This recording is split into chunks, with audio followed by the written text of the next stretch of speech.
Some people say benign. Come all you loyal Britons and watch 'Twas by Design. Why hello there ladies and gentlemen, and welcome back to another 'Twas by Design stream. I'm your host Chris, and as always, I've got myself a brew. Cheers.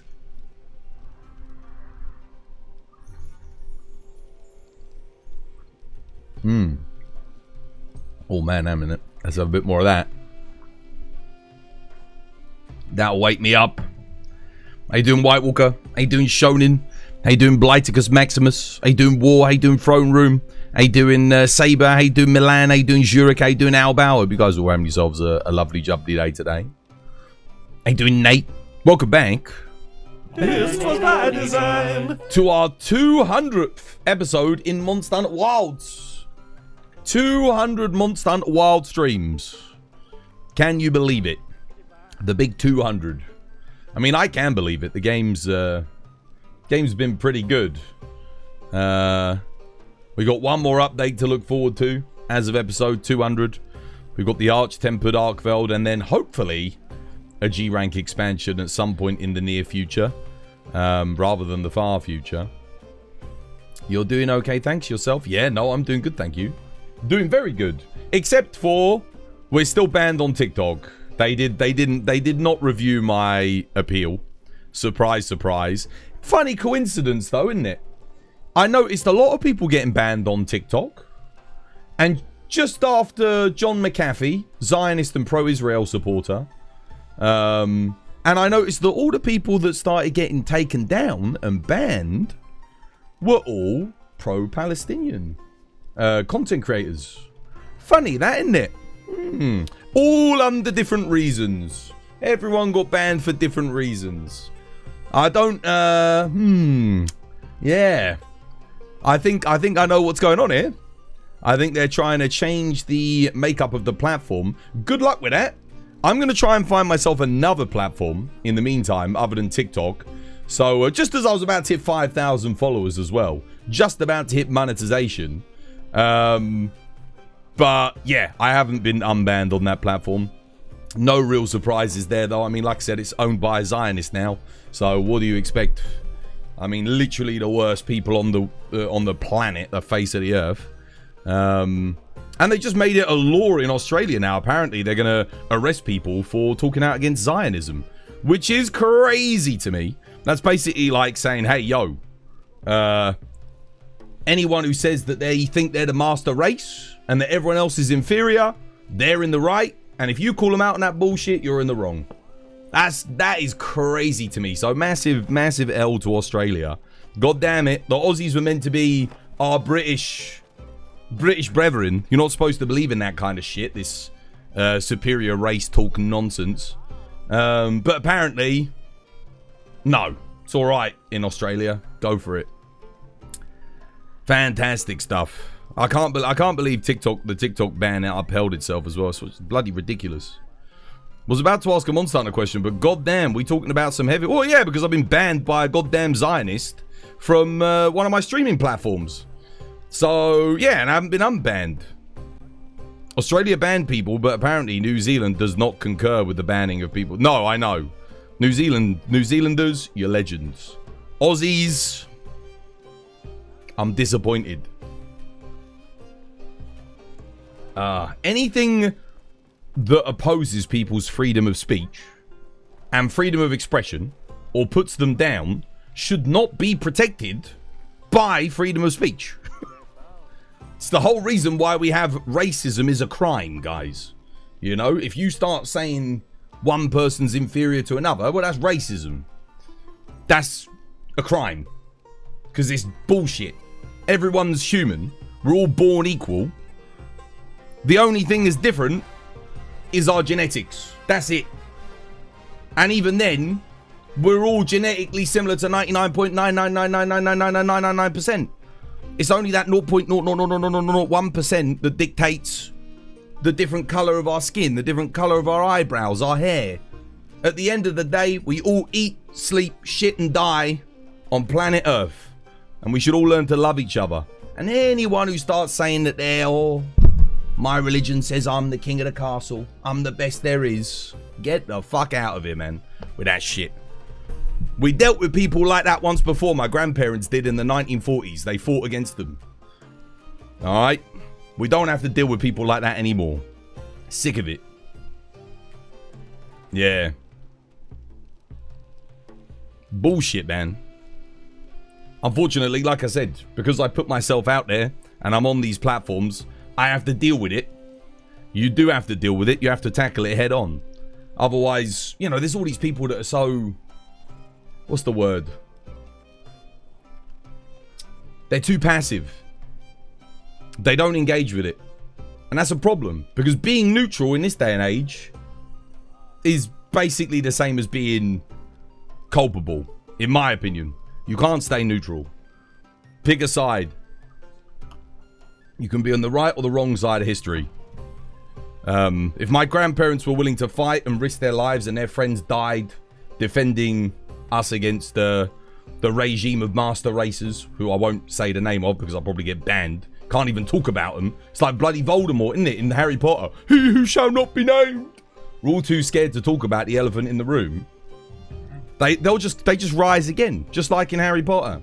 Not that I think J.K. Rowling's like probably the best role model to go on talking about fascism, but yeah. Pacifism is only relevant when advocated by the strong. Precisely. Wiser words were never spoken. We do not speak his name. Well, you can't speak his name. You get banned. You can't even talk about the evil. This is the problem. I saw somebody on Twitter, iPatch and Easy Pete. Thank you for the follows, by the way. Welcome. It's good to have you with you. Somebody on Twitter was advocating for... They said after Trump's term, we should erase him from the history books and pretend like he never happened. No! That's exactly how you get another Trump. Not being able to talk about it and express your disdain and educate people on why fascism is a bad thing and talk about history. That's how you repeat history. Those who do not learn from history are doomed to repeat it. Very simple. It's the biggest rule in historical teachings. The Americans are learning that right now. Because unfortunately, their populace, their education system has failed them. And that's the truth of it. It all boils down to poor education. Sadly.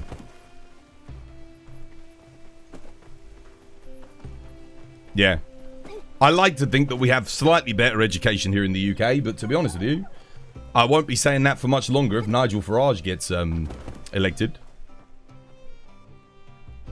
You stand political Legolas. People, some of them on Twitter are dumb, are the dumbest mofos. I mean, it's... Everyone everywhere has dumb people. It's just the problem is when stupid people outweigh the intelligent people. Now, I don't know if you can see this, I'm getting frame stutter. Are you seeing that on stream? Look, I'll make a noise whenever the stutter happens. Beep, beep, beep, beep, beep, beep, beep. Are you guys seeing that on stream? The game's it's skipping frames. I need to restart my game. Yeah, god damn it. What's on the schedule hunting wise today? I don't know. We need everything. We still need money. We still need resources. America has a better education system than the UK, I promise you. From what I've seen of America, I beg to differ. I beg to differ. Yeah.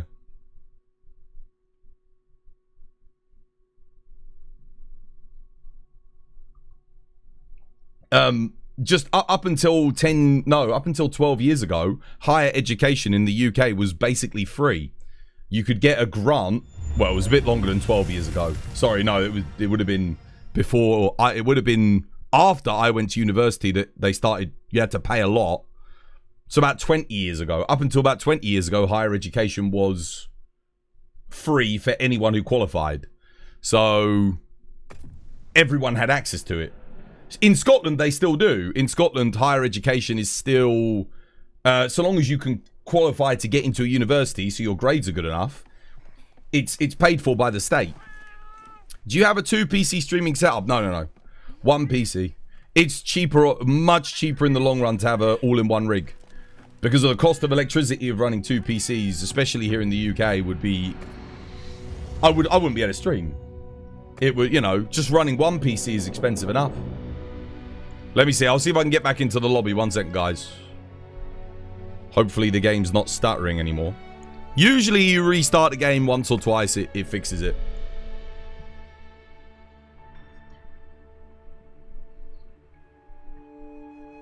You got a god charm yesterday. Focus 3 agitator, all slots.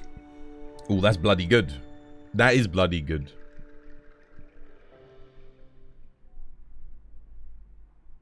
It's looking like a 3-horse race now. Reform, Green and Labour. Reform will win. Unless something absolutely catastrophic happens, Nigel Farage will be our next Prime Minister. You won't see me voting for him. But that is, unfortunately, the bleak outlook that we have to look forward to. There's no way they don't win. For starters, I don't know anyone that's going to vote Labour, personally. Labour's at an all-time... I mean, I haven't voted for Labour since Corbyn. That was the last time I voted Labour. And I wouldn't vote for him again. Not under Starmer. I mean, at least on the bright side when it comes to UK politics, we do have options. The problem is that the media will present it as you only have 2 options. They always do. They make it a 2-horse race. Green won't get the media coverage to do anything. So it doesn't really matter. And, yeah.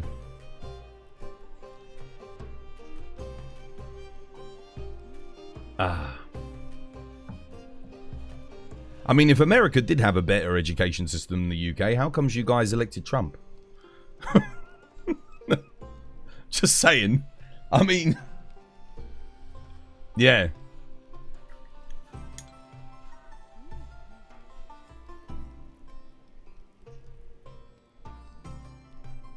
Kamala was 10 times worse. What, 10 times worse than having the Gestapo on your streets arresting and shooting your own civilians and citizens?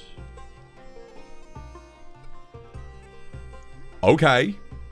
Somebody needs to go have a rain check. All right. Sure, let's have the ghost of Kamala's past come and haunt us with her wonderful Kamala Gestapo. Yeah, I'm sure I'm sure that's something that was going to happen. Oh, Jesus Christ. She didn't do anything as vice president. Sometimes doing nothing is better than setting Nazis upon your own people. But that's just me. Could be a wild take. I don't know, but...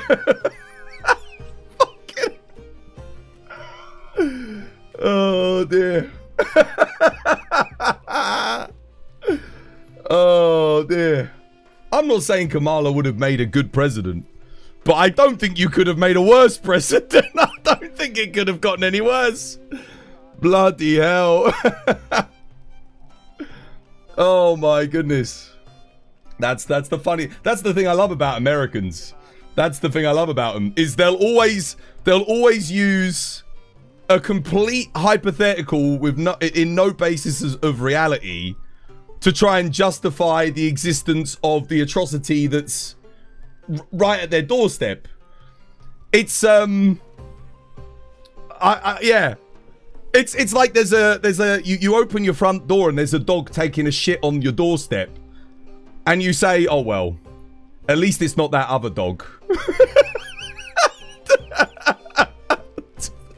What the fuck? What kind of logic is that? Dude, it's literally... And they say the American education system's better than the British education system. Jesus fucking H. Oh my goodness. Amazing. Amazing. That proves my point to a T, I think. Oh, man. What's the lobby ID? It's on Twitch, guys. Oh, man. I bought wilds yesterday and I need some help. Please, why are there so many of the same weapons? You're currently using dual blades and bow, and I'm unlocking weapons lower attack power after getting a higher attack power. Well, because it's not all about attack power, right? So, I'll explain it to you in layman's terms.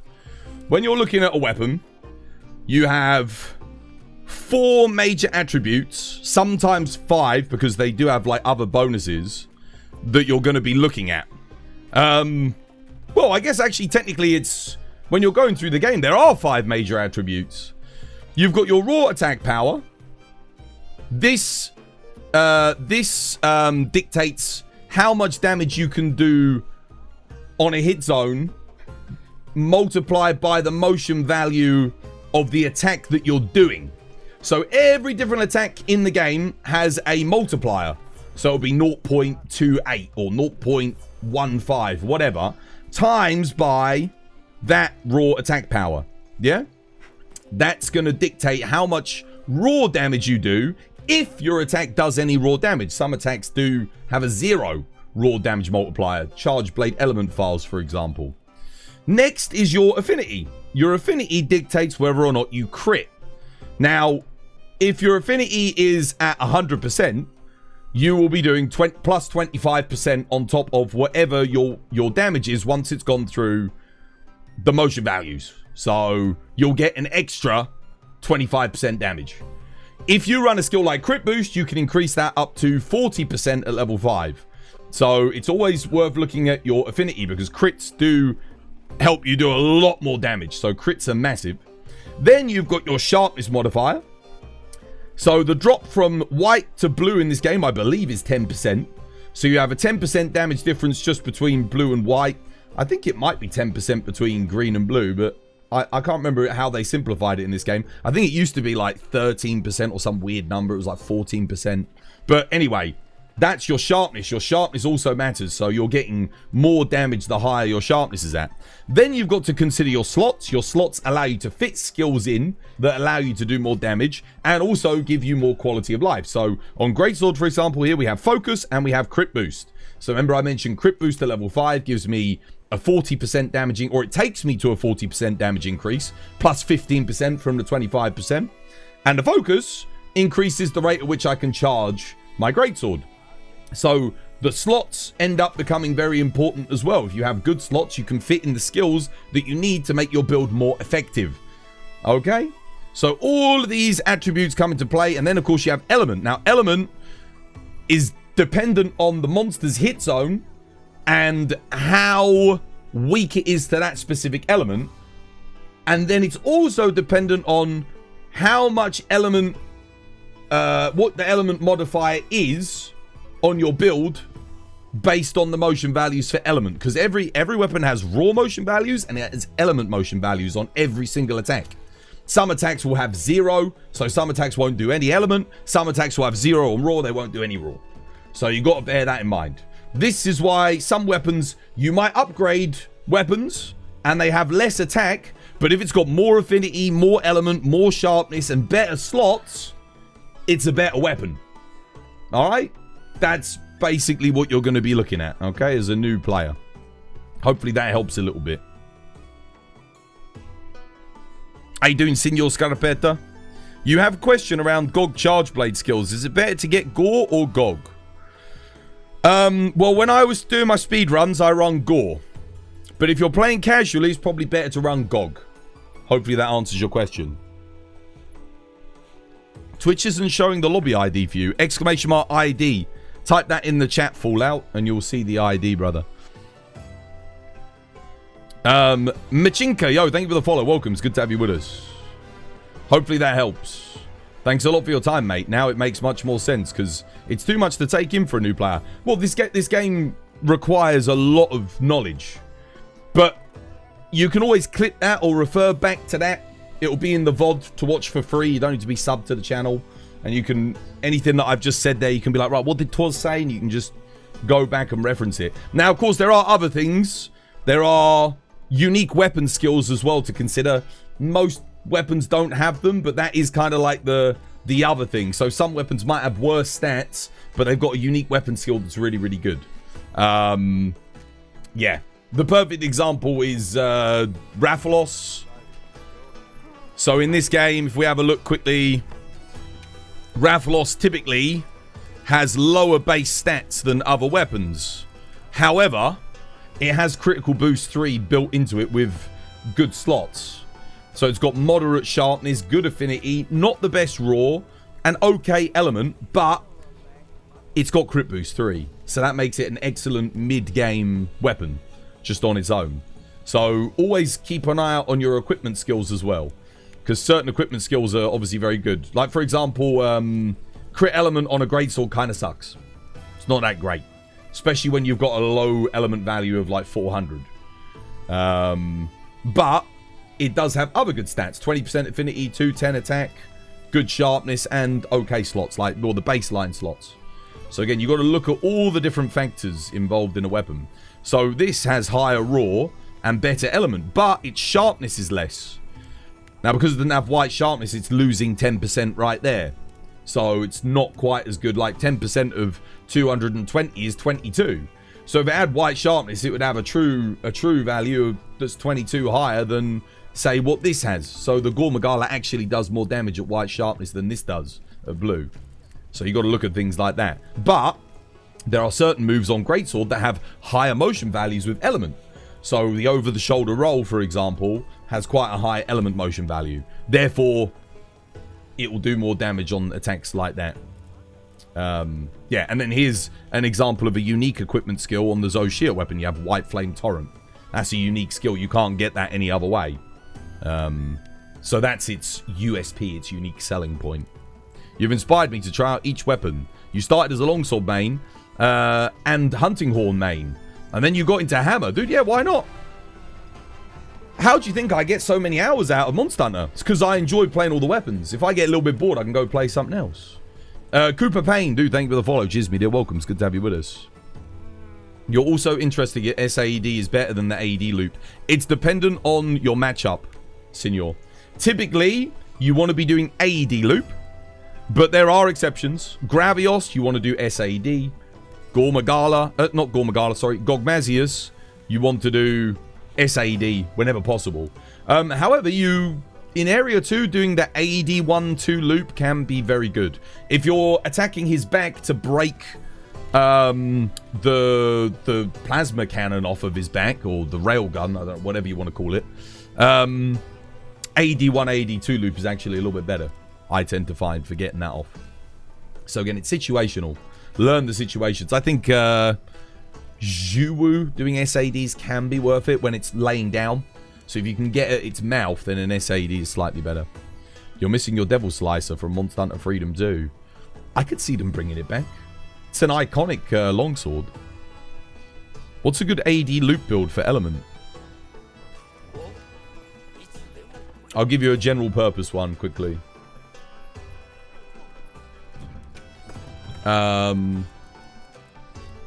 So obviously you can use this with any element. You just switch out the skills accordingly. This one's pretty good. Oh, no, wait, not that one. I mean, this one is good, but this one's pretty good. So you get Gog on the weapon. You go Gog, Mitsu, Folga. This one I found is excellent for general purpose use. You can get your coalescence up just by dodge rolling. It's got good stats on your raw damage values. It can crit. So it will do some crit. It's not completely useless in that department. You could probably get rid of crit element. That's not necessary. I think I just used it to get the water attack, but you can go power prolong. I think power prolonger was probably going to be better. Yeah. Hopefully that helps. You're struggling with Gogmazios. My build is fairly decent, but I keep getting one shot in the final area by the fire breath laser. Do I suck, or is there something that I can do about it? Do you have a shield? If your weapon has a shield, put guard up in, and make sure you're running one level of adaptability. Not adaptability, sorry, Mile Walker. That way you can not only walk out of them, you can even do 2 levels of Mile Walker if you like, but 1 level should be enough. That'll let you walk out of the explosions. Guard up will let you block anything. If you're running a weapon that's reliant on counters and evading, you absolutely need Mire Walker, and you have to just get better at evading and dodging. Learn your timings for your iframes. You can iframe through all of his lasers. So, yeah, that's just going to take practice. The only other thing I could suggest is upgrade your armor fully. Transcend all of your armor. Get it upgraded. Make sure you've got around 450 plus defense. Every single build should be able to reach above 450. Yeah. Is it better to have power prolonger more so than focus? You can do that.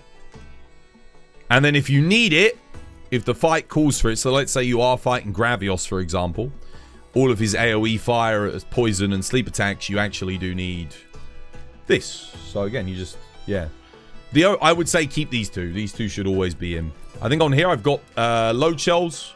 Load shells talismans are, I think, always the most efficient way to go for these builds. The best ones you can get are the rarity 6 ones, to my knowledge. I guess you could get, if you don't care about earplugs, you could get a rarity 8 one. I do find that the earplugs is quite nice, though, in a lot of scenarios. But it depends on the monster. Lots of monsters, you don't even need earplugs. I put this in, I think, for Gogmazios, just so I can yeet SADs in at him. Yeah.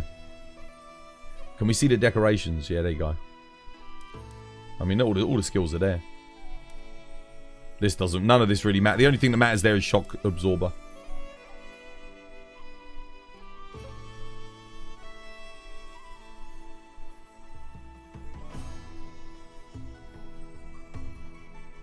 Yeah, this build's a good balance build, you know? It's not going to be the strongest against Gogmazios. You could definitely use it on Gogmazios. It will still hit in the thousands easily. But you won't get as much uptime on maximum element because it doesn't have the Gore bonus. So, yeah. How's it going, mate? It's going good, Alucard. How you doing? How'd you get the critical element skill? How'd you get it? Decoration on your weapon. Looks like this. There you go. And then obviously you want ones that match each element depending on what you're using. So this is a water build, so you can put it in. But I mean, like I said, you don't really need it. It's going to be a slight damage increase when you're in sword and shield mode. That's about it. But the bulk of your damage in this build is coming from your AEDs anyway. Or SAEDs. You got Master's Touch and a Burst Talisman with max slot. You got a God Charm. I see, I wish I had that. Bloody hell. I learned something that Yukanos and Akantor, if they team up, can beat 80% of Elder Dragons. They could probably beat 80% of Elder Dragons without teaming up. Akantor is... What was he? He's called the God of Destruction for a reason. Dude is pretty freaking tough. Like, he's on the level, man. He's on the level. His sheer brute strength is... basically unmatched, I think, when it comes to... I think he'd give Nergigante a run for his money. Like, Akantor is just that freaking strong. He has a roar so powerful that it can shift mountains. And that's lore accurate. So, think about that. He's ridiculously powerful. Anywho, who's in the lobby? I'll get a quest posted. We'll do some tradition. Oh my god, everyone's here today. Busy day. Right. Tradition, Darkstar, you want to come for some tradition? I saw him walk. I saw him walking towards me. I knew he wanted to do a little bit of tradition.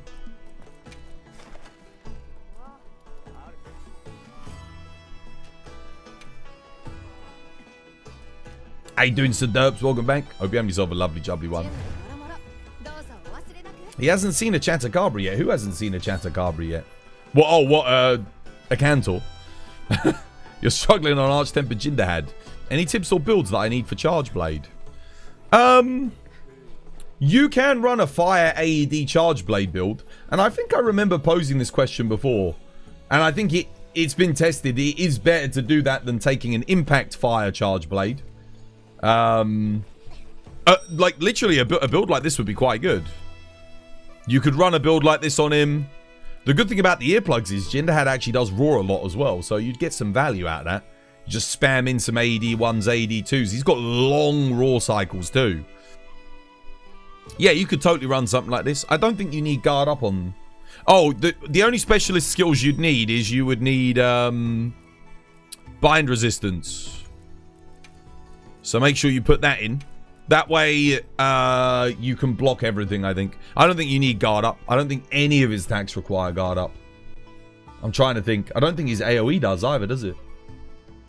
If it does and I'm wrong on that, you can always put guard up and just get rid of crit element, or again, I would probably recommend power prolonger. I think that'd be a little bit better. Be nice, because the less you have to charge up on the Jin fight, the better typically. Oh no, not focus. Dude, wrong bloody. I've already got focus in there. Where is it? Power prolonger, enhancer. Where you at? There we go. But then yeah, just imagine that's fire instead. So same build but with fire, and you're good to go. Diet, yo, thank you for the sub. And Rambo Jeffro, dude, thank you. Thank you for the sub. Cheers, dude. Okay. I mean, I can take this build out on the next hunt, to be honest. Oh, another follower. Oh, wait, though, you guys were at the same time. Dude, guys, thank you both for the follow. Cheers. Oh, actually, I do want Dragon Resist here. I mean, yeah, I'll show you guys this build just on the next hunt and how it does shit, like, in general.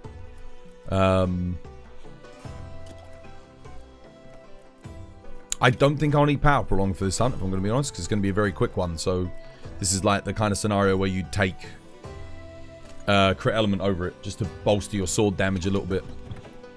Again, it's situational. Like, you switch out little tweaks here and there just to min-max. Won't make much of a difference, but it might save you 20 seconds, 30 seconds on a hunt. So, I mean, it adds up.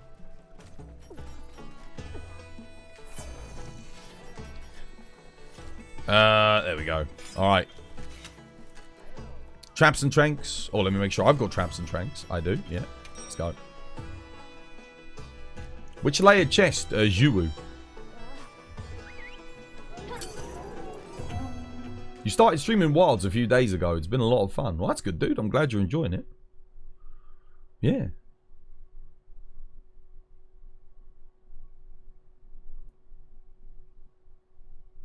All painted cold. Dude, thank you for the follow. Cheers, media. Welcome. It's good to have you with us.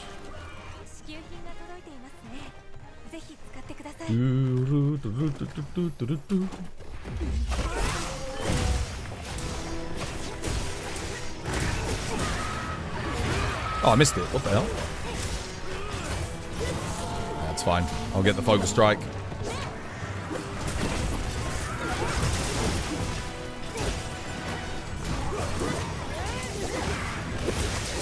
Dude, my depth perception is completely off.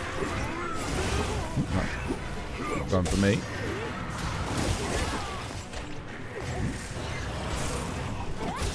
Getting bullied.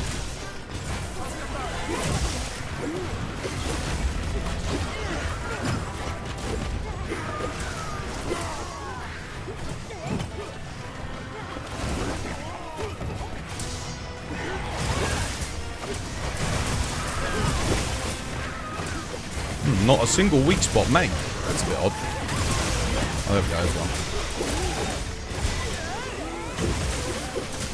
We paralyzed him? Oh, it must have been one of those little birds. We used the tempered knockdown, a paralysis, and a KO all on the same goddamn thing. I'll take this one.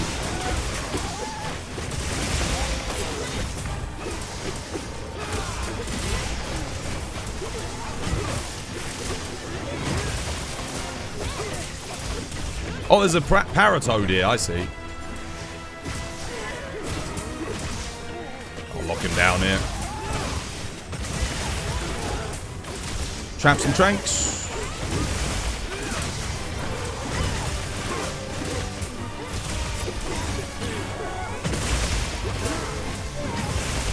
Roguelike GG. What are your favourite consoles to game on? PC. I don't play on console. I don't like console in general anymore, to be honest. The thing is, I think console is great when you're on a budget, right? I think it's fantastic. If you're on a budget, you, for the most part, to be honest, up until recently, I wouldn't have said that console was that great on a budget when it came to like the PS5 Pro and stuff. But now that all the prices are up on PC components, it is. Like, PS5 has become economical, not because it got cheaper or more affordable, or I even think that it's worth it to spend, what is it, £50 a year on online services, but just because RAM and SSDs have gotten so expensive that you can't, and even the lower tier GPUs, that yeah, it's, yeah. I personally don't like playing on console because most consoles run games at 30 FPS. And if I'm spending £800 on a console, well, up until recently, I would have said just get a PC because you'll have, it's better. You can profit from a PC. You can't profit. Like, a PC is an asset as well as a liability. It's pragmatic. A console is just a liability. It's, yeah, it's, I think console's good if your enjoyment of gaming doesn't stretch beyond COD, FIFA, I don't know, whatever unique game is on the platform. So I guess if you're a Nintendo fanboy, if that's like your sphere of gaming, then it makes sense.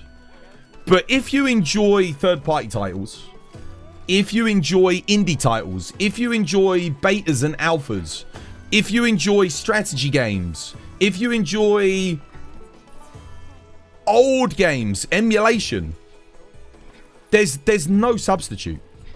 PC wins on all of those fronts. The only front where PC doesn't really win on at the moment is the cost. But then again, you still pay all of your money up front, and then after that, you could have infinite hours of gaming for free if you really wanted to. Yes, if you want to play all the latest games and stuff, you've got to buy them still. Well, you got to buy them, but you know what I mean. 10 trillion business cards are printed in the USA every year, 88% of which are thrown away within a week of being handed out. I'm sure the trees love that.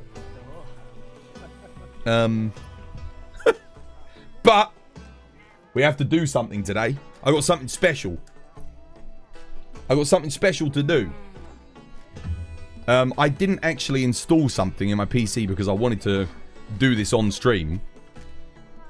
Consoles for casual gaming. Yeah, it's great for casual gaming. Absolutely. I think if you consider yourself a serious gamer, if you're spending all your free time, or the majority of your free time gaming, whenever you get it, when you get back from work, on your weekends, you know, if you don't have other obligations and you spend your time gaming, you should be working towards getting yourself a PC, in my opinion. I think it is... once I got a good PC, I never looked back. I saved up for years. I bought my first PC. I remember I bought the 780 the GTX 295.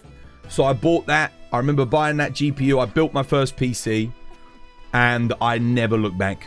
I never looked back. Once I saw Crysis on the GTX 295, and I had my first gaming PC that I built with my own hands, put together with my own hands, I started going off. I still had a PlayStation. I still had my PS3. I still had the Xbox. I still had the Wii.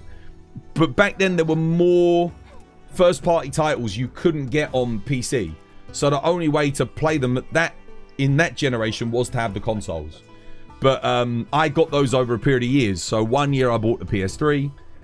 1 year I bought the Xbox. 1 year I bought the Wii. You know, I'd save up and buy those. And then once I had all of those consoles were around for years. I was saving up in the background always to get PC, because that's what I wanted. And ever since I got on PC, that's it. Once you go PC, you don't really go back. Yeah. Let me get this.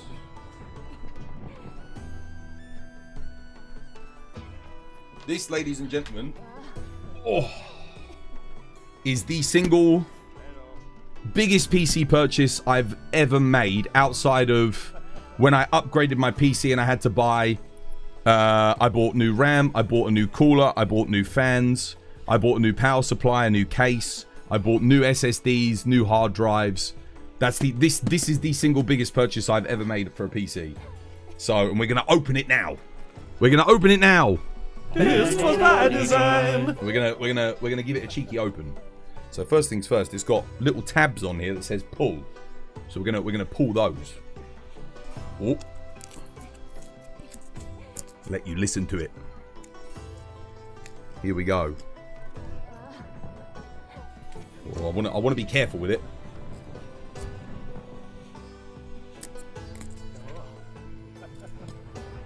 Oh.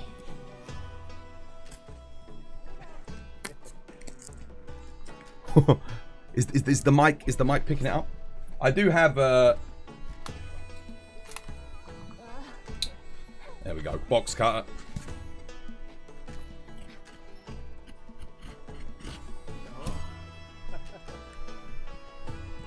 That'll be easier, wouldn't it?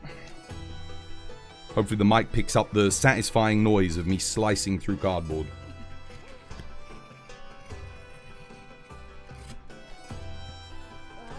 Oh, we're getting there.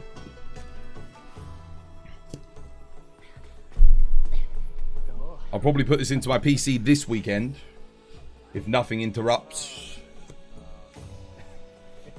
You support Twas on that statement, PC's way better than console. It is, but it is way more expensive. So it's not going to be an option for everybody. But you have to, it's an investment. It's an investment. I would say if you're going to get a PC, don't just game on it. You know, if you're investing in a good PC, make money with it. Because a good PC is a tool to be used. Oh, here we go. You ready? Here we go. Here we go.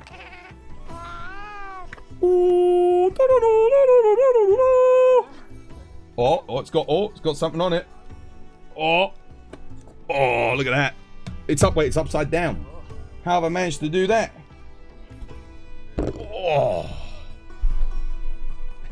Oh, it's a beast. Look at that. Oh, a monster. Oh my god, it's heavy. That is heavy.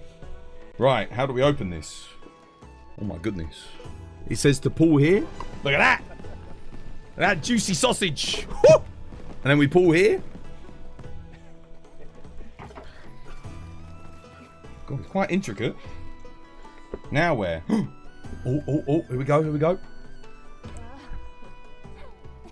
Oh, there she is.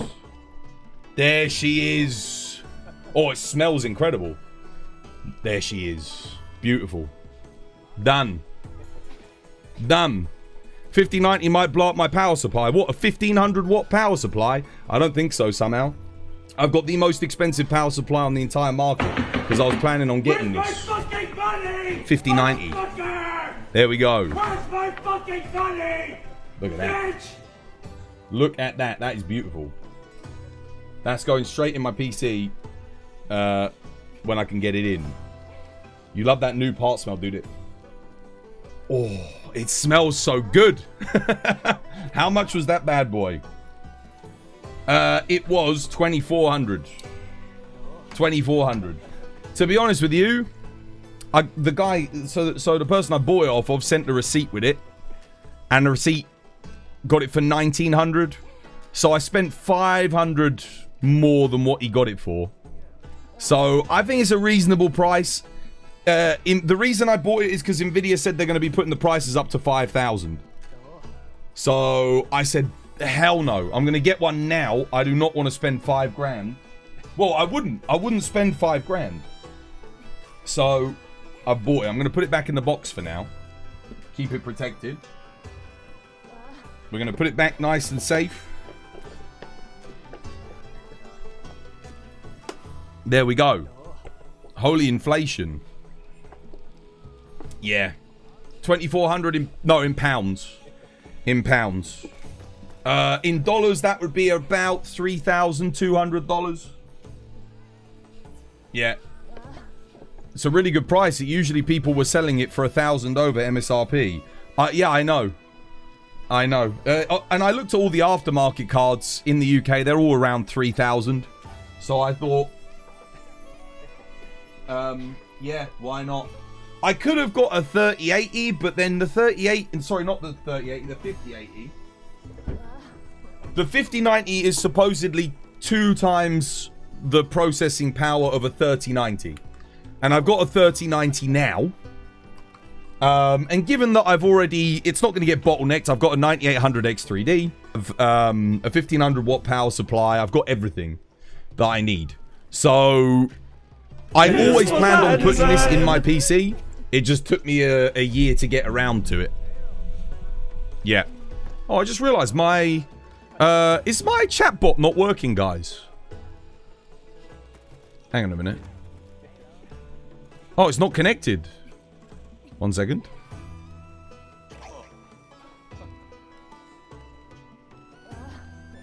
Okay, it should be connected now. There we go. Yeah, chatbot wasn't working. There you go. It is now, it's fixed. Yeah, no, I got a good deal on it. That's why I got it. And I think, I don't know why, there's a lot of them on sale at the moment. Even despite the news that Nvidia said they were going to raise the prices to 5,000, the prices haven't really gone up. So I think that was probably my last chance. If Nvidia do put the prices up, I know that the prices have gone up in the US a lot because of tariffs. But here in the UK, like, I'm a bit like, they haven't raised the prices in the UK based on the US tariffs. But once they realize they can get the same prices in the US here in the UK, they'll put the prices up here. So I thought this is it. It's now or never. I either fire and get one, or I never get one. Yeah. Pray to R and Jesus. You're planning to get an RX 790 XT. Those cards are monstrous for their price. No, they are the best price for performance. By far. If you're just gaming, then I don't think you can get a better card than the 9070 XT at the moment. Or the 9070 XTX. Either one of those. A 5090 is god tier. You can run Witcher 3 on max settings. I can run Crysis, mate. I can run Crysis. Girly, oh, thank you for the follow. Cheers, me dear. Welcome. It's good to have you with us. 'Twas every time I search live stream Monster Hunter Wilds on YouTube, you're the only person that comes up. Well, am I the only person that's streaming it on the platform? I mean, I might be. Right, what should we do? What are you upgrading from? 3090. Yeah, I'm upgrading from the 3090, which is an excellent card, by the way. I'll probably sell my 3090. No, well, I won't probably. I want to sell my 3090. I'd like to get... On the aftermarket, they seem to be going for about £800 to £900. Assuming you've still got the box, which I do. So I'll probably ask 800 for it. See if someone wants to buy it. I mean, it can run everything. It can run everything on max settings. The only thing is, the 5090 is going to let me potentially stream at 4K when Twitch are like rolling out 4K streaming. I would not be able to stream at 4K with my current setup, but I might be able to with this. So that's why I'm thinking about it. Maybe. I follow you on all platforms, but you're the only one on YouTube. Am I the only person on YouTube that's streaming Monster Hunter Wilds? Well, there you go. I'm fulfilling a desire in the market for Monster Hunter Wilds on thingy. It's got 24 gig of VRAM. The 3090, yes. Yeah. The 5090 has 32 gigabyte of VRAM. But the 3090 has 24 gig. It's, in terms of horsepower, it's amazing. We'll go join war on this quest.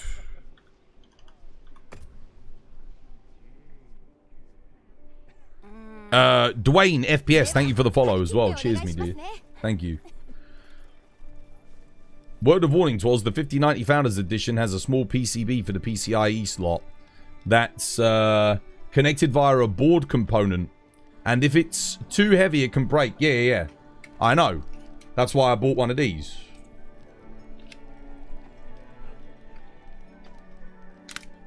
I bought a 5090 stainless steel card jack, which is adjustable. So you put that on it, and it props it. Your boy knows what he's doing. I've built many PCs. I do a lot of research into these things. You're all good then? Yeah, don't worry, mate. Don't worry. Thank you, though. Thank you. Thank you for thinking of your boy. Looking out for him. I appreciate it. What should we play? Could play some swags. A little bit of cheeky bit of swags. What is this build? Oh, that was like an earlier swags build that I made. I do have a dragon swags here somewhere. Maybe I'll just take the anti-gog. That's not right. I think I made a better one than that. I thought I made a better one than that. I mean, I guess I can use this build. It's fine. Does it have burst? Yeah. Bit of an odd one, but we'll take it. It's fine. We're fighting two things at once. I will take Rocksteady. So I don't have to worry about roars and that. Because I can counter here, but it'd be easier to deal with like the 4 roars that are going to come at the start of this quest. It's easy to use a card jack to proc up that goddamn monster of a card. I know. Well, if it would fit in my case, I would use a card jack. Because I already had one. I could have saved myself 10 quid. What was your first Monster Hunter game? Monster Hunter.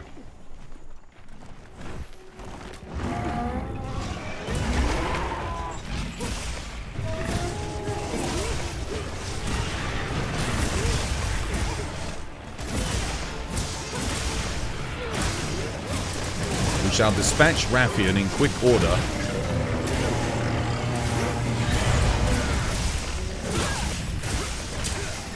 Big hits.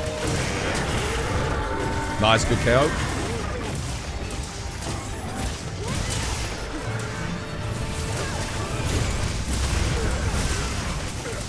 Bully. This is why we ran Rocksteady. Deal with all this nonsense.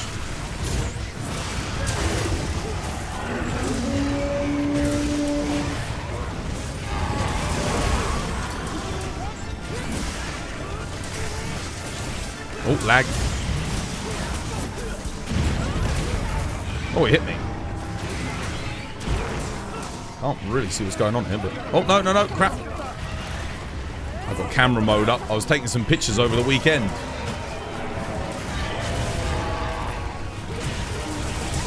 Come on, hit the focus strike, damn it. Ah.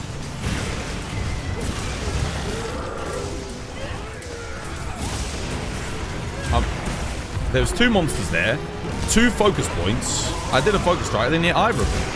Come on, hit the bloody... There we go, that's what I wanted. Thank you. Rathian's done. Cap.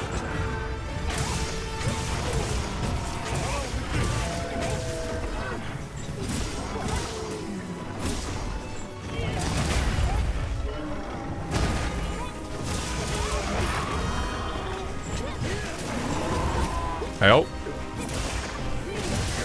Charge up. Just got to buff that circle motion value, haven't they? That's what we need.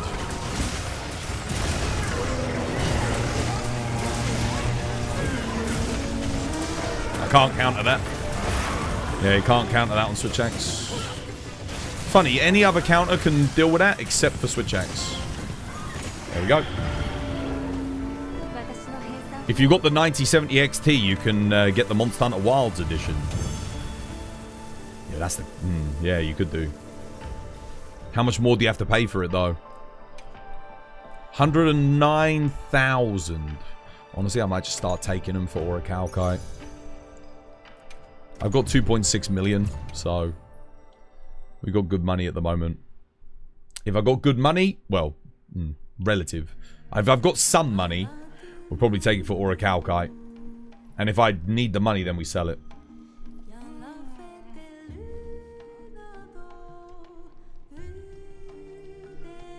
You're thinking about running stun resistance on Tempered Arkveld, considering you love playing Greatsword against it. That's a wise decision, I think. Yeah. Because you're going to build up so much stun on all those offsets. And then he'll do like a little tap on you. You know, like do his little head thing, insta-stun you, and then you're dead. So I think stun resist will be good for any counter or offset-based weapon. Yeah. Probably worth foregoing dragon resistance in favor of stun resist, especially if you're playing a raw-based weapon like Greatsword. That's a good decision, I think. Yeah, I just can't believe we're still banned on freaking TikTok, dude. It sucks. I appealed it, and they never looked into it. They didn't look into it at all. It's £689. I mean, that's a good price for a 9070. I mean, again, if you're... it's hard to put into words how good the 9070 XT is to like a console gamer. But let's just... I'll put it in a simpler... In simplest terms I can. It's probably going to have double the processing power of a PS5 Pro. Yeah. Obviously, you've got to buy all the other components, but just on its own, like, what it can do is kind of nuts. Time to boot up the Kick stream to cover the TikTok stream. Yeah, I never got back to the Kick invited me to be partnered with them. They did invite me for a partnership. They said they'd pay me like... Well, they said they could pay me up to 10 times what I was earning on Twitch, but how am I going to do that when I'm getting like 0 viewers over there? No one watches Monster Hunter on that platform, dude. There was 3 people streaming it. I was one of them, and I had the most viewers at like 2. So, I don't really see how they're going to be paying me 10 times what I earn on Twitch. Because that would mean they're going to be paying me upwards of $20,000, $30,000 a month. There's no way. What, for one viewer? Just sounds like a fairy tale. Do you recommend wax for GOG? Weakness exploit. If you're hitting the wings, yes. Yeah. You can afford a 5070 Ti, but you'd rather get the Radeon card. The only thing I would say, there are a lot of reports of people having issues with AMD-based GPUs in Monster Hunter Wilds. Just bear that in mind. Now, they do have a patch coming out tomorrow for this game. A big performance patch. Whether or not that will help with the issues that AMD users have been having, but I know a few people that have AMD cards that have all had problems with Monster Hunter Wilds. So you do need to consider that. That being said, like I said, if you know anyone with one, ask them after tomorrow's patch, how has it affected their game? And that should give you something to go off of. Yeah. You're running the 7800 XT. It's been running okay. It's mostly the drivers, to be honest. Yeah, I know it's a driver-based issue. The card is perfectly capable of running the game. It's got enough horsepower behind it, but it is driver-based. I mean, a lot of issues with this game are driver-based and software-based issues.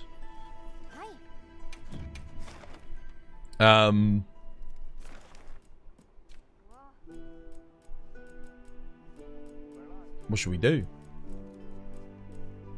Cheeky Gogs. Don't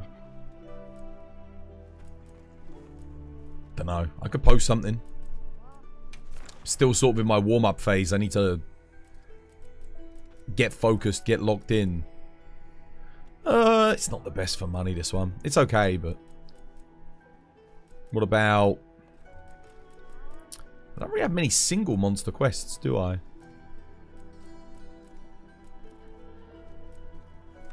I've got one more of these left. I should probably just get rid of this. Let's do this, because then I can free up an investigation slot to get something else. Yeah. You have a 9070 XT and you have around 570 hours on Monster Hunter. It's okay, just some of the drivers have issues, but you can always reverse back the drivers, and that works. Oh, that's good. There you go. George says if you just run some of the older drivers, you'll be fine. Hopefully you won't have to do that with tomorrow's update, though. I'm really hoping that they get it fixed tomorrow. I'm always holding out hope. I mean, for me, like I said, I'm lucky. I haven't had issues. That doesn't mean I won't have issues with a 5090. I don't know. I don't know how this game's going to run on the 5090. I know one person has a 5090 and runs this game. One. And that's Dave. I don't know anyone else that has it, but I think the game runs really well for him. And I think he's using a single PC setup like I am as well, so yeah. Although actually, I'm not sure about that.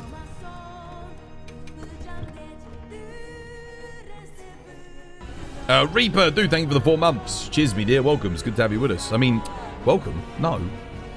Thank you for resubbing. No more ads for you. Enjoy the emotes. Wrong shout out.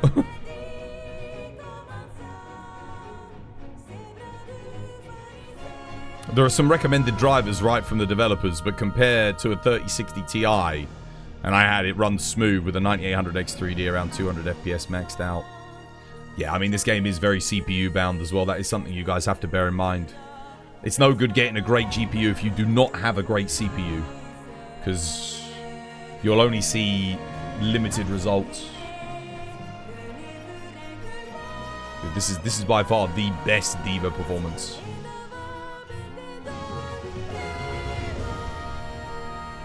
Right. I'll bring Rocksteady Mantle.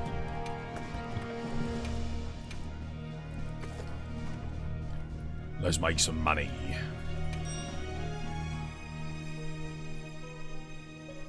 Can you guys believe you're running a 9800 X3D with the 3060 Ti? Well, I'm running it with a 3090, but it's fine because from my... let me guess. You're going to upgrade your GPU, right? Which is the easiest component in your rig to upgrade, assuming you've got a good power supply already.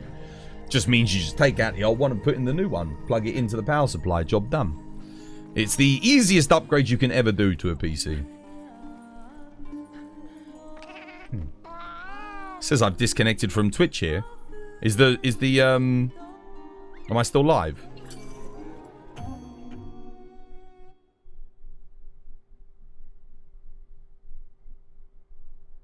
The bottleneck is real, yeah. You can still see me? Okay, cool. It's just messing around then.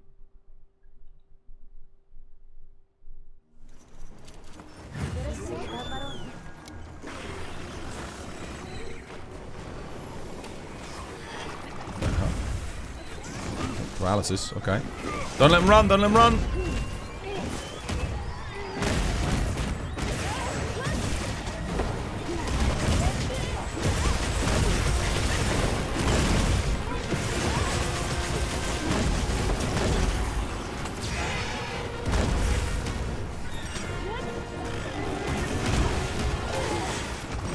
Look at that.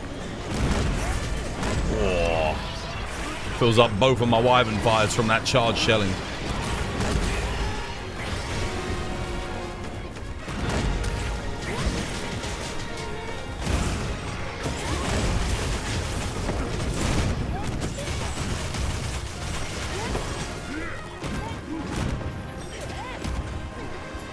Listen guys, good, well played, all focused that one.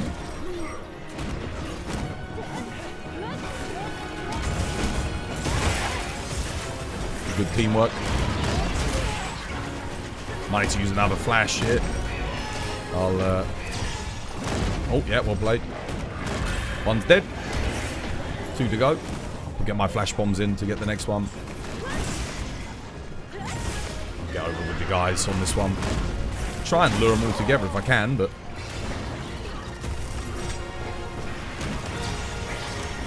oh, they're both still flashed. They're really moving all over the place, aren't they?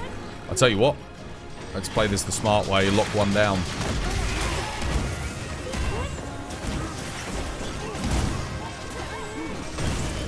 This other one just doesn't want to come over. Here we go. He's coming. That's it. Come here, come here, come here, come here, come here, come here. Boom. Gotcha. Oh, where'd he go? Oh, he ran away.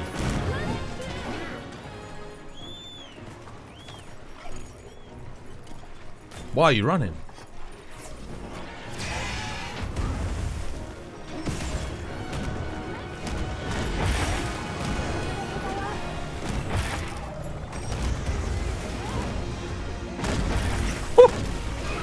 Nice, that one's done. Cap it. You can cap that one. Your one's done, guys. Your one's done. I've already used my trap, otherwise I'd capture it myself.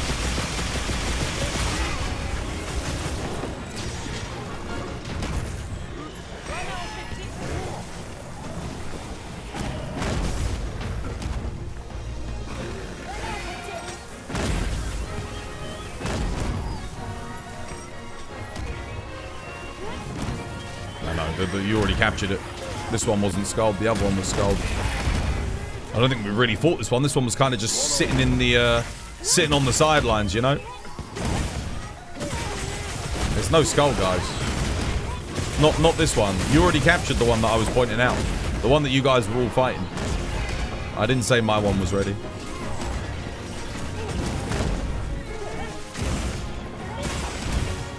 Now it's ready.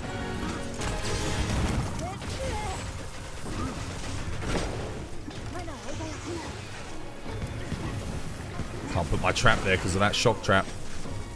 There we go. Done. Your CPU's an i7 9700. Oh man, that's quite an old CPU now though, isn't it?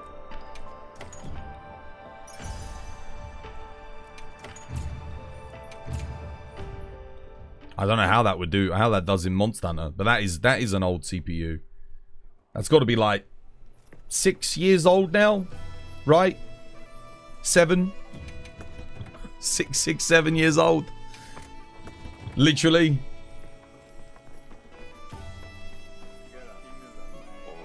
The 9700, the i7's 2017, oh my god, okay, so yeah, it is.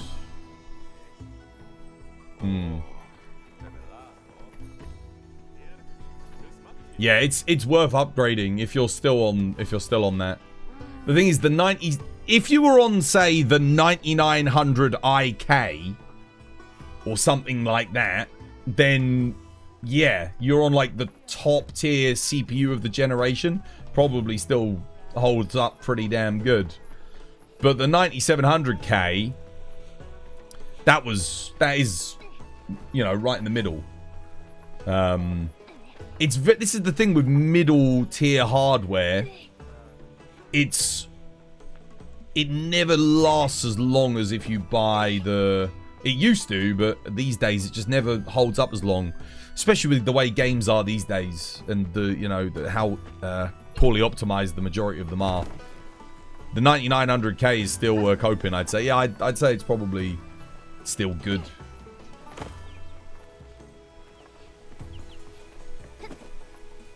I'd say the same about, like, say, a 3950X. That was probably still very good. I think you'd probably run everything on that. Out of the 3000 series, I'd probably say a 3900X is probably still good. From AMD. Yeah. And then obviously if you've got like a 5800, 5700, still good. That's exactly why you bought your 5900X 5 years ago now. Still an excellent CPU. I'd still consider it top tier, you know, for gaming. Yeah, 100%.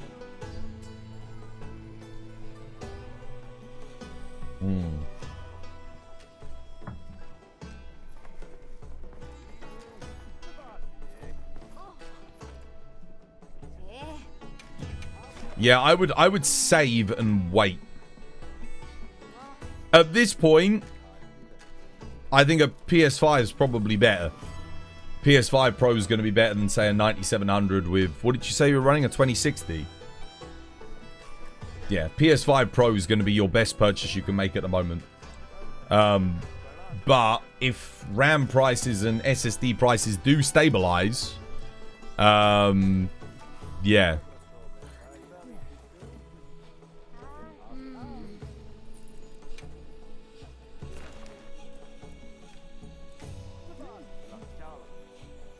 Oh, you have a 3070 now. You were on the... Oh, you were on the... I thought you were still on the 2060.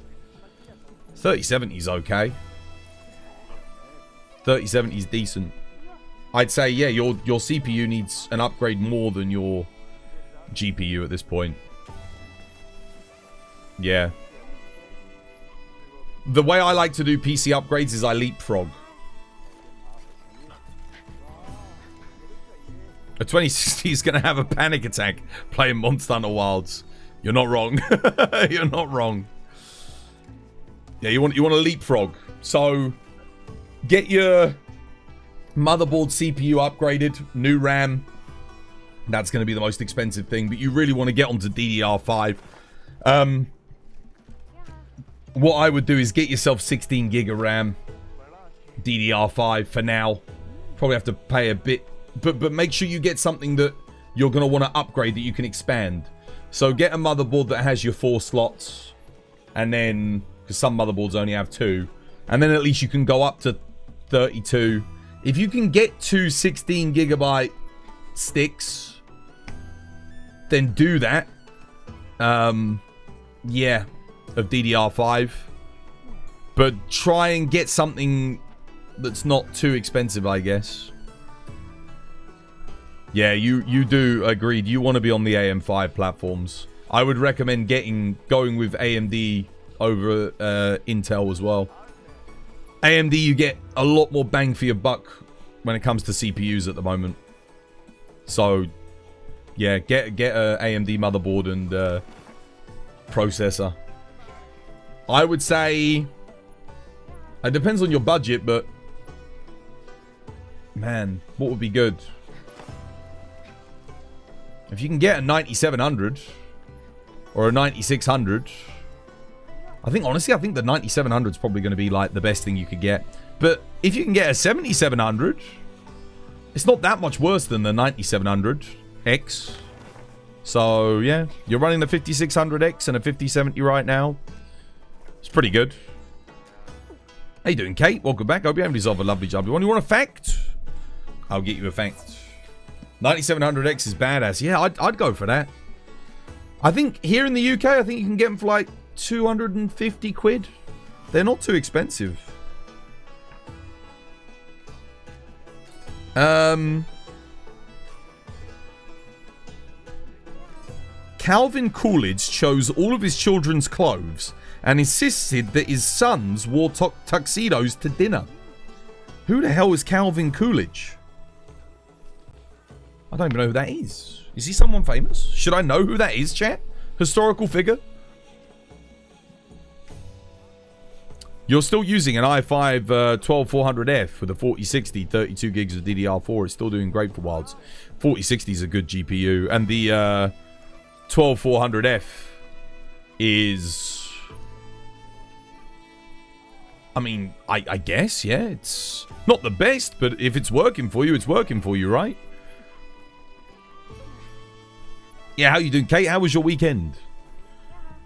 He was a US president from 1920s to 1930s. Oh, yo, cheers, Albert. You know, I didn't know that.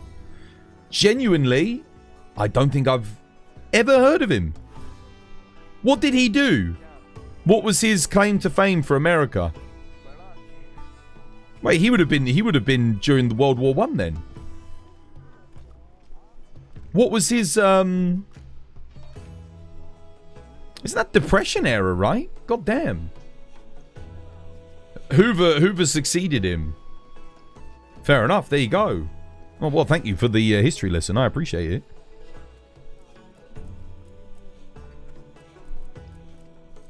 I was gonna say, yeah, don't know. So I know a lot about British prime ministers, less about American presidents. I must admit.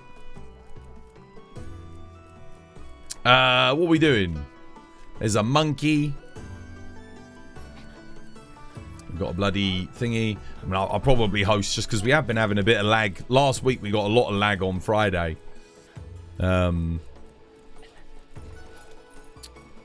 If I host, it's usually less lag, a little bit less. Wait, what were our weeklies? Did I do all of my weeklies? Let me go double check and make sure I've done all these. Because we've only got tomorrow. Your weekend was good. You're planning to do some gaming in the lobby later. All good stuff. Ah! I've got to do a quest in the plains. It's a good job I checked. Almost missed that.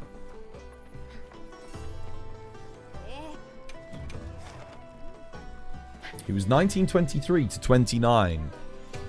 Okay, well, so he did 2 terms then. He wasn't assertive of a president. He could have been. And his response to the Great Depression made him seem less favorable. Interesting. We got anything in the plains? I can host a quest in the plains.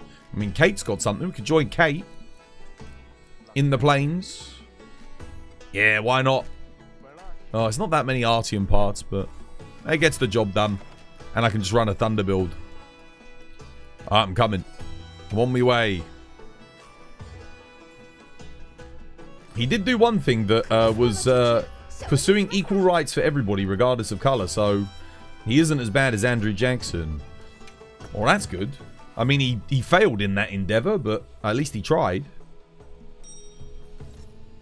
Twitch now has full screen ads. Twitch has always had full screen ads. Or at least for me it has. What should we play? Oh, I could take Thunder. Nah, I need to not play so much Charge Blade because my guild card is just so much Charge Blade since they buffed it. I did really want to make a Thunder Lance to fight him, but I didn't make one last week. Same with Thunder Hammer, I didn't make one. I did make Thunder Dual Blades though, so we could probably play some Thunder DBs. The only thing is, are these my... I have a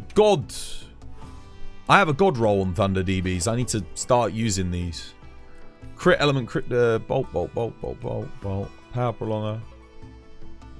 I do question if I really want power prolonger. I do. I'm not 100%. Like, I like it, but like, might be better off just getting the crit boost in and going for a razor sharp talisman.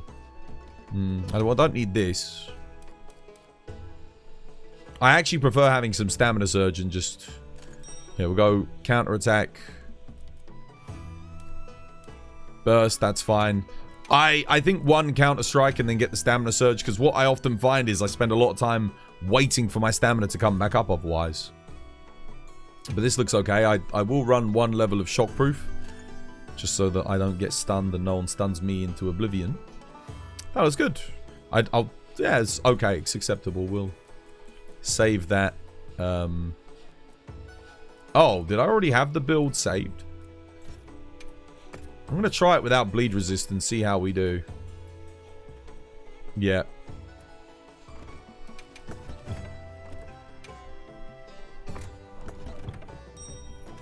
Alright, I think I'm good. Lovely jubbly. Up, get my stamina up. Or I should bring, what I call thingy. You loved studying history. You don't know that much about the presidents of the US history. But you know some of US history. I mean, for me, I studied history, but it was very much British history. So I know a fair bit about the Brits. We have a little bit of a longer history than the US. There's a bit more to learn. Yeah. But British history is American history. Because the majority of Americans are descendants of British people. So if you want to know American history, you need to know where you came from. Which is Britain. Your ancestors, many of them, will have been British. Or Spanish, or French. But a large portion of you would have been British, Irish. Well, yeah, I mean the Irish were British. Not anymore. Well, half of them aren't. Oh, what the hell? Oh my god. Oh, adrenaline rush up. Okay.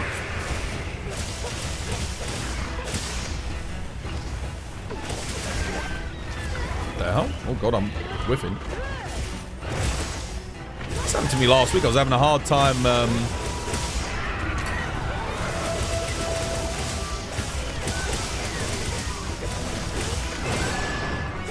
dodging on Gogmazios. Oh, great offset, what blade.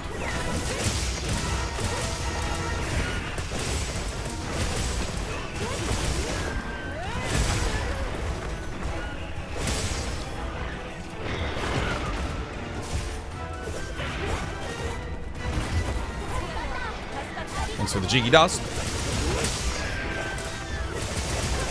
It's a big Steve.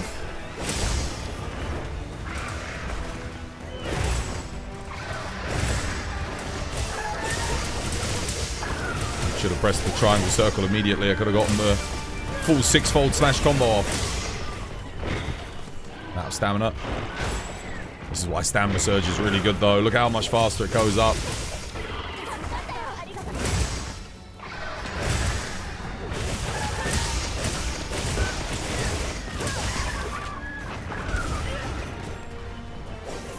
Who's that? Jesus' nephew! Yo, thank you for the follow. Cheers, me dear. Welcome. It's good to have you with us.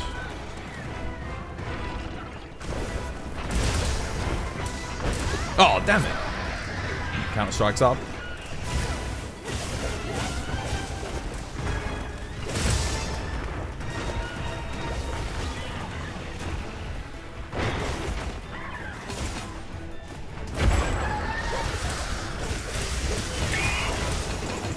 Alright.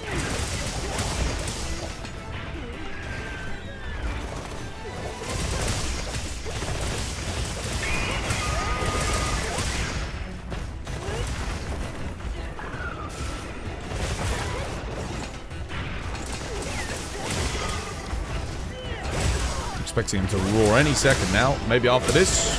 I'll take that.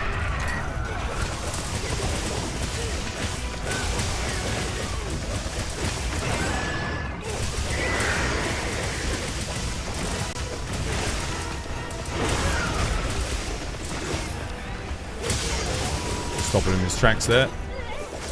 Oh yeah, it's a 8-star, isn't it? Not a 9-star. Cheeky knockdown.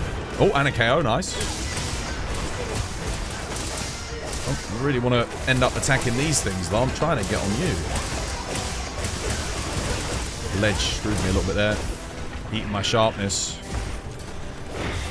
Oh, I didn't get my iframe through it. Damn. It says adrenaline rush is activated, but nothing.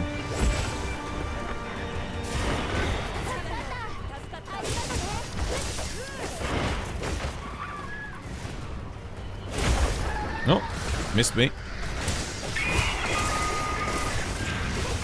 Not the best place to be fighting him for me, I must admit. I don't really feel like my damage is very good either. Weird. Maybe I should be running my Gogmazios blade setup instead.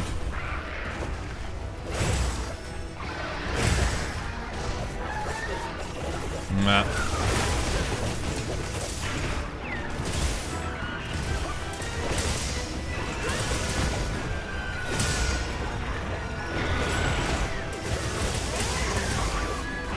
We got back up.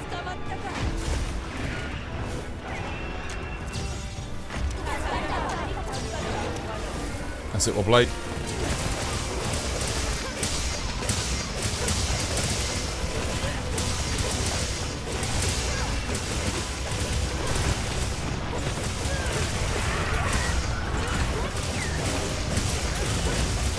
You run Agitator Wex combo on this build? Yes. This is my raw Thunder Dual Blades build. I do have an LE setup.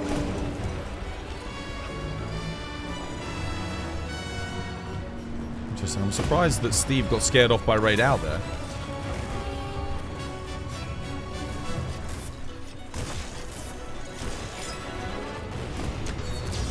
I'm just going to get rid of Raid Owl so he doesn't follow us. I'm all out of flashes though, guys, so make sure you got flashes and... oh god, lag. God. What is with the lag in this game, dude? Holy shit. It's been really bad recently.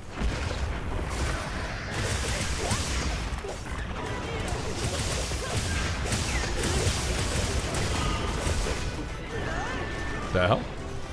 Rugmouse, yo, thank you for the sub. Cheers, we did, dude. No more ads for you. Enjoy. Oh god, here it comes.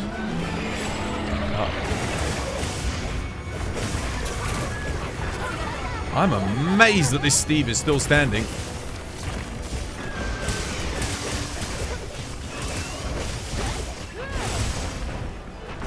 I have no stamina.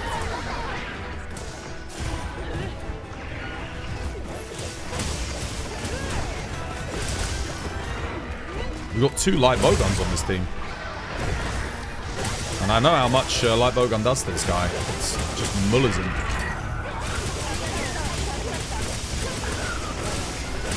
Oh, he's dead. There we go. Nice. I think Thunder Light Bowgun might be the strongest weapon on him at this point. Maybe. Dual blades are also very good.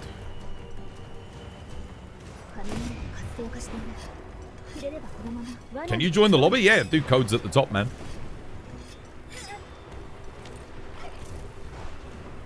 That was only an 8-star Steve. He took a while, man. Well, maybe I should be running a more Ellie focused build then. Oh, no, missed.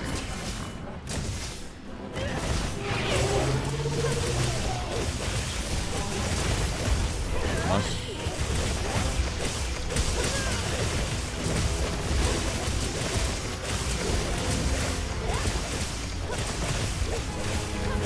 Interesting.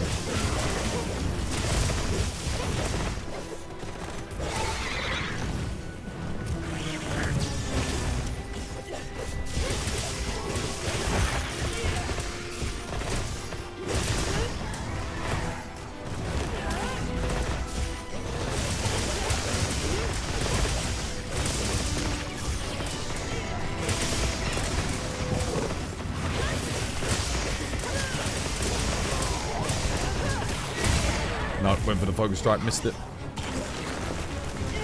won't miss it again.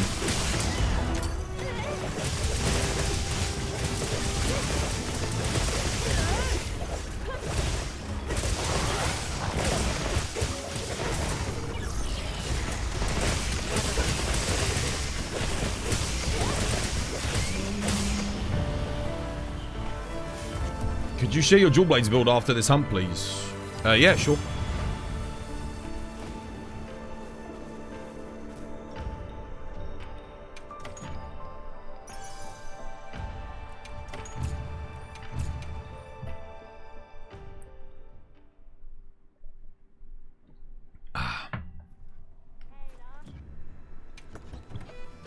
There we go.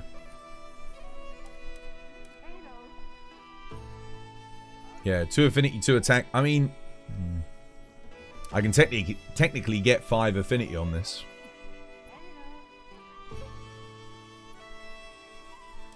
I feel like it should be doing a bit more damage. I could par this off. But like, what else am I going to get that pairs with Bolt? That's the problem.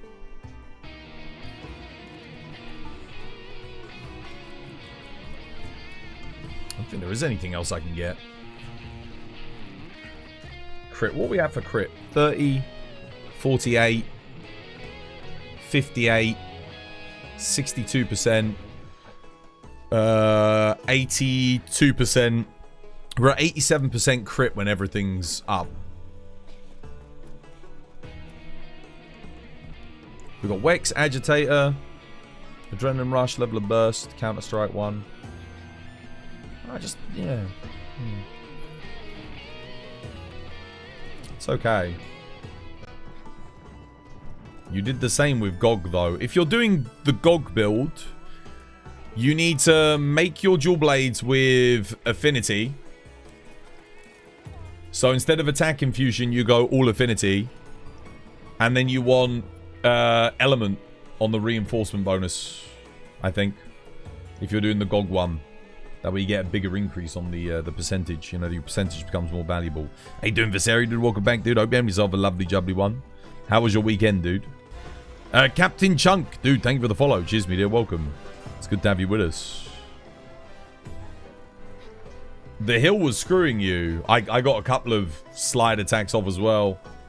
Wasn't great. It's not good for hammer and dual blades.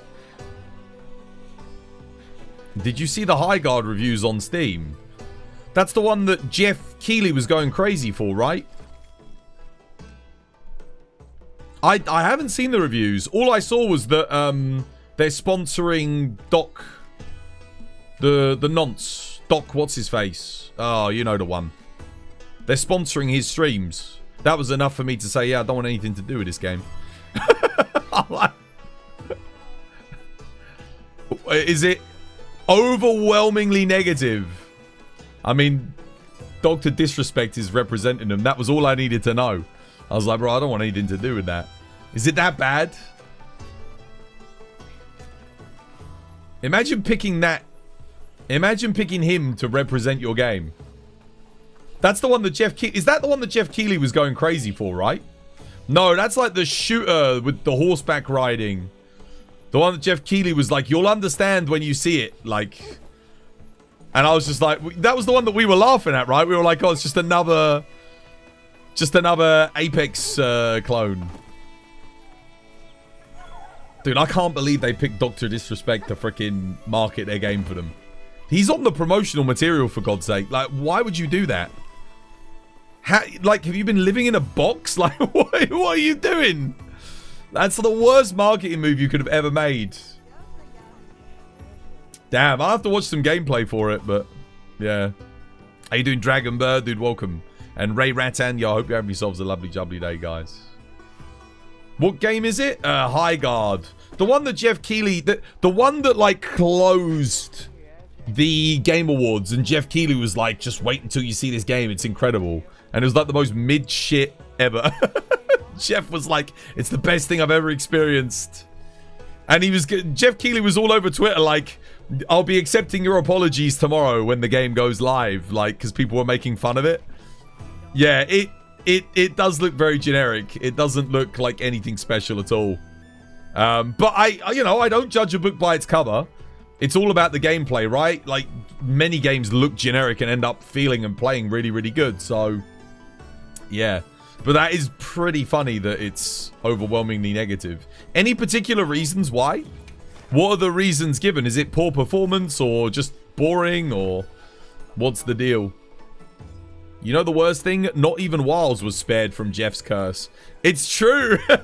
It's true. It was the game that closed out. And look at how that showed up at launch. That was horrific. Oh my goodness.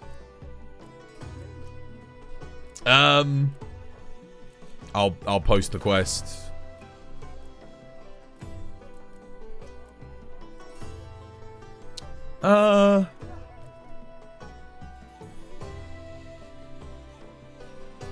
Yeah, I'm just going to do this. I've got one more of these left. I might as well use it. Slop, generic, performance issues. Just slop, standard. From the reviews, it seems everything's wrong with it. Jeff.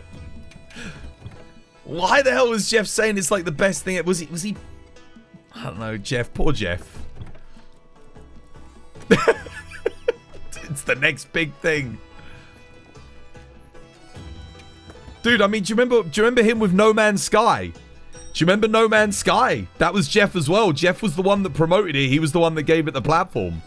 It would never have, like, blown up and gotten all that attention if it wasn't for Jeff. I swear, whenever Jeff picks out a game, it just goes to shit.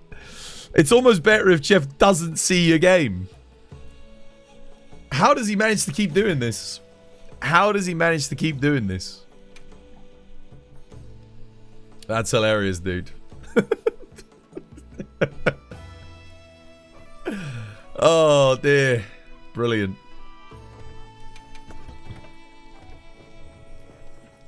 You really liked Hytale, though? It's good fun. I watched gameplay for it. It looks like Minecraft with mods. It looks like, yeah. It reminds me of like a fantasy Minecraft mod I played many, many years ago. Where you'd go around, kill mobs, level up, like unlock skills and like unique armor and weapons. It's like Minecraft meets Terraria. Yeah, that's what it looks like to me from the gameplay that I've seen. Which is not a bad combination of games, to be honest.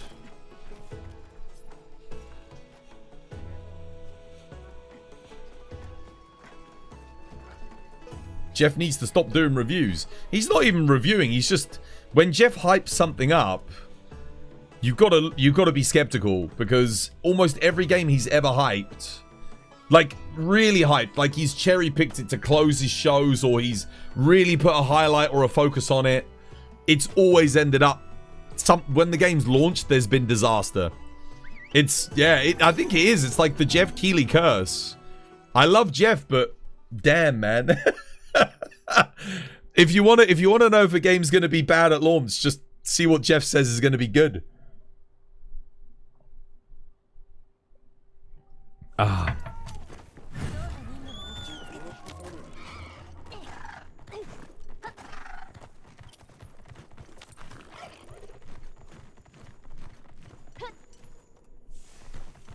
Yeah, but Monster Hunter Wilds launched, it was completely cursed, dude. The game was broken for like 95% of people that were trying to play it. The only people that didn't have issues were people who were on like 4080s, 4090s, you know, 3090s, 5090s. And even then, a lot of the people on that hardware were having problems as well. They weren't exempt from it.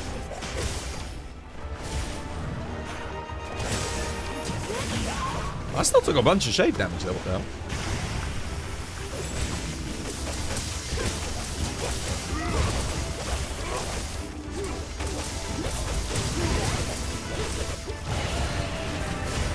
The hell am I doing?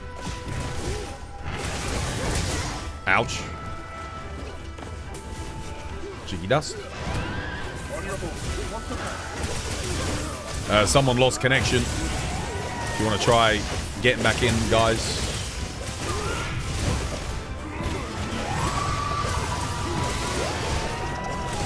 Oh man, I'm amazed I didn't get hit there.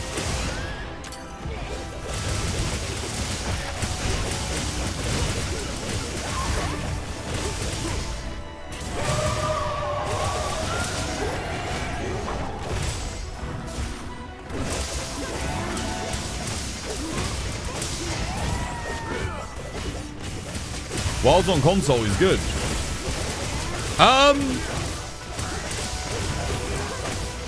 I mean, it depends on what your definition of good is, but yeah, I mean, it works. We're talking about launch PC, though. Launch PC, like, again, the majority of people were getting, like, 30 FPS. Console is only doing 30 FPS anyway. I don't know about the PS5 Pro, but base PS5. For me, in this day and age, if your game can't run beyond 30 FPS, you need to go back to the drawing board. It would not heal for some reason. So slow.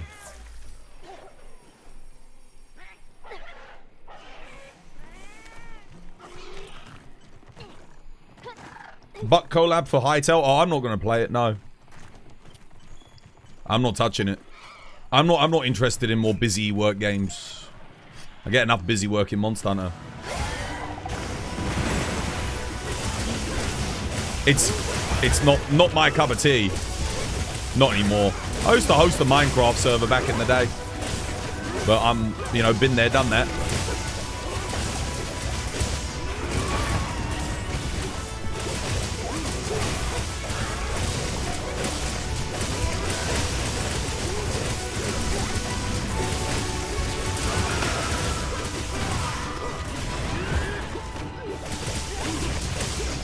It's fun, trust. Yeah, I know. Minecraft was fun, but like, I'm not making any content that isn't Monster Hunter, guys. I have tried too many times over the past decade. So what the? How am I missing all of these? Over the past decade to branch out into other content. It's not worth it. I'm not doing variety content ever again. I might make the odd exception for Elden Ring, or like a Souls game, but that's about it. Certainly not going to make an exception for a Minecraft clone, no matter how good it is. I mean, realistically, if I was going to make content in that genre, I would just make Minecraft content. Because, yeah, I could just mod. Like, Minecraft is just infinite content, right? I can mod it, I can do whatever with it.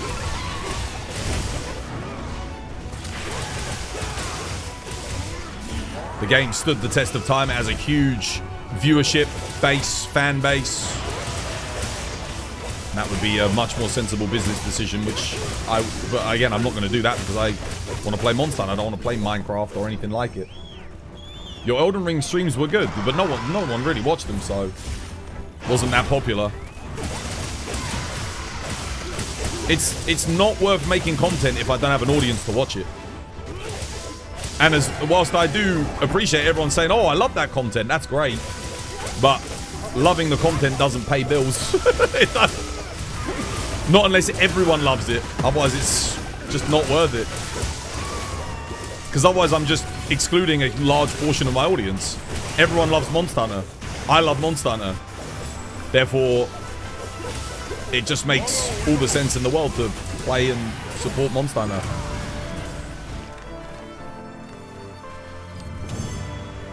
Over half of your friends dropped Wilds months ago and have only been on a Minecraft server. Yeah, watch all of your friends pick Monster Hunter up when the G rank comes out though, right?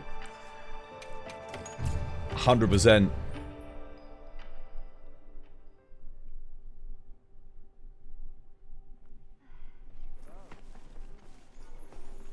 Do you think the performance patch will happen tonight because of Japanese time? The patch might go out at like 2 a.m. or like I don't know. Possible. But yeah, no, my days of being a variety streamer or trying that are over, guys. I'm not. It doesn't matter what game it is. It's like I might take a week off to do like a stream again. If it's a From Software game, I'll make an exception.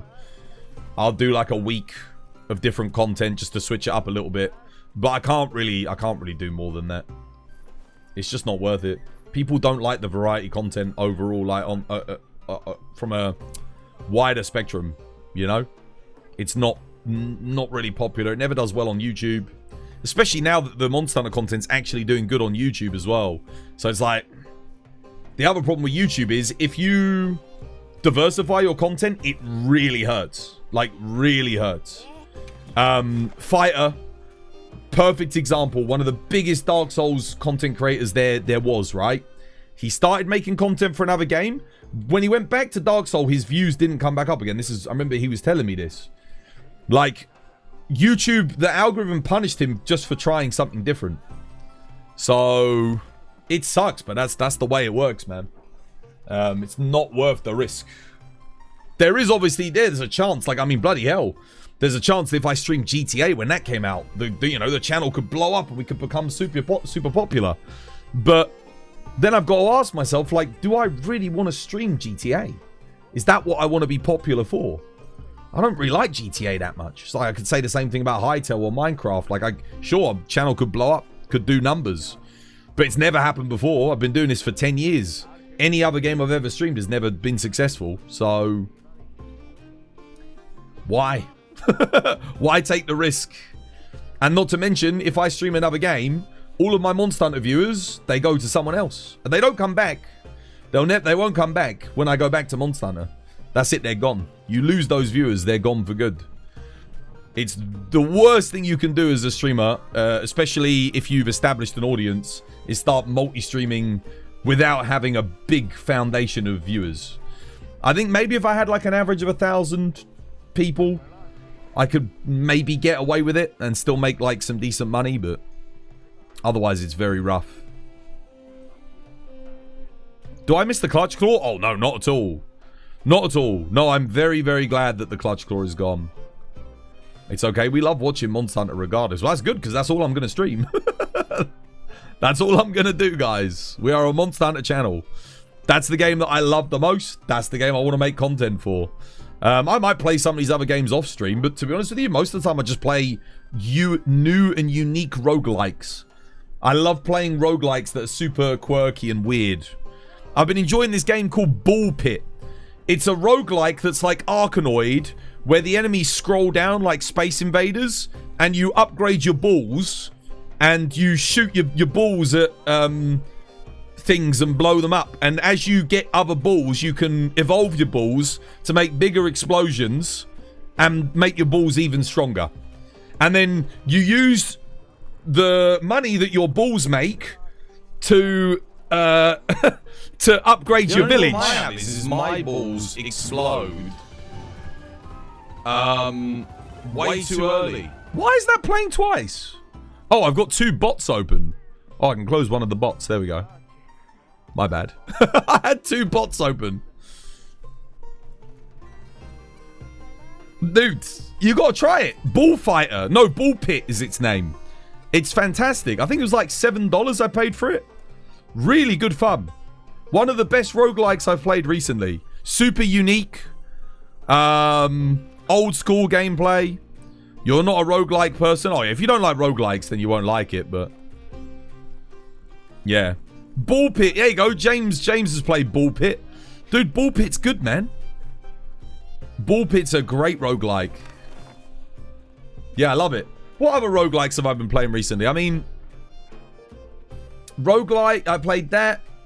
I played Blueprints. That was really good roguelike. What was I playing before that? Tower Dominion. That's like a roguelike tower defense game. That was really good. There was another one I played. Oh, what was it called? Oh, what was it? It was like you had to build a giant city in the middle that was on wheels and it would roll downwards. And then you'd fight enemies that were trying to destroy your city whilst mining resources to upgrade your city. What was it called? That was really freaking good. I forget what it was called, but it was awesome. Marvel Tower Defense? No. Nothing like that.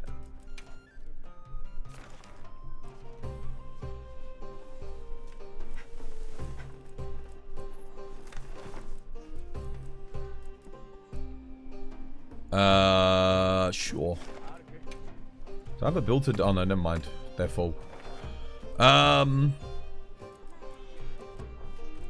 guess I'll host again, just because connectivity issues. What have I got? What have I got, like, one left of?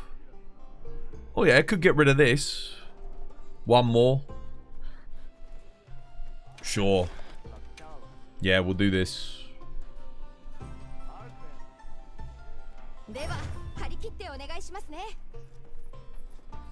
I forget what the other one I was playing was.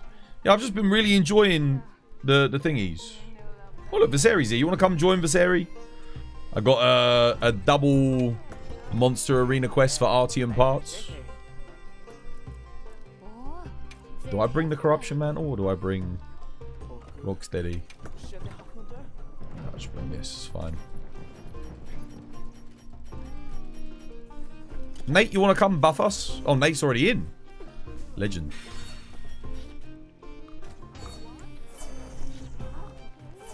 Tors, do you like sports? I love boxing. I like to fight. Yeah. Anything fighting related. I love fighting. I used to love fighting in school. Yeah. I used to do kickboxing when I was younger. Who's my favorite boxer? Well, like, of all time? Or currently? I love Usyk, man. I freaking love Usyk so much. Dude, I freaking love that guy. But of all time? That's tough. That's a tough choice for all time. Dude, I love Usyk. He's such a great personality. The thing was, he grew on me a lot. I used to like Anthony Joshua a lot. When Anthony Joshua's career was starting out, I was watching him in the Olympics. Who's my top 5? Top 5 boxers of all time?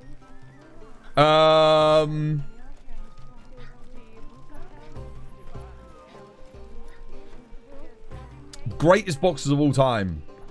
Well, I'll put Muhammad Ali and I'll put Mike Tyson on there. Both of them. They'd make my top 5. I put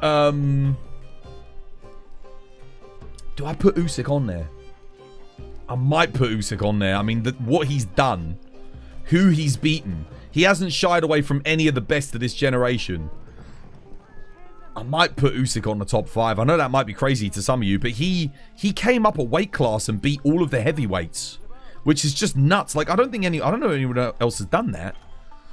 And my other two, oh, that's where it gets tough. It's very difficult to choose. Oh, well, shit, I went the wrong way. What the hell am I doing? Why the hell am I going there?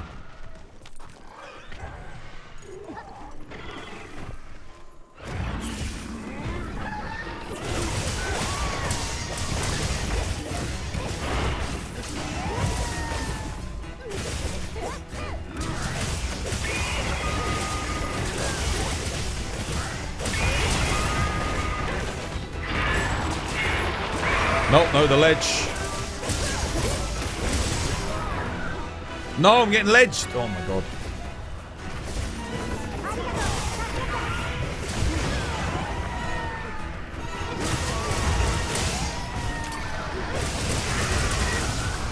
I'll probably put, I think Joe Frazier. Is it Joe Frazier? And Lennox Lewis. Yeah. Muhammad Ali, Mike Tyson, Joe Frazier, Lennox Lewis, and Usyk. I think that's who I'll pick. I might be forgetting someone, but I think those might be the greatest for me of all time. Oh crap, well, I should have double dodged there. Oh my god, dude, I'm getting wrecked by Mitsu. Why is Mitsu doing a number on me today?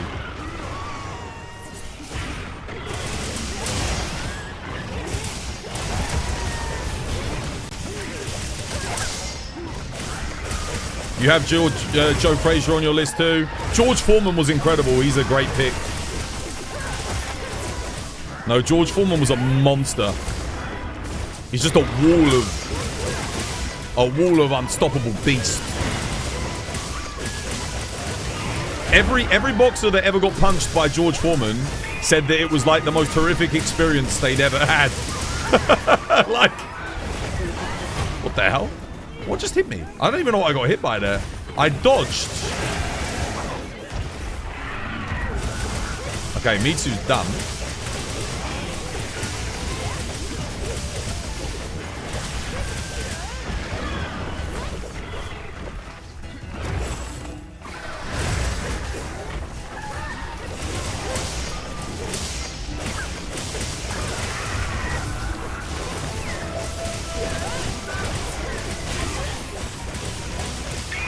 Thank you for the cheeky dust.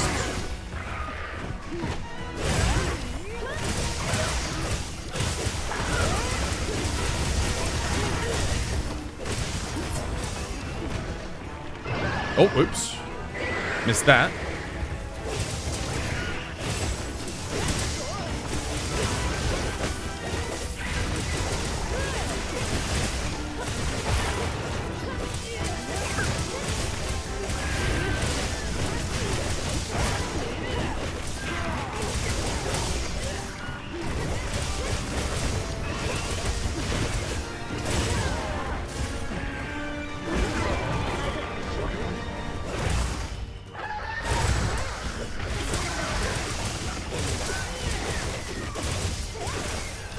It's funny, no one puts Floyd... No, Floyd Mayweather, though... Listen, technically he's incredible. But the guy, in order to be a great, it's not just about what you do in the ring. It's about how you are out of the ring. Alright? Look at what Muhammad Ali did for the civil rights movement.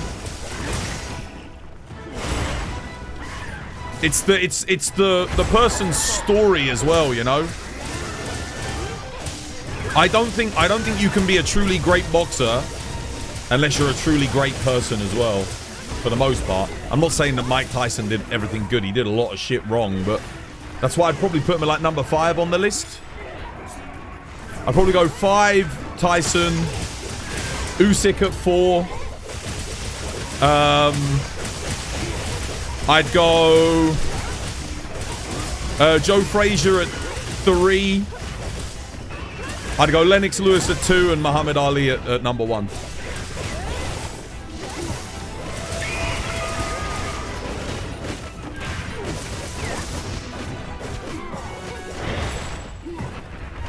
I think that would be my order.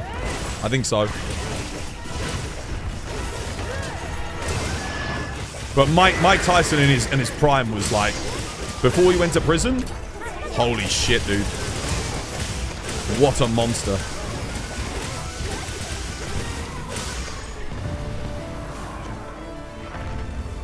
Mike Tyson's a terrible person.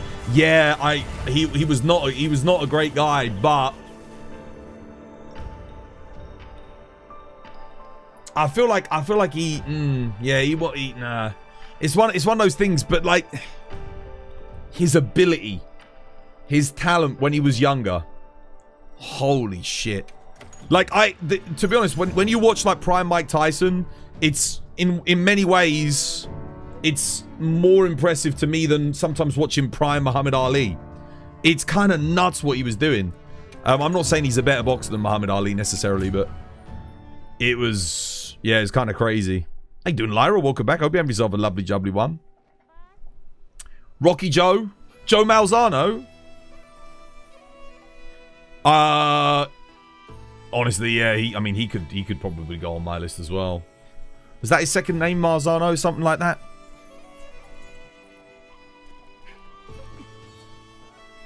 The ear nibbler. Yeah, he was, yeah, like I said.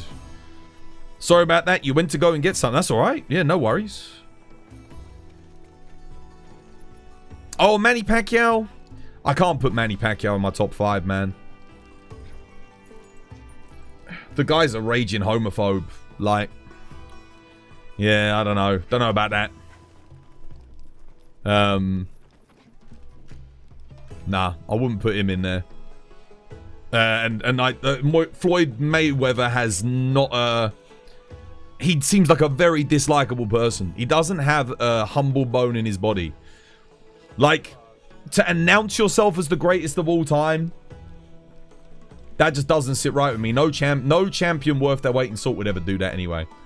It's just not my kind of person. That's why he would never make my top 5.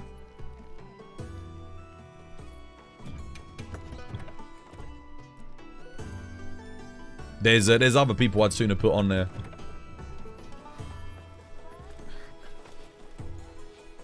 Evander Holyfield? Oh, dude, I'd put Evander Holyfield on there, yeah.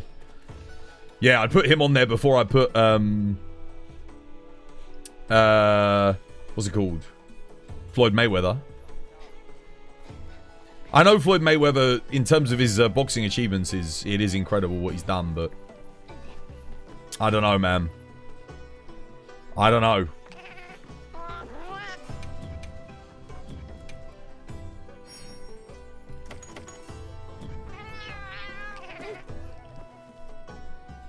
Ippo Makanochi wouldn't make my top 5. Wait, Ippo Makanochi, that's an anime character, dude, isn't it? That's not that's not even a real boxer. Unless was the anime based on a real boxer, I don't know. Mayweather has amazing ability and technique. His personality sucks. I don't like anything about him out of the ring. Not particularly. Maybe he's become more humble and like in his older age, I don't know, but I remember watching him growing up and nah, man, if you compare his personality to like say Lennox Lewis, it's not even. Lennox Lewis just seems like a genuine like good dude from what I like, from everything I saw about him, interviews, everything. I mean, maybe he's not. I don't know that much about him, but like, I liked him. I liked him more. Yeah, he's a gentleman. Exactly. Yeah. I actually do like Tyson Fury. As much as he doesn't always come across as, again, sometimes he has a bit of a personality thing going on, but I do think he plays it up. I get the feeling that he plays it up for entertainment factor more than he's actually like that.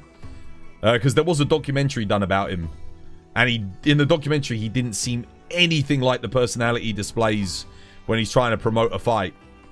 And I mean, I guess you could say the same thing about Floyd Mayweather, but whenever I see things about Floyd Mayweather outside of boxing, he just, again, I'm like, dude, that is him.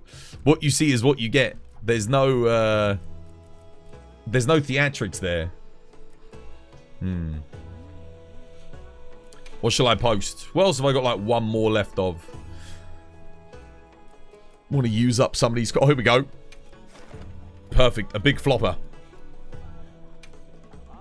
I'm clearing out my investigations, so we got room to get some new ones. How'd you calculate your total affinity from your build? You just add it up, mate. You just add it up. Just know what each skill gives you in your head and learn what the skills give you, and then basic addition. Your favorite boxer, Maki Zenin? Isn't that the bloody character from Jujutsu Kaisen. Oh, I finally worked out why I don't rate Jujutsu Kaisen that highly. I finally realized what the issue is. So I found a way to articulate it that will probably make sense to some of you guys. The issue I take. So I've always said I don't really care about the characters, and I realized why I don't care about the characters in Jujutsu Kaisen. And it came to me as I was watching the latest episode of Jujutsu Kaisen. I don't understand any of the character motivations in this show. They present me with like 10, 15 characters. I don't know any of their motivations or desires or thoughts or feelings. They all just come across as fucking edgelord. Gonna kill a demon. Gonna exorcise an evil spirit. You know, like that kind of shit. That's why none of them, we're starting to get more character motivations as time goes on, but that is why I don't resonate with the show. Because I was watching it at the same time I was watching Sentenced to be a Hero. And already I understand the character motivations of all the different characters. They've shown me what it is. Show don't tell, because the writing's better, the story's better, the characters are better. And then I was watching it next to Thingy. I'm like, dude, I don't know what this guy, you know, like, who are these people? They've just introduced them to me. What are their motivations? Oh, and they're dead. Okay. So it's like the show's teaching me not to care about any of them anyway. But that's what it is. That's why I've been having trouble vibing with Jujutsu Kaisen. Is because maybe it's better in the manga, but like, dude, I'm just like, dude, I don't know who you are. I don't understand what you're doing. What is it that you want? What are you trying to achieve? And then they're dead. Oh, okay. Sure, great. They're throwing around like 50 different names every single episode of people characters that I don't even know who the bloody hell it is. Yeah. I finally got my finger on it. That's what it is. What do you think about Dragon Ball coming back? Apparently it is the continuation of the story written by Toriyama. So, I mean, that's good. I don't really care though. I mean, I haven't cared about Dragon Ball since Z. I did watch Super, or at least I got like 50 episodes in. It's kind of like with the same that I did with Black Clover. Black Clover, I think I got like 120 plus episodes in, and I just stopped. I was like, yeah, it's not for me. It's funny, it took me 120 episodes. There was some good bits in Black Clover, but Dragon Ball Super, I kind of realized a lot sooner that I was just like, yeah, been here, done that. I don't really feel a need for this story to be continued. Hell's Paradise, it's fine. It's okay. At least in Hell's Paradise, I understand character motivations. But I think they're doing a similar thing with Jujutsu Kaisen. They're trying to do... There's a scene in the latest episode. There's like 20 characters all in a cave, all talking. And I'm like, they're all having a conversation together and whatever. I'm just like, dude, why? Like, too many characters. Too much. Bleach is peak. Bleach is how you handle doing a lot of characters really well. Understand their motivations. No, Bleach is very good. Bleach is S tier anime. Nah, see, Bleach is what Jujutsu Kaisen could learn from a lot. Because in Bleach, I understand they give all the characters room to breathe. I understand what the characters want. I understand what they're trying to achieve. I understand their personality and how they'll react in a given situation. Everything that they do is founded on good character. And then you have Jujutsu where it's just like, dude, I don't know, like, well, guess you're gonna kill some people, I suppose, because sure, okay. What about One Piece? One Piece is the greatest anime of all time. It's, yeah, it doesn't get any better than One Piece. One Piece is it's a masterpiece of the modern era. Like, genuinely, it's that good. I'm already missing I keep missing my dodges, man. Recently, I don't know what I'm doing. Wouldn't let. I couldn't double dodge there for some reason.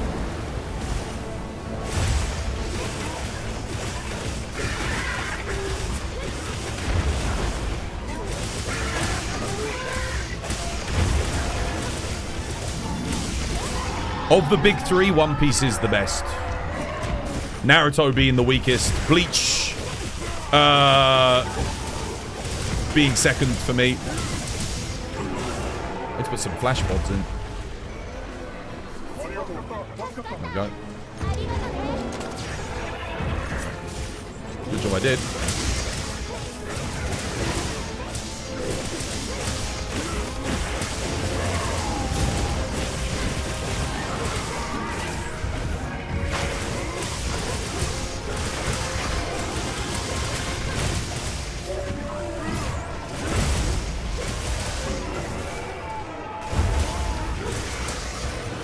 One Piece is the most overrated anime in history. It's really not.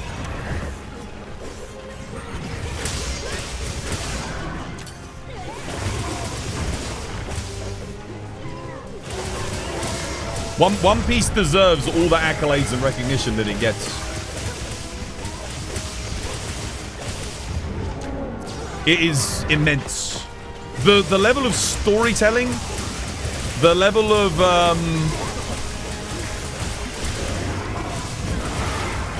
like I don't know, the level of like, I guess just really good paradigms between the real world and what One Piece is kind of trying to show. I mean, you either get One Piece or you don't.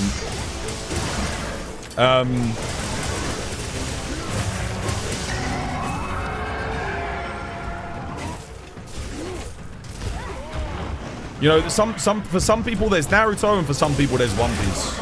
Let's just put it that way.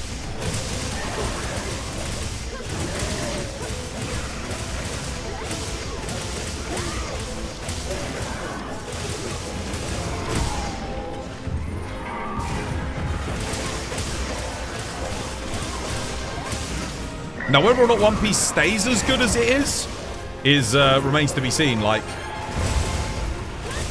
the mystery, the intrigue, the characters, the story, the interconnecting elements, the build-up and payoff. Anyone got a trap? I definitely... Is that multi-hitbox? Apparently. Say what you will about One Piece, but... See, putting down that trap would have been good before he transformed back. I was trying to get one myself. I was too slow, guys. Sorry. What the hell am I doing? I dodged the first thing, didn't dodge. And get hit by the bloody second.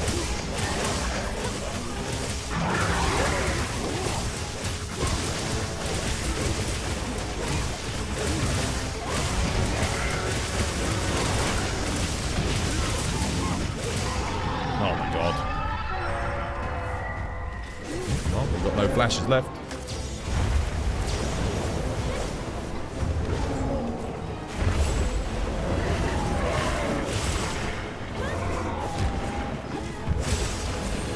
Where are you going? Oh, right, Lyra's luring him. Okay, go on, Lyra.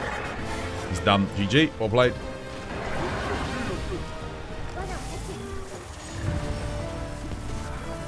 Card Captors Sakura is the best anime. Card Captors, a mystic adventure. I remember Card Captors. I grew up with Card Captors. Dragon Ball is the godfather of all anime.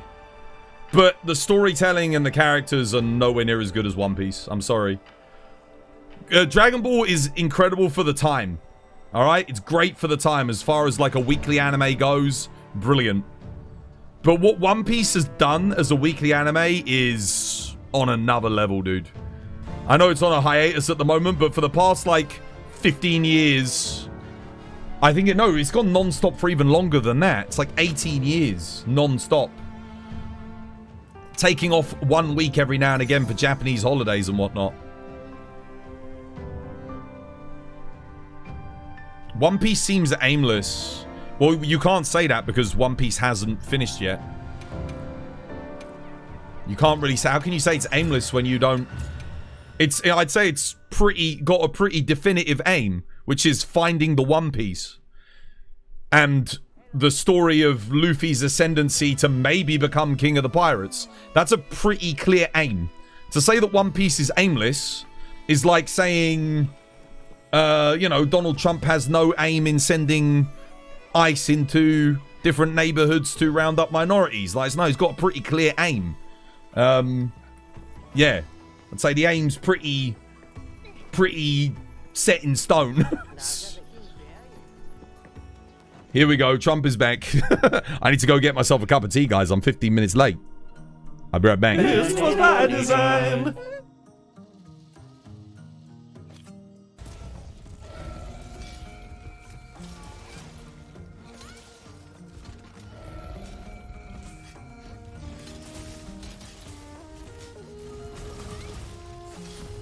Oh no, dude. I didn't hear it. I didn't hear what he was doing.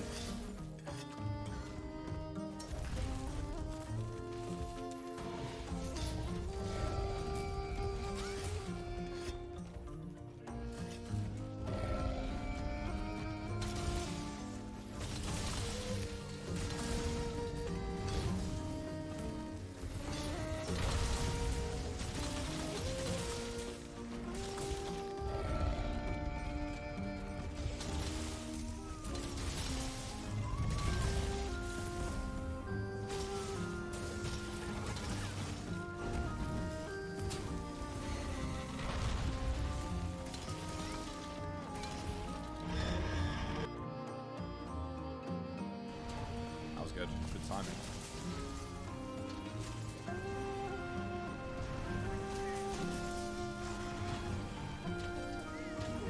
Nice. Good opening.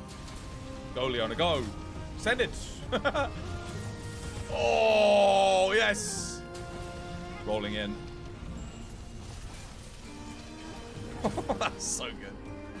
Every time, I love it. Okay, all right. Actually gonna dust it? She's got a lot of health, eh? Or is that just because we have 3-player scaled, so...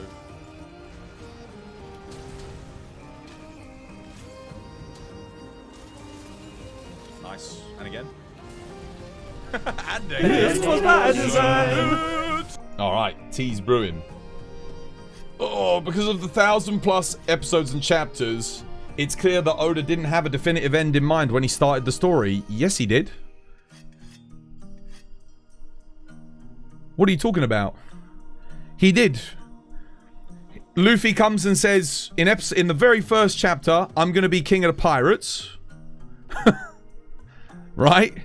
And Gold D. Rogers says, I've hidden the One Piece somewhere. You can find my treasure. You have to go and find it.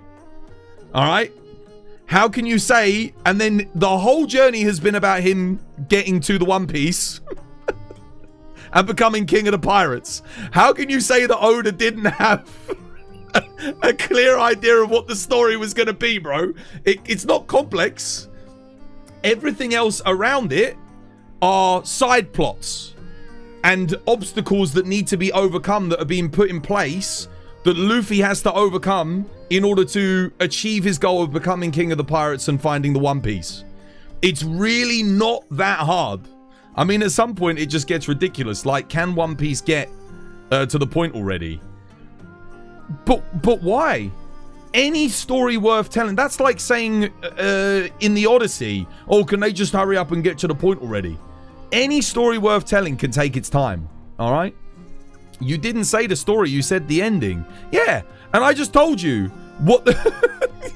You're saying that Oda didn't know what he wants the ending to be. Yes, he did.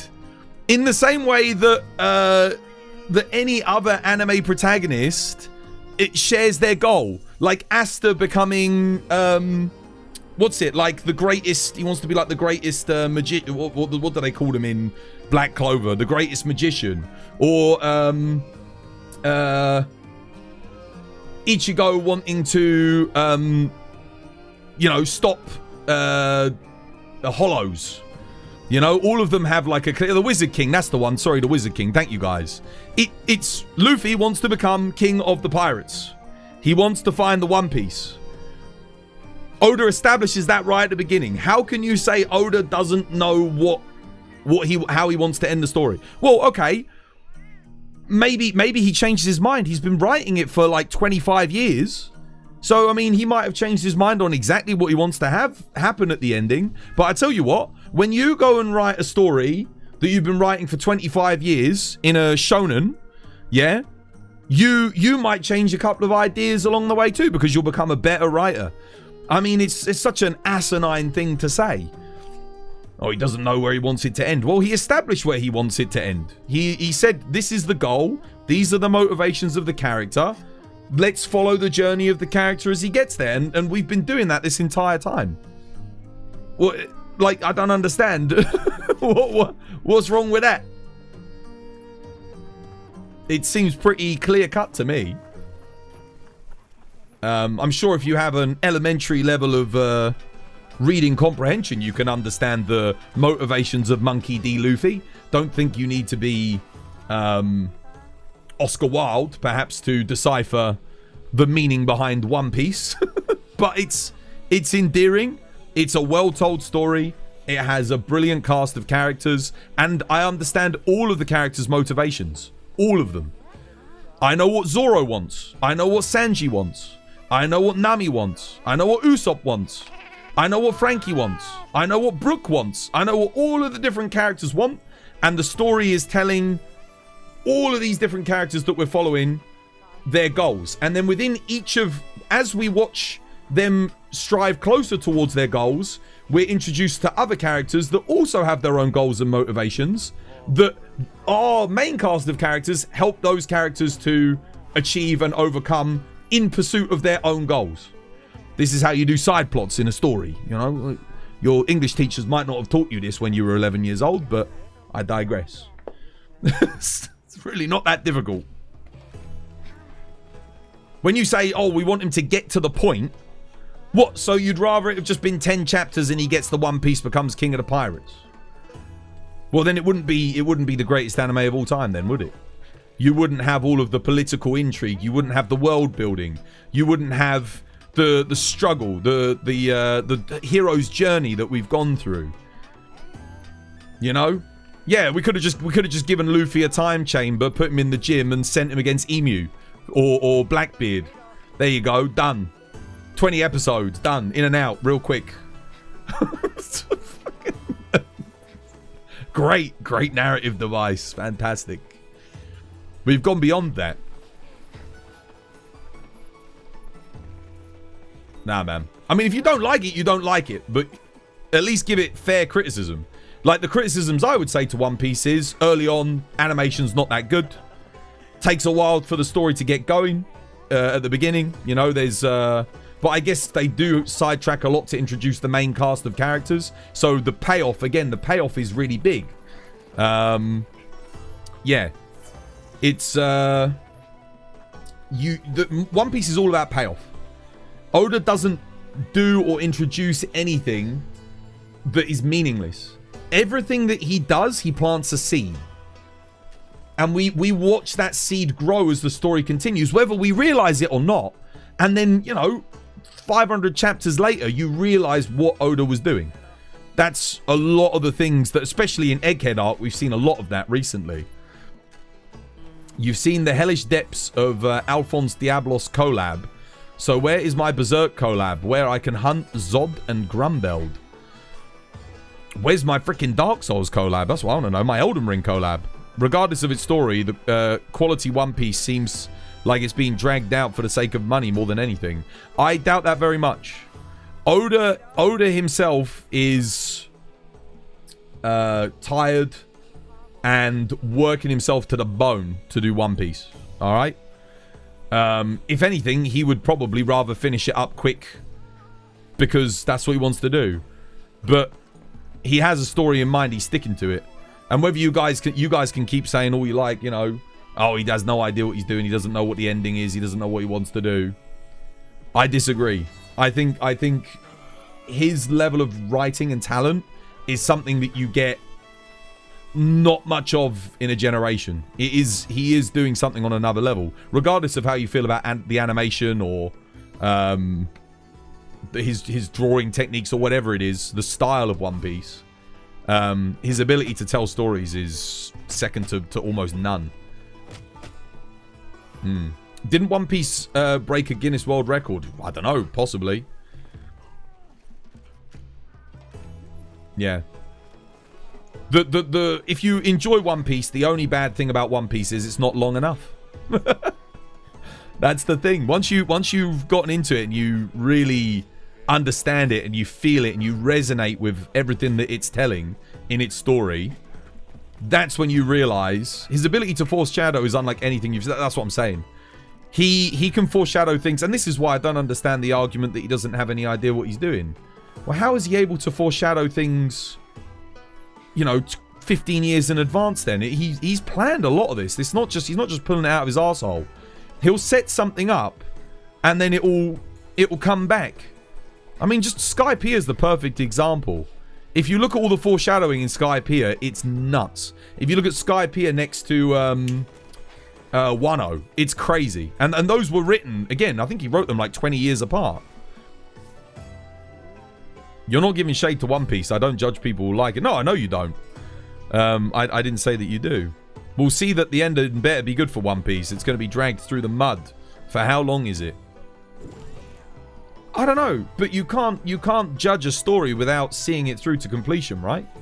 I mean, it might very well be that the story ends up being shit.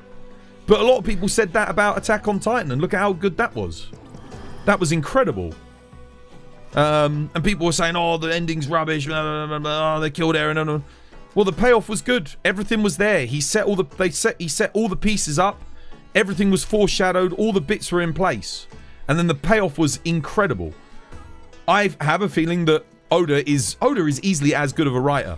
So I think you could probably expect the same kind of payoff with One Piece. Obviously, if not, then sure, I was wrong. But I haven't been proven wrong yet. So far, it's delivered in every single capacity for me. Here's my point of view. You started to watch One Piece when it started airing on Toonami. Then you left out, and now that I don't know it's 1,000 episodes long, I don't want to watch it because it feels like a task with so many episodes. It's 1,000 episodes. Each episode's approximately 13 minutes long when you take away the outro sequence and the intro sequence. So you've got just over maybe 1,300 minutes. Sorry, 30. No, how long? Yeah.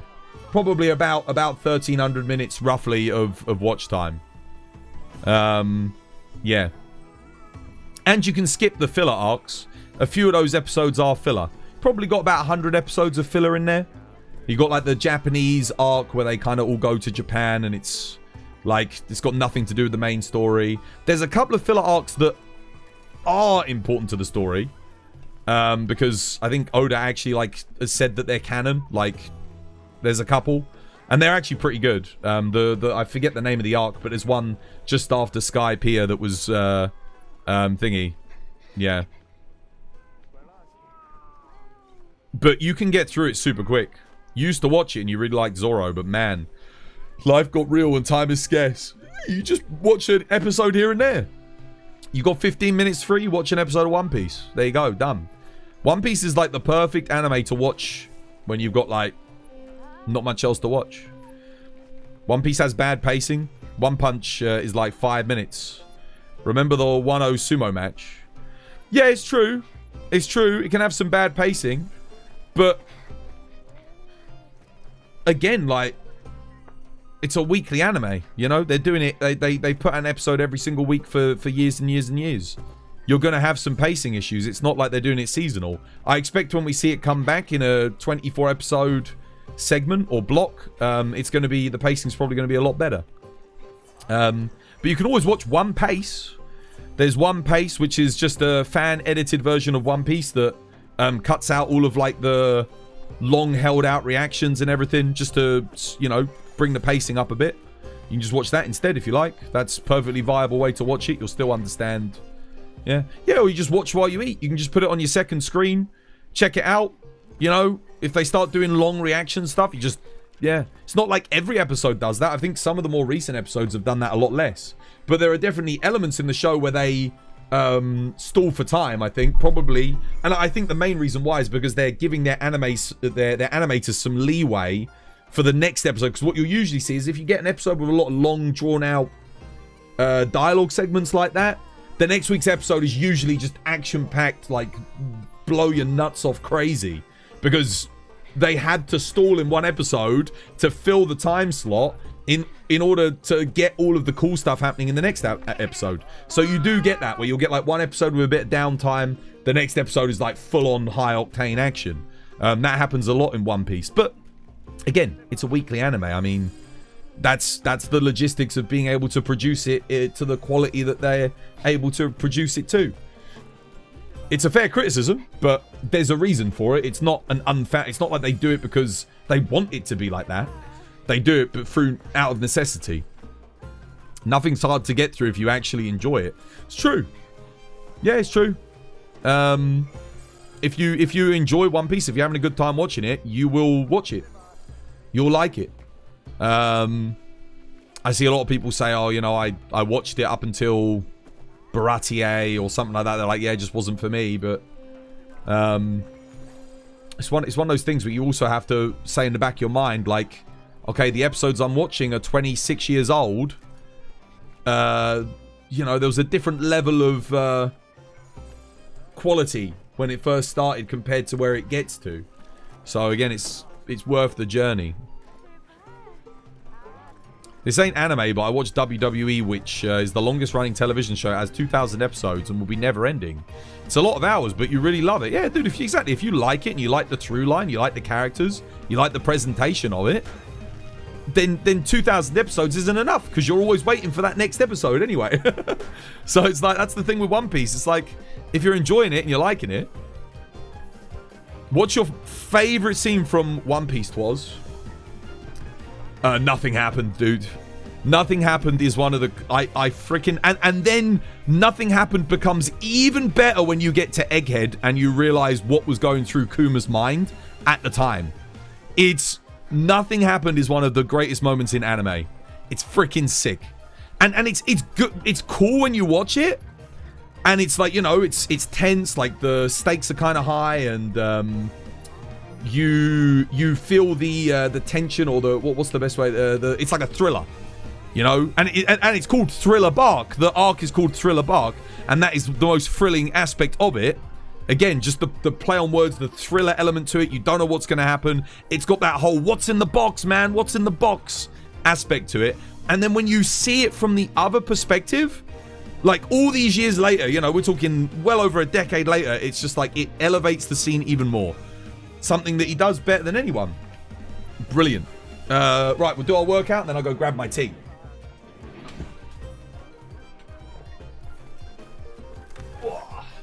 Wait. 1, 2.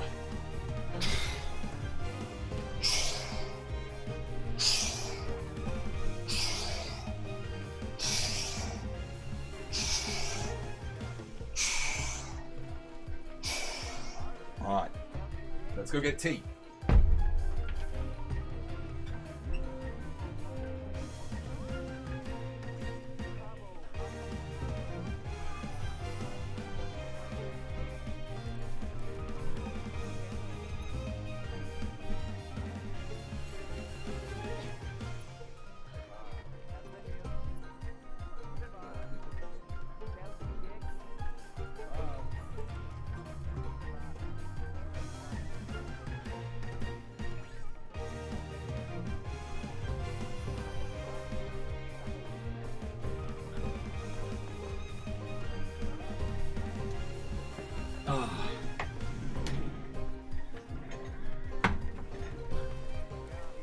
No, I love that scene, dude.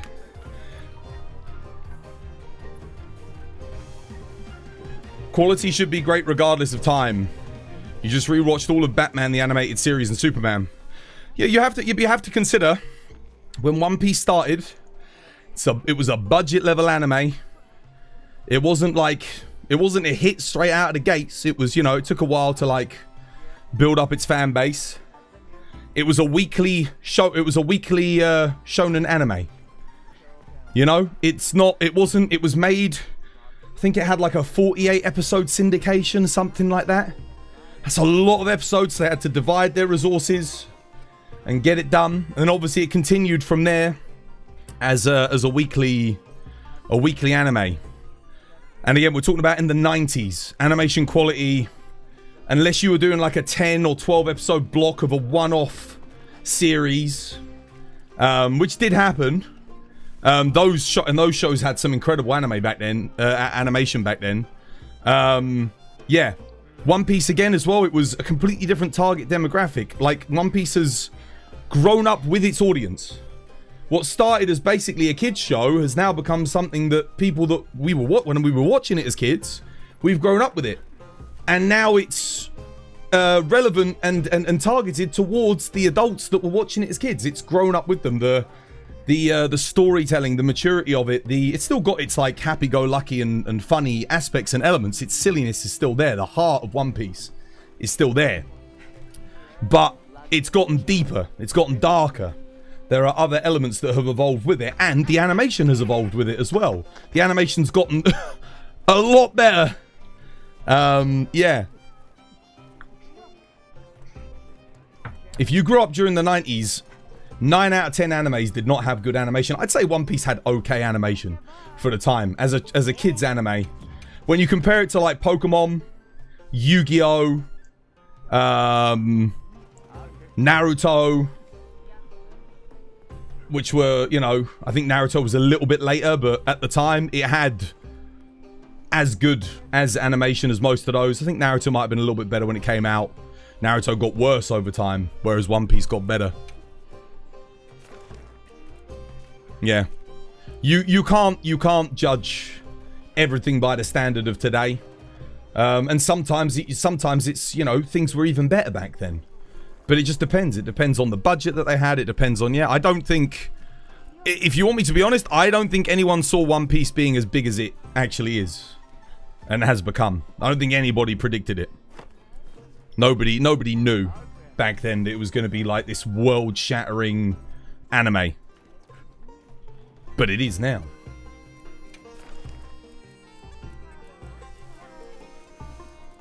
No, for me, One Piece is my favorite anime of all time.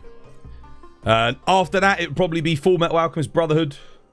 Then it would probably be... I do really like Bleach. Bleach might make my top 10, but I don't think I'd put it in like my top 5. I think I'd probably say... not Evangelion. I like Evangelion, but I wouldn't put that, no. Maybe... oh, man. Maybe Cowboy Bebop. I freaking love Cowboy Bebop. That might make my number 3 spot. I'm just trying to think, is there anything I'd put above that?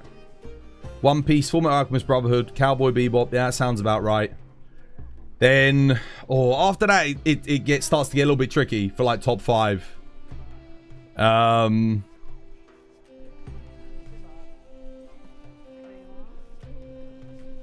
but it wasn't always that way, Shonen. One Piece has become the biggest, but it wasn't always the biggest.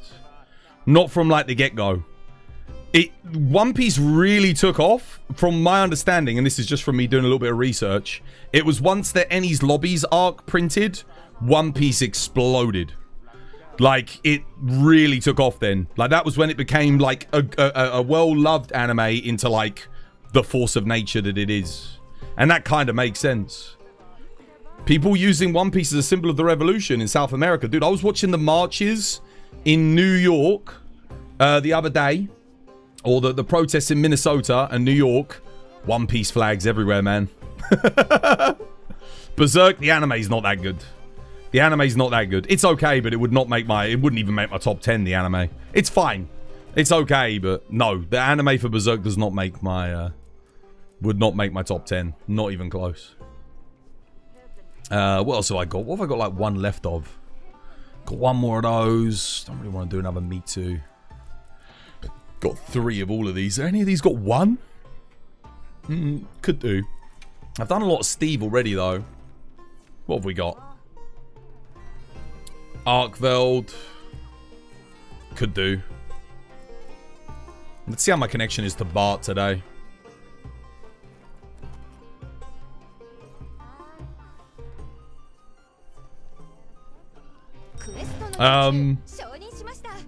What else would I put in my top 10?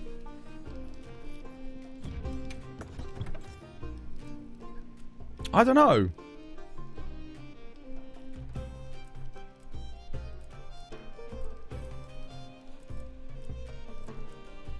What should we play on Arkveld? Yeah, I've been enjoying Switch Axe recently. I do like the changes that they've made to it.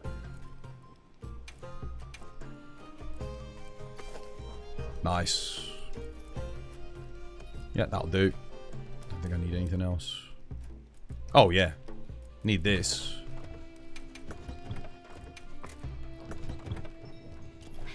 Code Geass. Code Geass is fantastic. I wouldn't put it in my top 10. It is fantastic, though, yeah. Really, really good. Lelouch of the Rebellion. Create your top 10 right now. Well, like I said, One Piece, Full Metal Alchemist Brotherhood, Cowboy Bebop. I think in terms of modern anime, I have to put Freyren on there. I was watching that Freyren episode 2 anime. Dude, I was freaking welling up. I was welling up. I was feeling it, dude. Nuts. Yeah, I put Bleach in my top 10. Bleach gets in the top 10. So good. Especially 1000 Year Blood War has just been immense. Really, really good.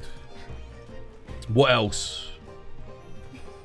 What else would I put in there? You haven't watched the new Freyren yet? It's so good, dude. Haikyuu. I like Haikyuu, but I wouldn't put it in my top 10. Really, really good, though. Surprisingly good. Like, that's one of those animes that I watched. I was like, I wasn't sure if I'd like it, but bloody brilliant. Quirkomundo arc. Quirkomundo was pretty sick. Yeah.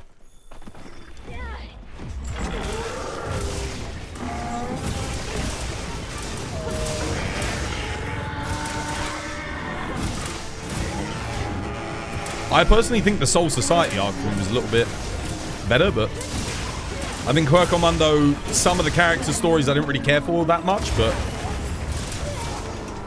yeah. It was still very good.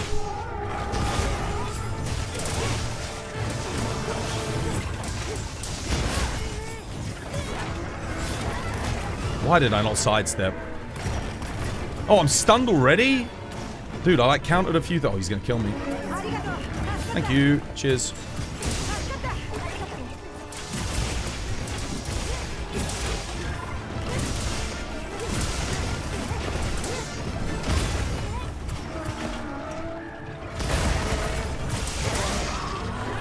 What else would I put in my top 10? I know I'm forgetting some classics.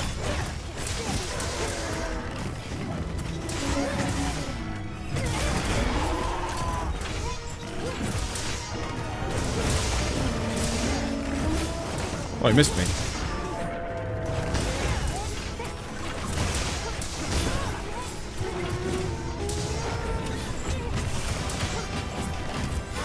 Oh, he missed me. Okay. Full release here. Oh, didn't hit anything good though.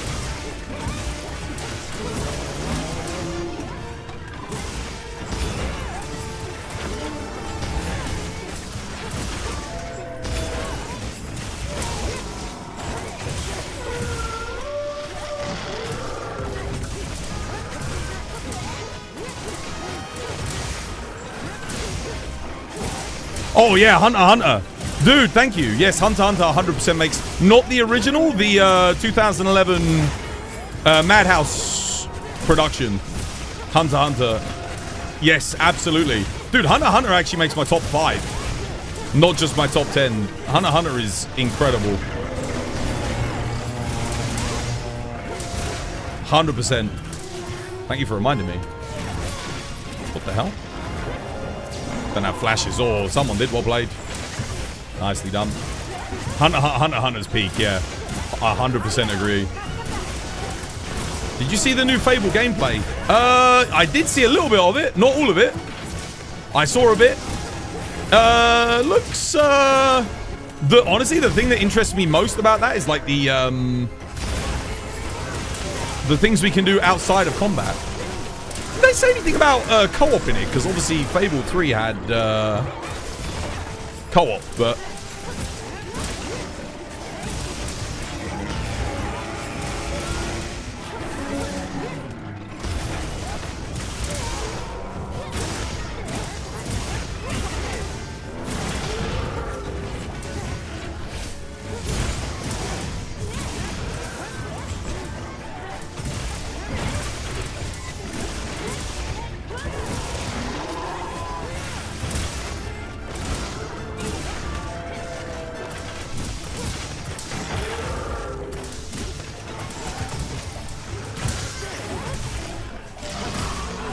I think I'd put Code Geass in like my top 20. You have cultivated such magnificent facial hair. Yo, thank you, Zanu. Cheers, dude. Kind of you. I'm not getting that. I'm not getting that.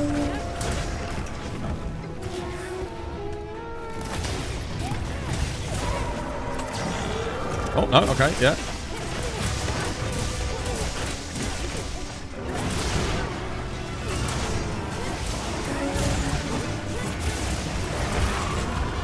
Got the break.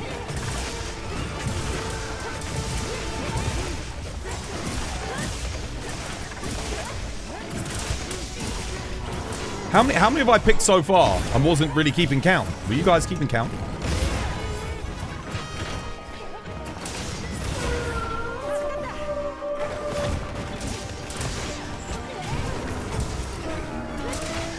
What?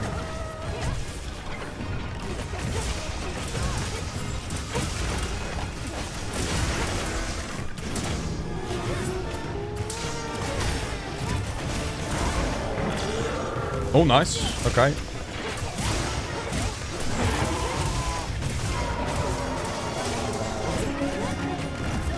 Oh, he missed me.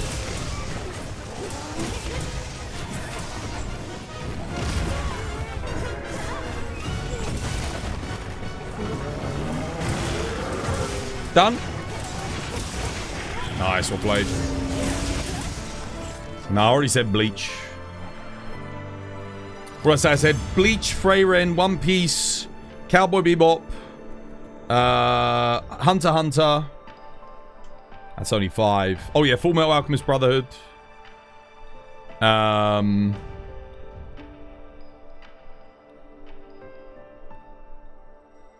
me think. What else makes my top 10 of all time? Oh! Meh.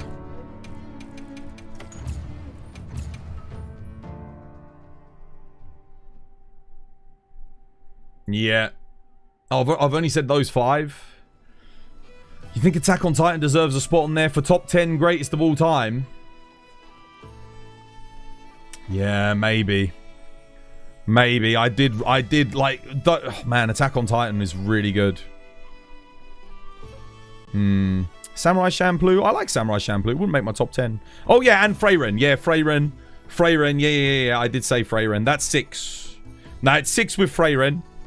I'd put that in my top 10. I think I can add Attack on Titan. I'd probably put it in like the number 10 spot. There are, for me, I didn't like the transition from 2D to 3D animated Titans. When they changed studios, I don't think the animation held up as good, but the story and everything was still incredible. Death Note, no, Death Note does not make my top 10. I don't rate Death Note. Like, it's good. You know, but in the top 10 of all time, not for me personally. The same reason I wouldn't put Evangelion in my top 10 of all time. I'm not that big on I don't like the protagonist all that much. I'm not that big on Shinji. I'm not that big on light. For me, I really have to like the protagonist a lot. It's one of the reasons why I never resonated as much with Black Clover. I do not like Aster.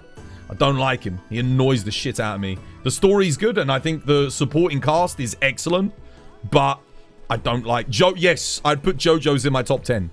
Yes, JoJo Bizarre Adventure absolutely goes into my top 10, 100%. Yes, thank you. Yeah, JoJo's makes my top 10 of all time. Yu Yu Hakusho? Would not make my top 10. Would not make my top 10. No, Naruto goes nowhere near my top 10. It wouldn't even make my top 100, Naruto. Not even close. Oh, I mean, Vinland Saga, oh, it's amazing. But does it make my top 10? It's so good, but I don't think it makes my top 10. It's really good. I love Vinland as well. Does it make my... It might make my top 20. I don't think it makes my top 10. The top 10... the shortest anime on my top 10 would basically be... Oh, you know what I might put on there? Steins Gate, man. Steins Gate was immense. That is so freaking good, dude. Oh... That might make my top 10. Now, that's peak. Steins Gate is immense, dude.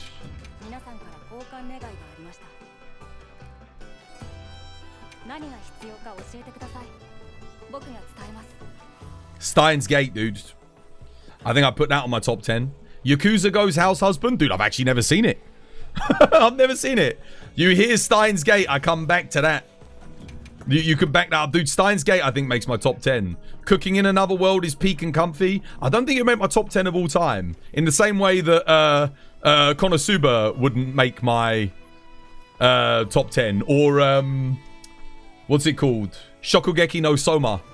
Mob Psycho, I love Mob Psycho, but I don't think it makes my top 10. See, One Punch Man, if it had kept up the quality of Season 1, would make my top 10.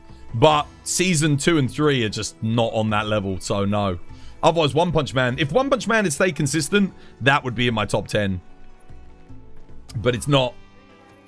I think I put Steins Gate in there. I think we're up to 8. Mob Psycho, I can't put Mob in my top 10. I love Mob. That would make my top 20. Mob would be in my top 20. It would not be in my top 10, I don't think. Elfen Lied, no, not in my top 10. Not in my top 10. I wouldn't put that top 10, personally. That is good, but I wouldn't put it top 10. See, Vinland would make my top 20. I think... what's it would make my top 20? Mob Psycho would make my top 20. Evangelion would make my top 20. These are all animes where there's like 1 or 2 aspects about them which... Actually, there's nothing I dislike about Mob. Why wouldn't I put Mob in my top 10? See, maybe. maybe it deserves the spot. I put Attack on Titan in there. And there's a part of me that prefers Mob Psycho to Attack on Titan. Golden Boy might make your top 10. It's tough, man.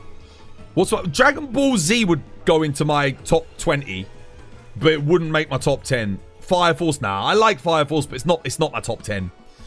I like it. It's not my top 10. I actually haven't liked the later seasons as much as I like the earlier seasons. Funnily enough. Yeah, I'd put... Oh, Hunter x Hunter's in my top 10, yeah. Hunter x Hunter would make my top 5, I think. Like, Hunter x Hunter is that good. Reincarnated in Another World as a slime? No. Oh! Overlord, top 10. Overlord, yes! Whenever someone says freaking... I completely forgot about Isekai. We didn't do any Isekai. There's only one Isekai that gets in my top 10. Freaking Overlord. Overlord makes my top 10. Absolute peak. Einzolgaum, baby. Let's go. That's a freaking top 10 anime. Yes. W with the reptile breeding arc. Freaking Overlord is peak. I just watched the movie recently. So good. Sword Art Online ain't got shit on Overlord. Sword Art Online wishes it could be Overlord. Sword Art Online is the best premise squandered that I've ever seen in an anime. They had like a great world, interesting characters, a really cool premise, and then they scrap it for more boring worlds, a worse premise, and less interesting characters. Sword Art Online is the biggest like throw in anime history. Like, genuinely. Yeah, season 1 of Sword Art Online, impeccable. And then it all just drops off a cliff. I don't know what the manga like. I don't know what they were thinking. I don't know what yeah. Sword Art Online is like One Punch Man. So much potential, but just squandered, thrown. Fate doesn't make my top 10. I think I've said 10. Let's have a look. What did I say? I said One Piece, Full Metal Alchemist Brotherhood, Hunter x Hunter, Cowboy Bebop, Frieren, Overlord, Attack on Titan, Steins Gate. What else did I say? We're missing some. What else did I say, guys? Shit, there was 2 more. I know I've said 2 more. JoJo's Bizarre Adventure and Bleach. That's it. That's my top 10. That's my freaking big-ass Mount Rushmore of anime. That's it. Jujutsu Kaisen, nah, doesn't belong anywhere near a top 10. Not for me. Well, that wouldn't even make my top 20. Great animation, but shitty characters and just a story that copies like a bunch of other stuff. Steins Gate is that good. Steins Gate is that good, yes. Steins Gate is that good. It is close to perfect. Like, there's, you know when you watch an anime and there's nothing you would criticize? That's Steins Gate. There's nothing to criticize in that anime. It's so good. You didn't like any of the slime? No, I liked Reincarnated in Another World as a slime, but it's not as good as Overlord. Look, go watch Overlord and you'll understand why I don't rate Reincarnated in Another World as a slime that much. Frieren isn't on the level of anything else that was mentioned. No, dude, that's copium right there. Frieren is the greatest anime I've watched probably in the past 5 years of like new anime. It is that good.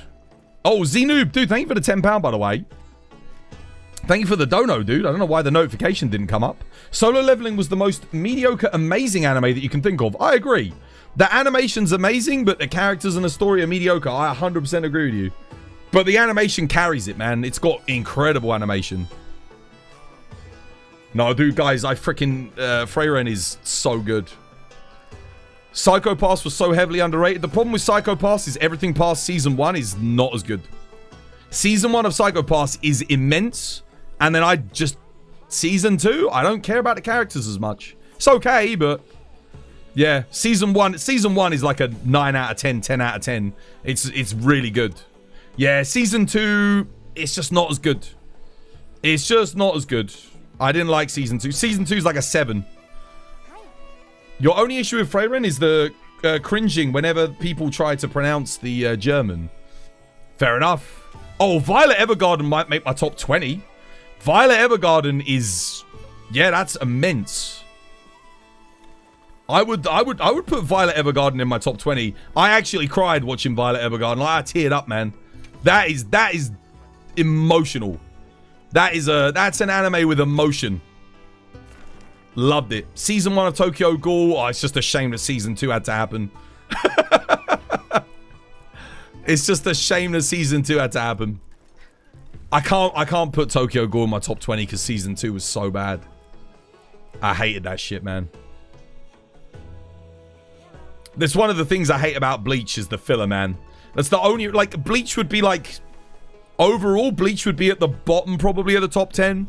Not because it's not peak. It is. When it's following the manga, it's peak. But Bleach filler is the most painful and boring shit that you'll ever have to watch in your life. Like, if you think freaking Naruto or One Piece filler is shit, wait until you watch Bleach filler. Oh my god, dude. Holy crap. Bleach fillers are so bad, dude. They are awful. Gintama, dude, triple. I have never watched it, mate. It's one of those animes that I keep meaning to watch. I've never watched it. It looks really good, though. I need to watch Gintama. It looks funny. Avatar: The Last Airbender. It's Western animation. That's a cartoon. No, doesn't belong in the anime for me. I'm a purist. Has to be Japanese made. For the same reason that I wouldn't put like Castlevania, Netflix's Castlevania, I wouldn't put that in the list, even though that is absolute peak. It's made in Britain. It's British animation studio, so no, doesn't count. Now, Avatar: The Last Airbender doesn't count. I don't know what. I don't know what I want to do. If in doubt, put up a monkey. There we go. Helsing. I love Helsing Ultimate. That might make my top 20. I just love the premise of like a freaking vampire going around and like killing Nazis. Sick. High School of the Dead. Nah. Wouldn't make my top 20. Helsinger Bridge. Helsinger Bridge is funny, dude. Oh, dear. Putting any anime in finished in the top is crazy. Well, that means I couldn't put Hunter x Hunter in there because that's not finished. That means I couldn't put One Piece in there because that's not finished. I couldn't put Freyren in there because that's not finished. I don't even know if Steins Gate is finished because like I feel like they find ways to like bring it back, but I mean I think it's got a good ending. Yeah. Anno Hannah, I remember Anno Hannah. I wouldn't put that in my top 10 or top 20.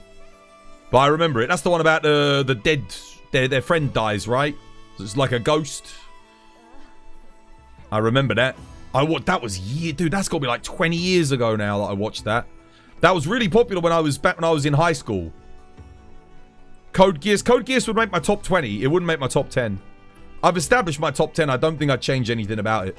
I think that is my top 10. Overlord isn't finished. Like, half the anime in my top 10 are not finished. Hunter x Hunter, One Piece, Overlord, Freyren.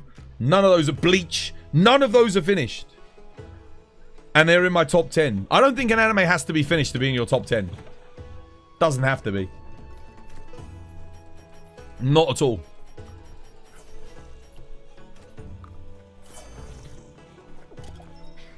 Trigun is gas. Trigun's really good. I don't know if that would make my top 20. I just realized I got no Studio Bones anime in my top 10.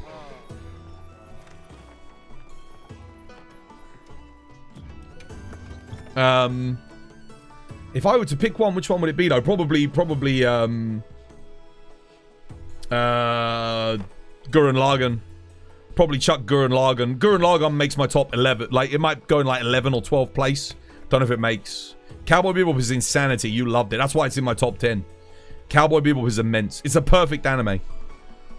It's so good. You don't want good things to end. It's true. Yeah, exactly. That's why. High School Double D. Don't make my top 20. I remember again when I was back in high school, when I was like, I think I would have been like 15, 16. Everyone was going crazy for that anime. For obvious reasons. Oh dear.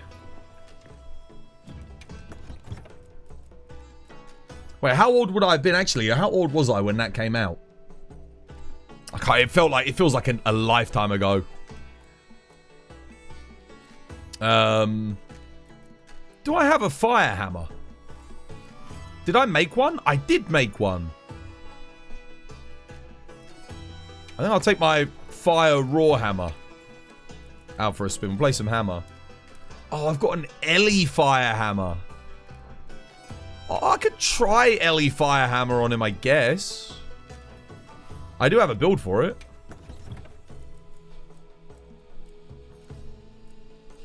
Yeah, I'm pretty happy with that list. I'm just trying to think, is there anything I'm forgetting? There's probably something I'm forgetting, but I think that would make I think that covers my top 10 pretty well.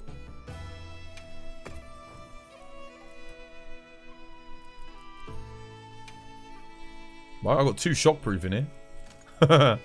Oh shit, I got 4 protection. Hell no. I'll get bind resist in. That'll do. Where's bind resist? Where are you, you bastard? Where is it? Bind resistance, where are you at?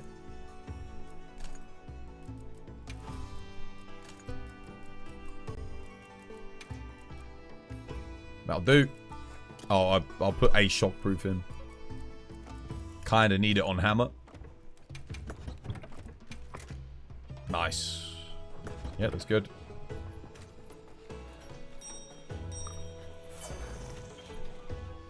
Who's coming? Don't forget your traps and tranks. Don't forget your traps and tranks. Don't forget your traps and tranks. Don't forget your traps and tranks. Don't forget your traps and tranks. Don't forget your traps and tranks. Don't forget your traps and tranks. Don't forget your traps and tranks. Don't forget your traps and tranks. Don't forget your traps and tranks. Don't forget your traps and tranks. Don't forget your traps and tranks. Don't forget your traps and tranks. Don't forget your traps and tranks. Don't forget your traps and tranks. Who's coming?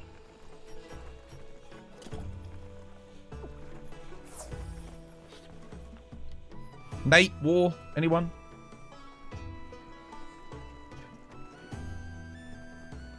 GPU and CPU? At the moment, I got the 9800X 3D and a 3090, but I bought a 5090, so we're going to be putting that in. Full Metal Alchemist made you... Full Metal Alchemist Brotherhood. Yeah. It's so good, dude. It's so good. Hammer time, mate. Evangelion, as weird as it was, really good. I put it in my top 20. I put Evangelion... The only thing keeping Evangelion back is I do not like Shinji. I don't like the protagonist. I'm not that big on it. It's got some weird shit in there as well. It's a bit like... But... It's so influential. The animation's incredible. The movies are all pretty damn good. Berserk is your favorite anime and manga? I don't like the anime. I haven't read the manga. I need to read it. But I mean, I say I don't like the anime. That's not fair. I like the anime, but not anything that's come out in the past 20 years. Yeah? I like the original run of like the animation, you know, the janky 90s anime. I like that. Frame gen on? No, no frame gen. You don't have frame gen on 3090. It's got no AI.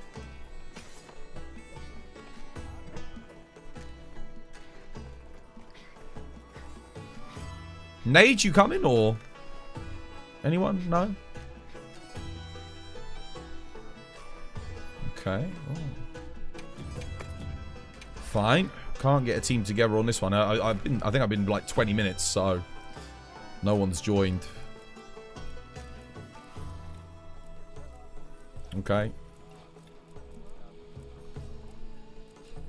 Nade's gonna do that. I don't really want to do that though. No. I'm just gonna do some single player, I guess. I mean, we could do Monkey with a team of 3, but I want to have a full team. I'm not in for trios at the moment. I mean, I haven't done this. Could go and try get my A rank with bow. Let's see how the bow build plays. You've been away from Hammer for a bit. You made all your Gogmazios. Yeah, I got the dragon and the fire stuff, but what the hell is going on with my... What the hell was that? The armor sets weren't rendering in there. Let's give this a go. This build's actually pretty good for bow. Yeah, let's do it. Nice. You need help with Omega? Okay. I mean, I'll see. Yeah, I might be able to help with it later.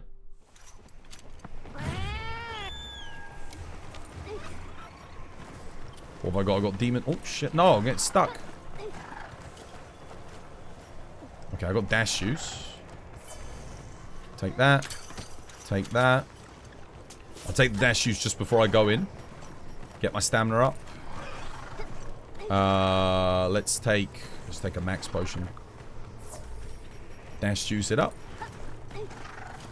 Bow is pretty weak on Jin Dahaad, but it's only a regular Jin. Oh, come on, let me jump down, bastard. Seriously?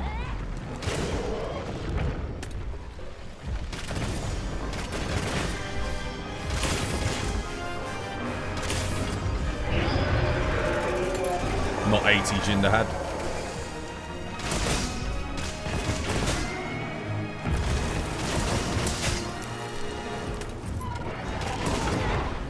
Okay, missed my dodge somehow. Press X, nothing.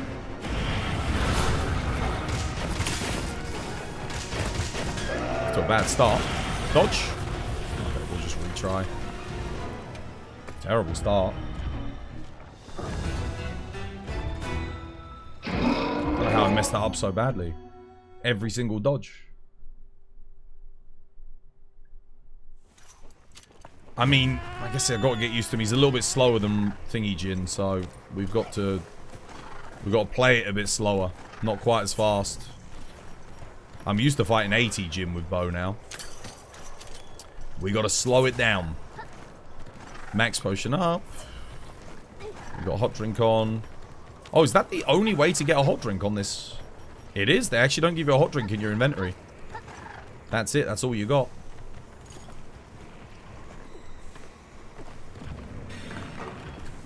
Right, slow it down, Twas. He's a lot slower.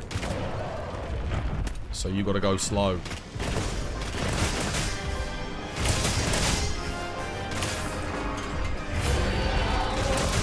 There we go, slowing it down.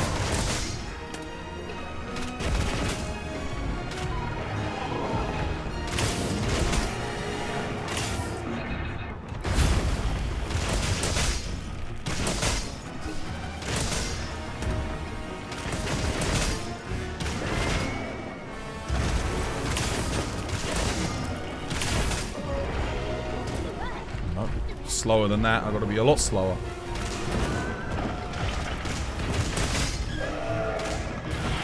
It's funny going back to like a normal Jin Dahaad.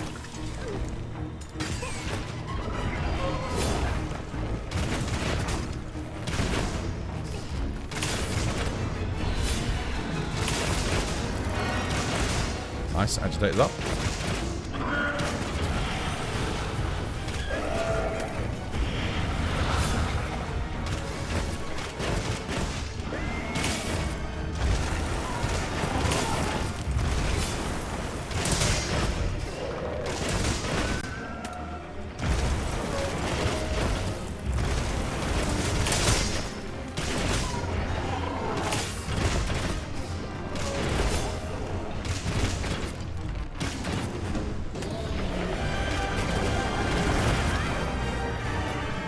Really? Okay.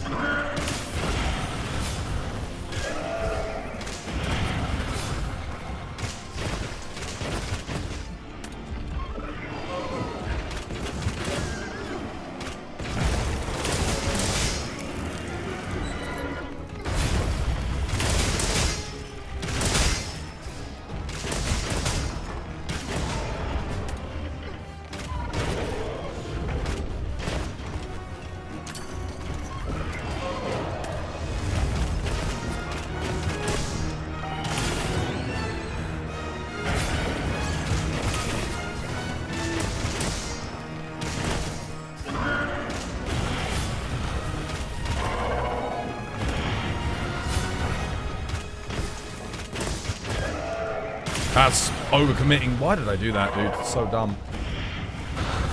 Stay down. Cheeky heal. Don't have flashes, sadly. This is going to be a lot harder than Switch Axe, I'll tell you that. The build's really good, but... God damn, dude. I'm starting to question, should I even be using the Pierce Coat, to be honest.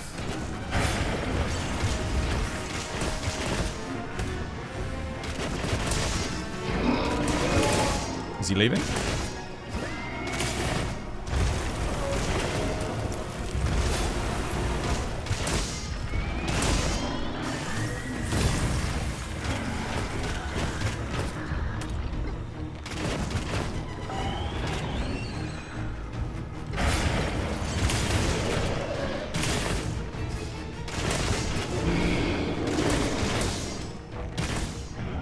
Okay, it's fine. Get another dash juice on. Take cleanser.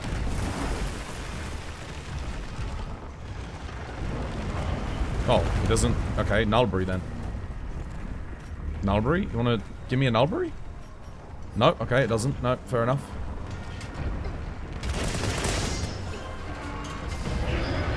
Oh, I didn't. Apparently, I didn't dodge that. I thought I did dodge. Okay. Nope, you can catch it.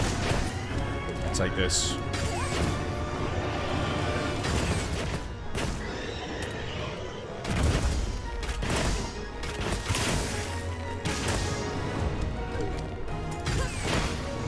I don't know if it's worth doing this, but might be.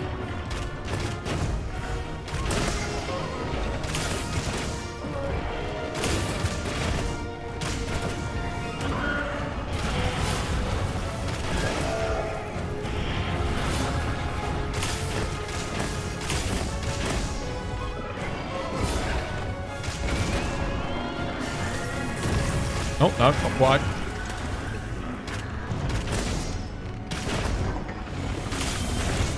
Oh. Alright.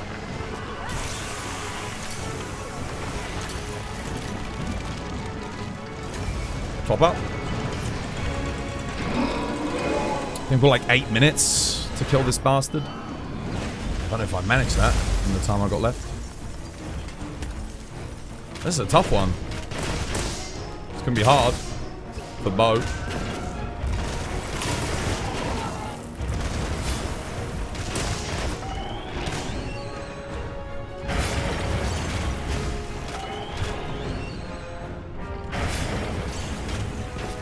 Drop it. I've got to make use of the environment here as best I can, I think.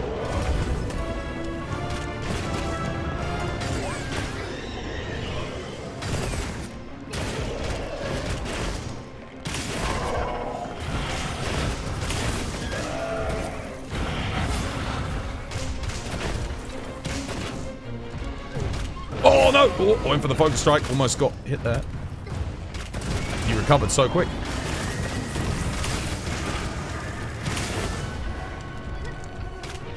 Oh no! Missed my lock on.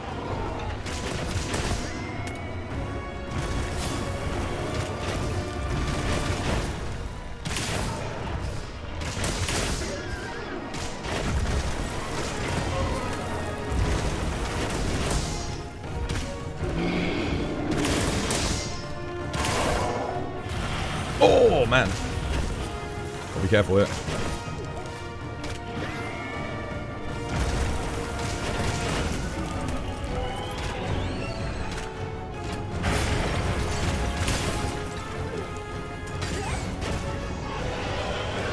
No skull, and I'm already at 8 minutes. Damn, dude. I mean, how the hell am I meant to get 8 minutes with Bo solo then? Holy shit. I mean, I don't think I played that badly.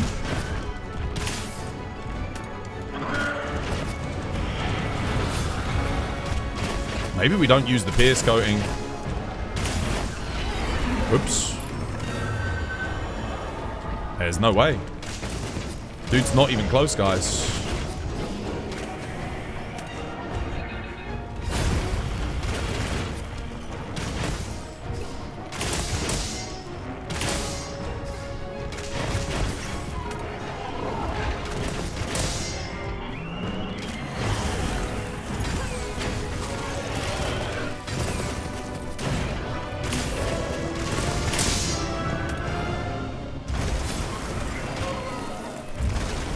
Oh, no, really? Damn.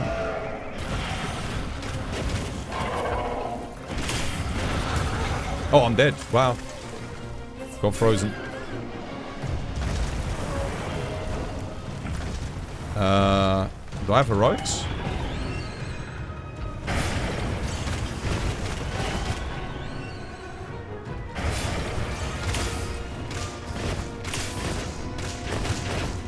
I think that hit probably cost me.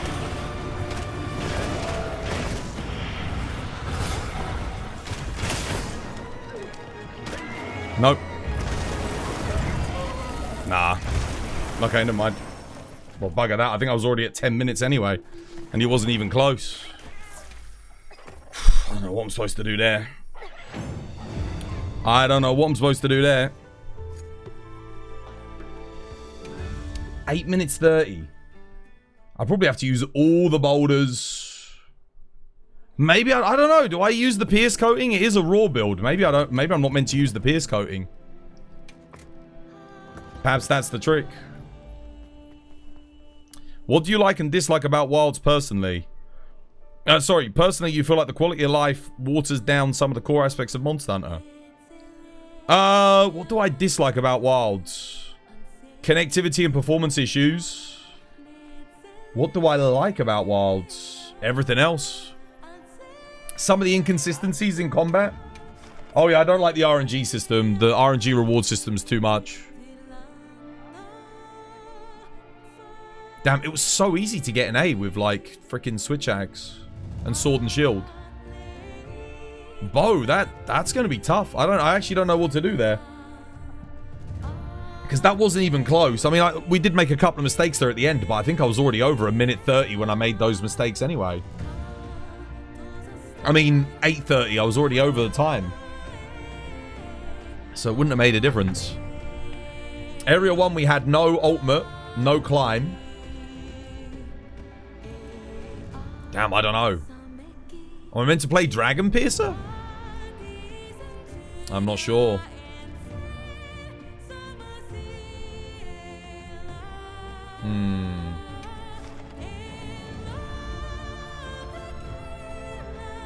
I could give Hunting Horn a go.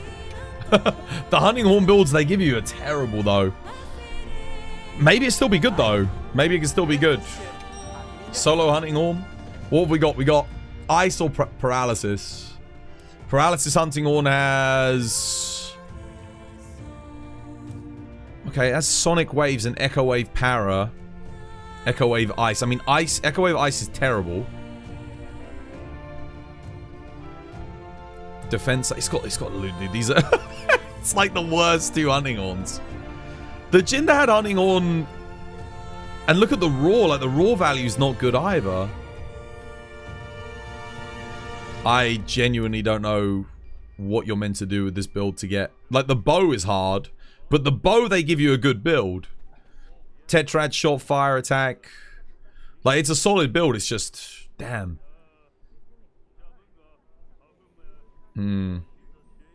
This one's tough. Wouldn't be so hard with this though, because you got crit boost. That's gonna be clean, easy. The Hunting Horn, I don't know. I guess you take this for the Slugger and the Horn Maestro. Focus the head, maybe. Although this does have Razor Sharp and Protective Polish for blue sharpness. It's funny because it feels like this should have Razor Sharp Protective Polish. Or Protective Polish, right? And this should get the Slugger. Because this, you want to maintain that little bit of white sharpness. I need Study. Study, have you done this? Weapons that need to be mobile already had mobility options, and weapons meant to be cumbersome were so for a reason. It doesn't make the game easier, rather just reduces your input. Focus mode in Monster Hunter is like adding auto-aim to an FPS. I disagree.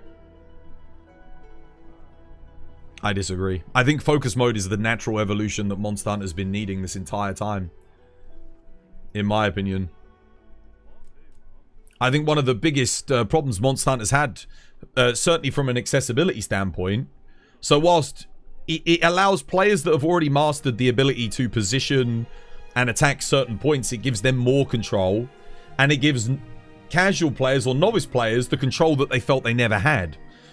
Because a lot of the old Monster Hunter games, like it or not, the inability to directly aim a lot of your attacks. Some attacks you could aim, like you could reorient your player based on like your camera's positioning.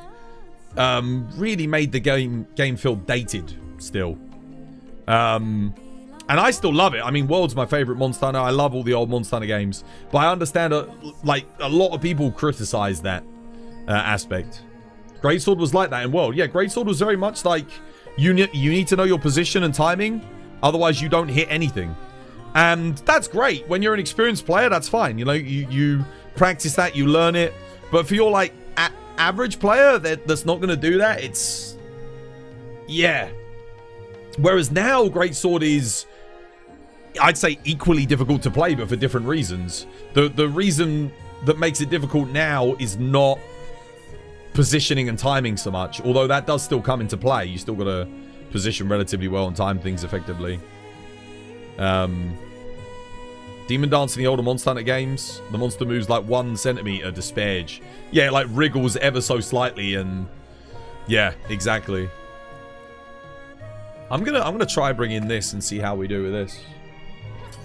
That's what made Greatsword so satisfying. I'd still say Greatsword is very satisfying. Greatsword for me in this game is, whilst I do feel like it could do a bit more damage, I freaking love it in this game. I love it. I don't mind that they made it so that you can reorient your attacks, you know, if the monster moves. It makes it a lot more multiplayer friendly as well, because one of the big issues with Greatsword is I would just play it solo in World. Because if I had one team member who was shit at positioning, well, great, now I get no damage in because the monster's going to keep targeting them, and I get punished for it, so it made it frustrating.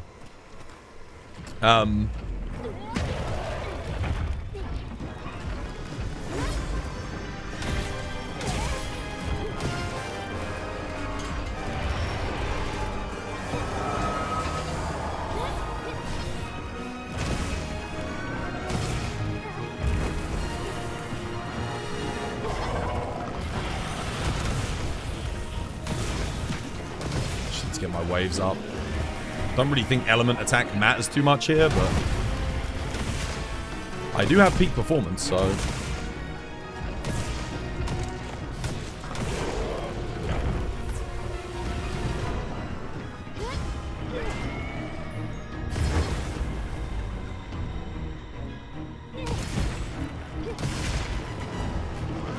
no, like I said, for me personally, focus mode is something I've been...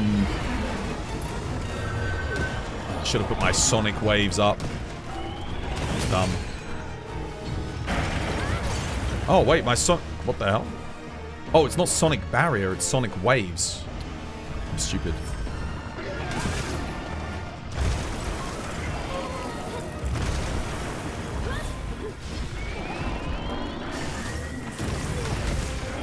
Try and get those legs.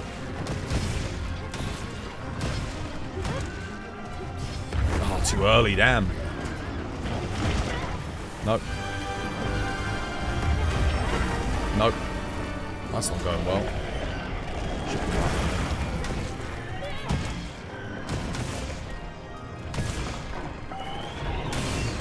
Nope, get the hell out of that.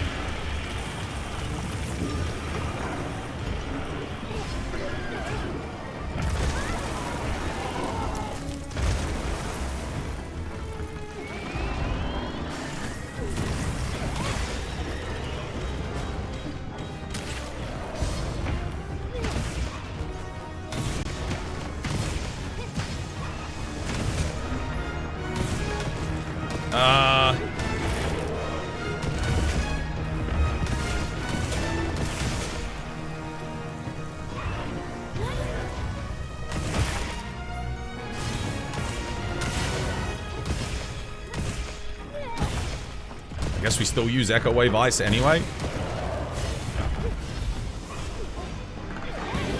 Do I have Slugger in this build? I think I do, right? Oh, come on. Was I really too early there? Damn. I thought I had that.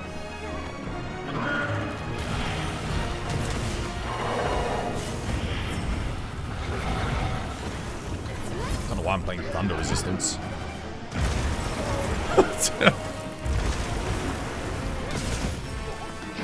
I'll save the KO for, I think, final phase.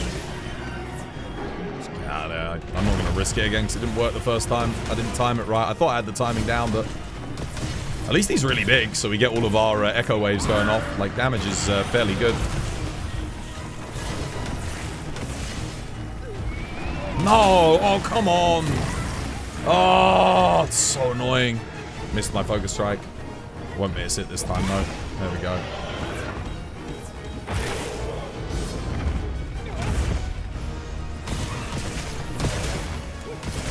Too slow here, too far behind.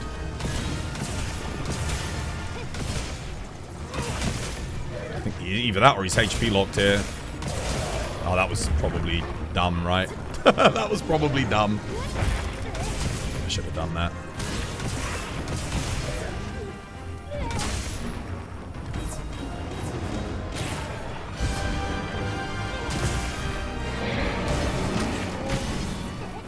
I need to get those weak spots on faster to, like, control the fight a little bit earlier. I wasted time at the end there. I think he was HP locked, like, way before that.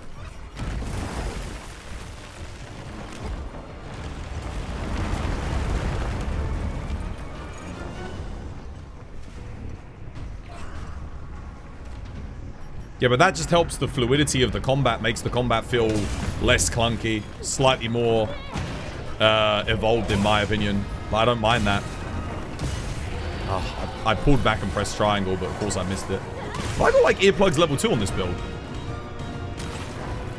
I might do, you know. Couldn't roll. Was locked in. I really need to get just like a chain going.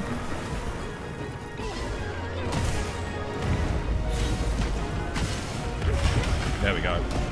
That's what I want.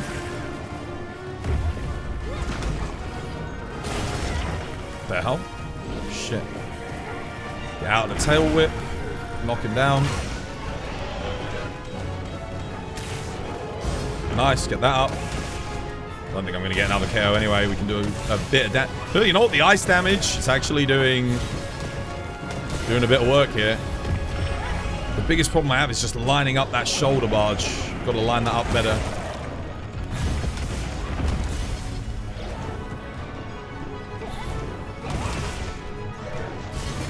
Like if I compare focus mode to like clutch claw or wire bugs, I take focus mode every single time.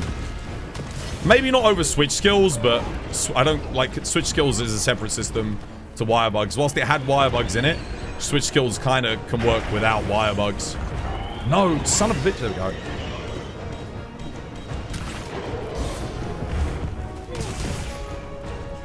No skull.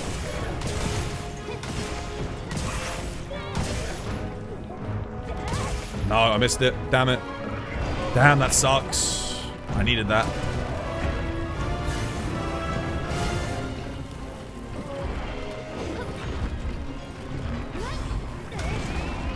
No.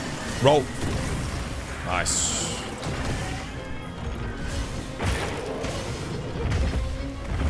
Excellent.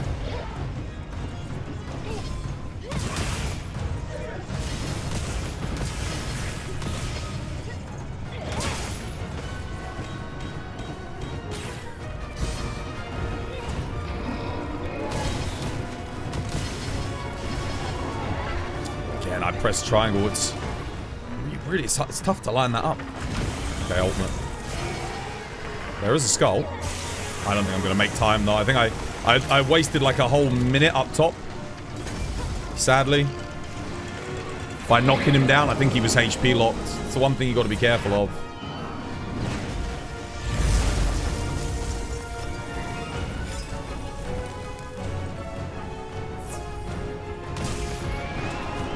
Oh, that is... I tried to do the hilt stab. Too slow again. I swear there was a weak spot on his chest. Don't know how I missed it. Damn. Oh, I mean, that would have worked. I was just about to go for it. This is... everything's falling apart right at the last hurdle. Wait, it's back. Wait, where does it keeps... I'm telling you, it keeps disappearing. It's there 1 second and gone the next. I'm tripping, guys. Every time I go for it, it's gone. I know I saw it there. Is there something stopping me from getting it? Nah, it's too slow. It only appears when he shoots the ice. I thought that was his head. Yeah, it was... I wasted like a minute up top. I not KO'd him in area 1. I shouldn't do that. Need to KO him in area 2. I'll try again.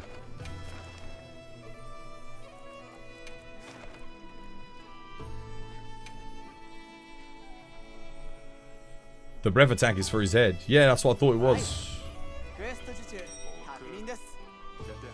I kept missing it every single time I went for it. The build's good though. It's doing a lot more damage than I thought it would. Too much damage in area 1. You can recovery S to get back peak performance. It's better to just keep doing the ice attack, honestly. The peak performance is going to have no effect on the... It'll boost my physical hits, but it's not that big of a deal if I don't have it up, I don't think. Oh shit. There is no hot drink on this build. Got to take that.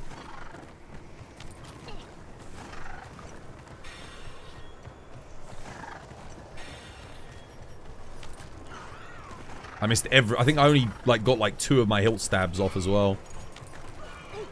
Gotta make sure I'm getting those. I'll save the mantle for the second phase as well.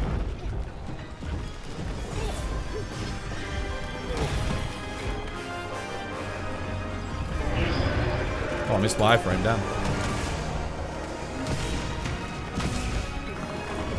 Get that up. Yep.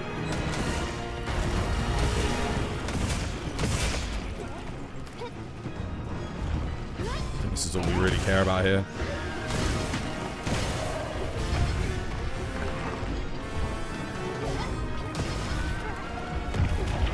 Get out of there.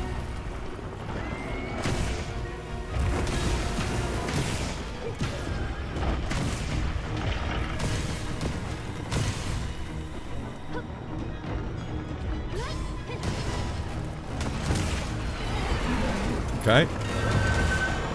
Focus, focus, focus. That's good. Oh, okay, yeah.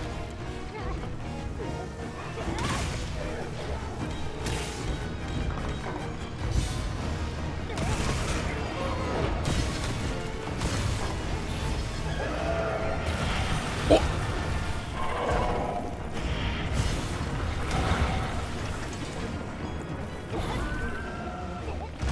Nothing to do with that. There we go. Only problem with this run is he keeps moving. He's moved out of my AoEs a bit too much.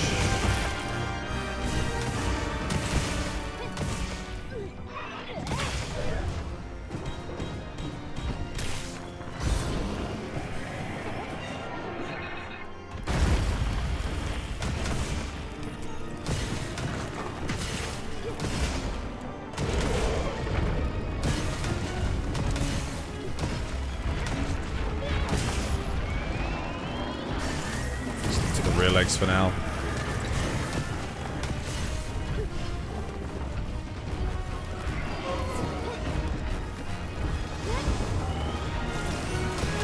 Oh, I'm too far. No, I'm not far back enough.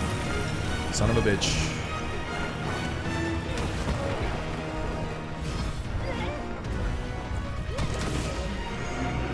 Good move, RNG, though. Other than him moving around a lot. Like, pretty damn good.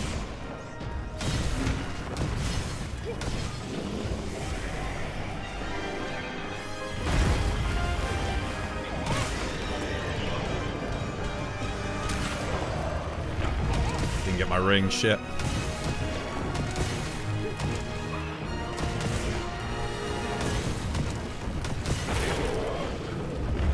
Thunder resistance, I don't really want to play that, but I think he should be good here. I think he'll probably moves on. Judging by my blue sharpness. I hope I don't have to do too much more.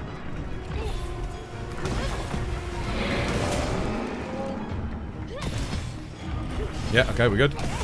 Excellent. Sharpen up.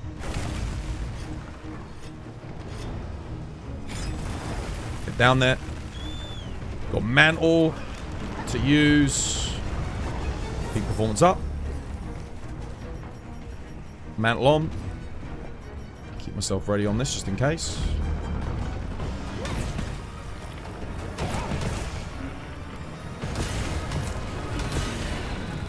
That's fine. Don't ult immediately, please. Dodge roll that. Focus strike this. Get to the head. Gotta get to the head. Need a KO.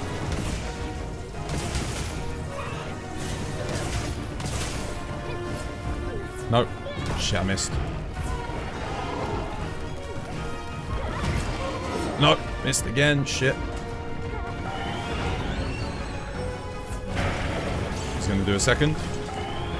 It's fine. Keep moving.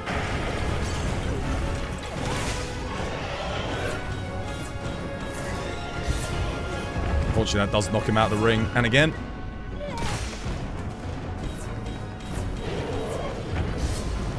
Cool.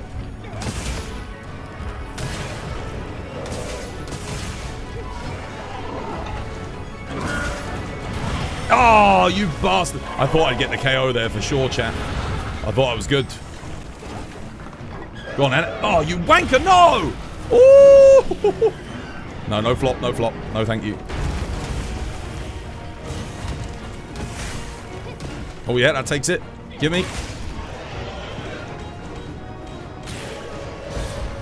Excellent.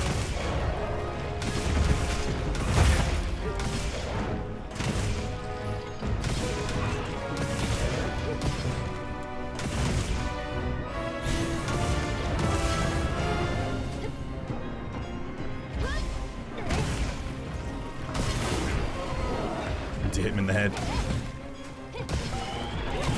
That's bad. Oh! I thought I timed it good.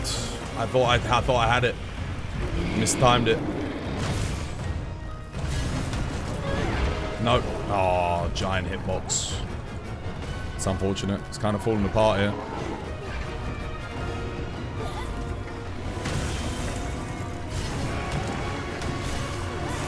It's fine, I guess. Heal up.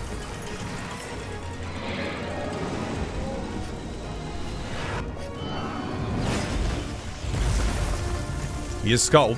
I can get a KO here.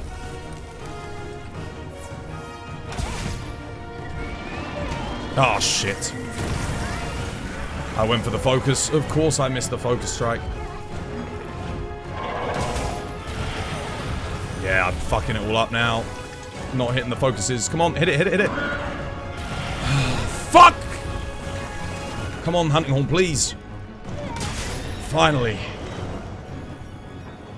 What the hell? None of my inputs registered. What the hell? Oh no. Wait, why none of my I'm not getting any haptic feedback on my inputs.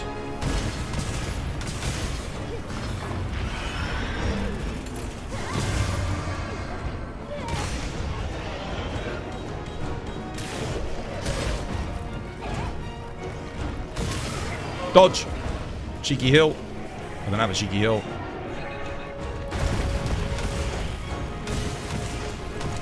There we go, that'll do. Not great, but not terrible. We messed up a bit at the end. Ah, almost. The haptics turned off when I was doing the thing, and I was like, wait, what? And I didn't get my inputs off. Oh, we'll take it. It's better than bow. A lot stronger too.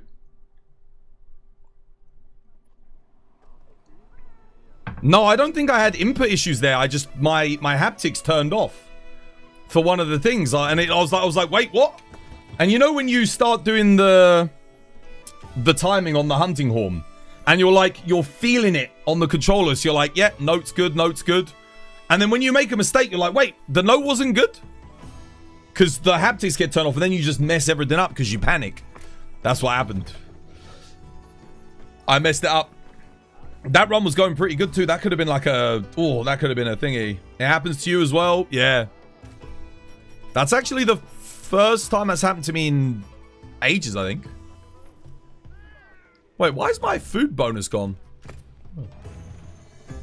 It's weird. I've had way less input issues with this controller than I did with my old one. How you doing, Ultraviolet Custard? Welcome. Hope you have yourself a lovely, jubbly one. You have a lot of playtime and consider yourself decent, but you want to take the next step to get really good. Any tips and tricks from the homies? What weapon do you play? Yeah, what's your weapon of choice?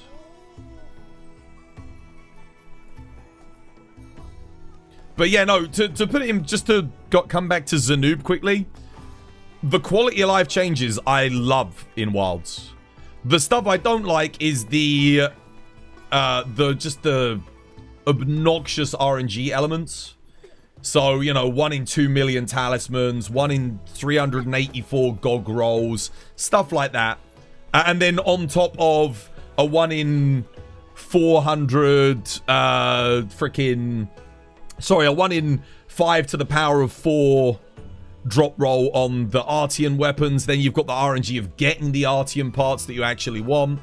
Like, all of that RNG on RNG on RNG on RNG, it's a bit, that's just too much. I don't think we needed it to be that hefty. Yeah. Wilds has definitely spoiled me. I love Wilds, man. I love it.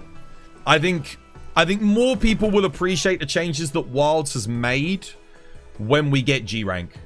Because I think at the moment, whilst it is a complete Monster Hunter game, And I'd still say, I mean, just to remind you guys, this game has a bigger roster than, like, Monster Hunter DOS, Monster Hunter Freedom. I think the roster is as big as Base World now. It's got a bigger roster than Tri had. So it's as far as base games go, it's actually either in the middle or, like, towards the higher end of, like, content that we've got in a base game. I think once G-Rank comes around, so long as they don't go and put a load of other gimmicks in, because I think this has the right amount of gimmick. You know? It doesn't overdo it. It does the focus system. For the most part, it does it pretty well. Again, like I said, I prefer it to switch skills. I prefer it to Clutch Claw personally. Yeah. Hopefully they don't do what they did on Rise with the talismans and such. Oh, they will do. Because there's going to be new skills. There's going to be new skills coming in G-Rank. Like, lots of them. With new monsters comes new skills. So the charm system is going to get worse. Not better. The only way they make the charm system better at G-Rank is if they have a fixed set of elite level talismans that drop on a pity timer. Say like 1 in 1,000 talismans, you're guaranteed to get a roll off of a fixed charm table. Now, I know when people hear charm tables, they get PTSD, but I mean, like, done properly, you know? That's what I would do. I would have the randomly generated talismans, sure. But as a designer, I would design a table of 1,000 talismans that you can get that are like, you'd consider S tier. And they drop at a rate of a 1 in 1,000. If you do not hit the table in 1,000 openings on talismans, it gives you one. Like, guaranteed you get one. Either the melder gives it to you or you get it on the next quest that you do. That is what I would do for the talisman system at Master Rank. Do you think they'll expand further on the Artian weapons in the expansion? I hope not. I kind of want them to drop the system personally. I don't mind if all of this grind becomes obsolete and we just focus on monster weapons again. 1 in 1,000? Dude, you know you're opening like 20 talismans per quest, right? Like, to get a god talisman in 1,000 openings... Like, guaranteed, by the way. That's guaranteed. So if you just make the drop rate a 1 in 1,000, and then if you don't get one in 1,000 talisman openings, then you get another one. You can make it a 1 in 500. You know, attack decorations in base world were like 1 in 894 for attack. You had to get 7 of those as well. I think that was a reasonable drop rate for the game's rarest items. I don't think it was too bad. I think when you go beyond the drop rate of like 1 in 1,000, that's when we start having issues. That's usually when it becomes less fun, because you start to realize that your likelihood of getting what you want is slim to none. And remember, if we assume endgame you can get talismans from every single monster, if you're getting even 5 talismans per hunt, right, that's only 200 monster fights, which... it's not that much, realistically, is it, when you think about it? What we got? Anything? No, not really. Nothing I really want to do at the moment. Well, it's almost tea time for me. Let me have a look. Someone said the bowling was crazy today. It's going to work like for you endgame, where the Artians are the best. But not everyone. I'm hoping they treat the Artians like the Rampage weapons. Cool idea, but let's leave it at that and focus on the monster weapons. Make the monster weapons have better slots, more unique skills. Make them more interesting. Make those the stars again. Oh, what the hell is this? I just got to look at it. That's what I'm hoping they do. Oh, wait, no, this is the worst one. This is like the hardest bowling, if I remember correctly. This thing is like ridiculous. Yeah, if I remember correctly, this is legit like the hardest. Yeah, I remember this one. I freaking remember this one. This took me like an hour to get an A rank on the first time I did it. Oh, but it looks like you can pass through these ones now. The first time I did it, you couldn't pass through the ones in front. If you so much as touched the ones in the front, your barrel instantly blew up. Go back to Sunbreak's unique skills. Nah, I don't want the Sunbreak system back. I would like to see more powerful skills and a better element scaling, yes, that Sunbreak had, but I think make more group bonuses that are good. Like, we should not be having freaking... I was trying to, like, curve it round, but it actually went dead on target there.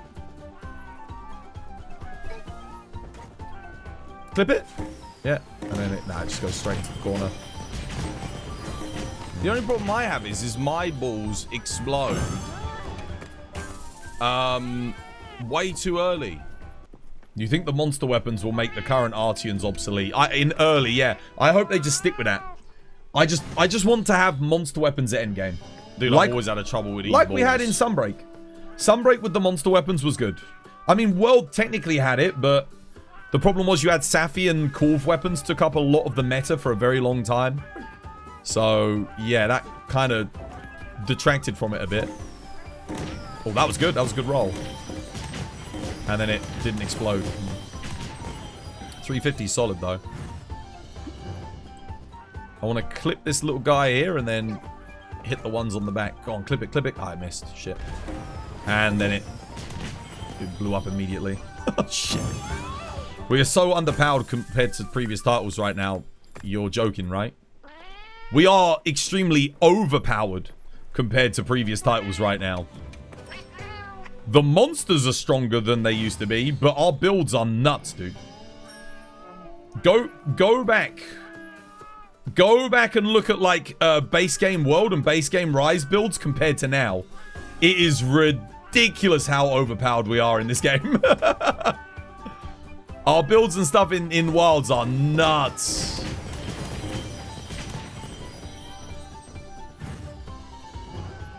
Oh, overpowered. Yeah, you said, yeah, you gotta get that right, mate. You gotta get that right, dude. Bro, you said underpowered. I'm thinking like, dude, you must be crazy. I definitely touched that. Why is it? Whatever.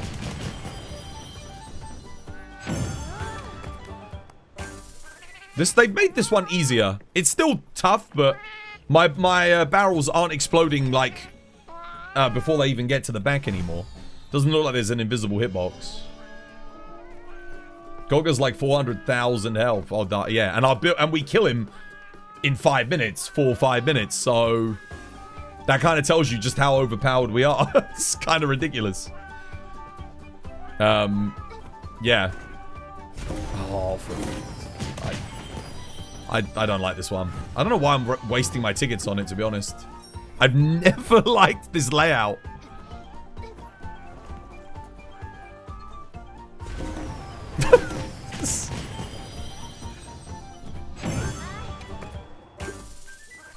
You want more unique stuff to choose from. I want more group skills. If they make... The thing is, if you took all the group... Like, the group skills that we have now at high rank, none of them outside of Lord Soul should ever see master rank. They are so shit. They need to completely rework and rebalance group skills. 100%. If they make group skills more interesting, there will be more reason to use more combinations of sets. Because at the moment, the majority of the diversity comes from the Gogma armor, which is designed brilliantly to pair up with the early tiers of armor to get bonuses. Or we're using Lord Soul. Because it's 5% with a free one-hit KO survival. Which is just incredible. I'm not even going to bother going for the thing on the right, because... Yeah, we're just going to go for that. Wait! I hit that! Why did it not... I definitely hit that. The one in the front. Okay, there we go. We've got the A rank. You don't want to use one of a handful of super powerful weapons that are objectively better than anything else in the game. Yeah, Artian. Exactly. Or Rampage. Or Safi Jiva. Or Fatalis.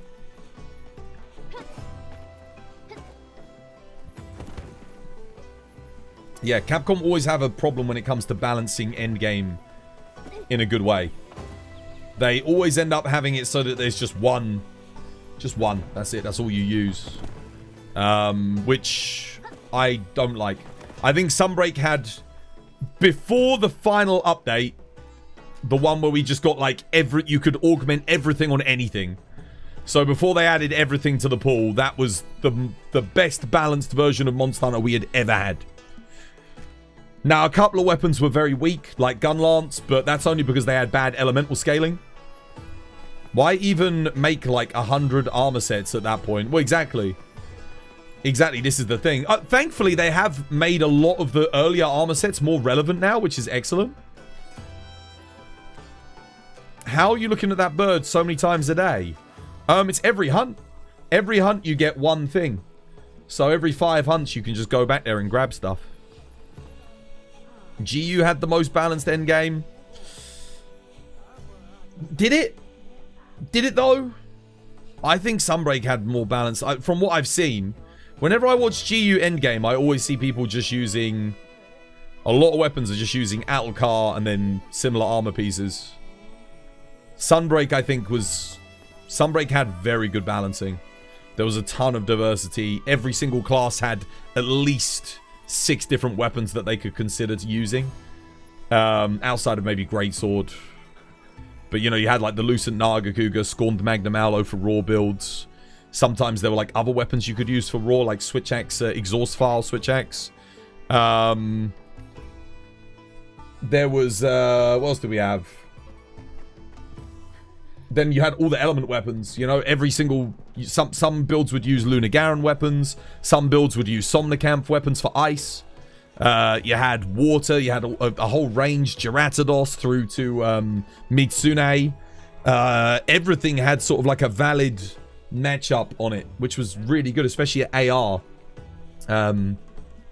It was brilliant, dude. It was so good. Before they added all of the random augmentations... I think Sunbreak was one of the best endgame Monster Hunter experiences I've ever had.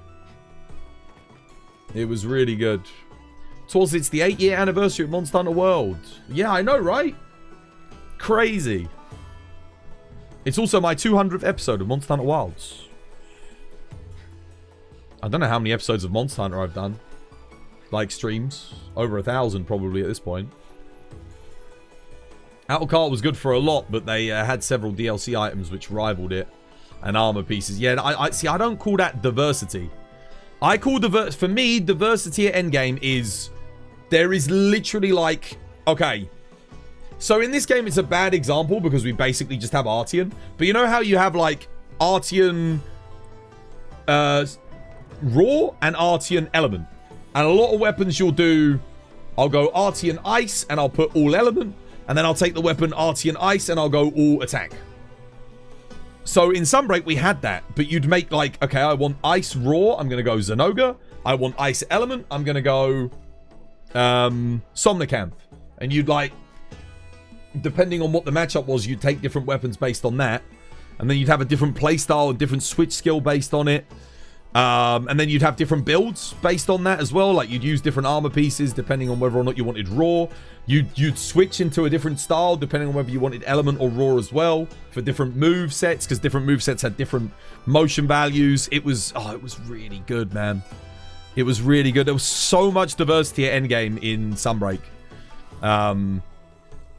Yeah, and then the diversity all got ruined because basically they made it so you could roll all the best skills except for Dereliction and Berserk. Those were like the only 2 you couldn't roll on any armor piece. So that just meant so long as you were using an armor piece with Berserk or Dereliction, you could basically just roll anything else that you wanted.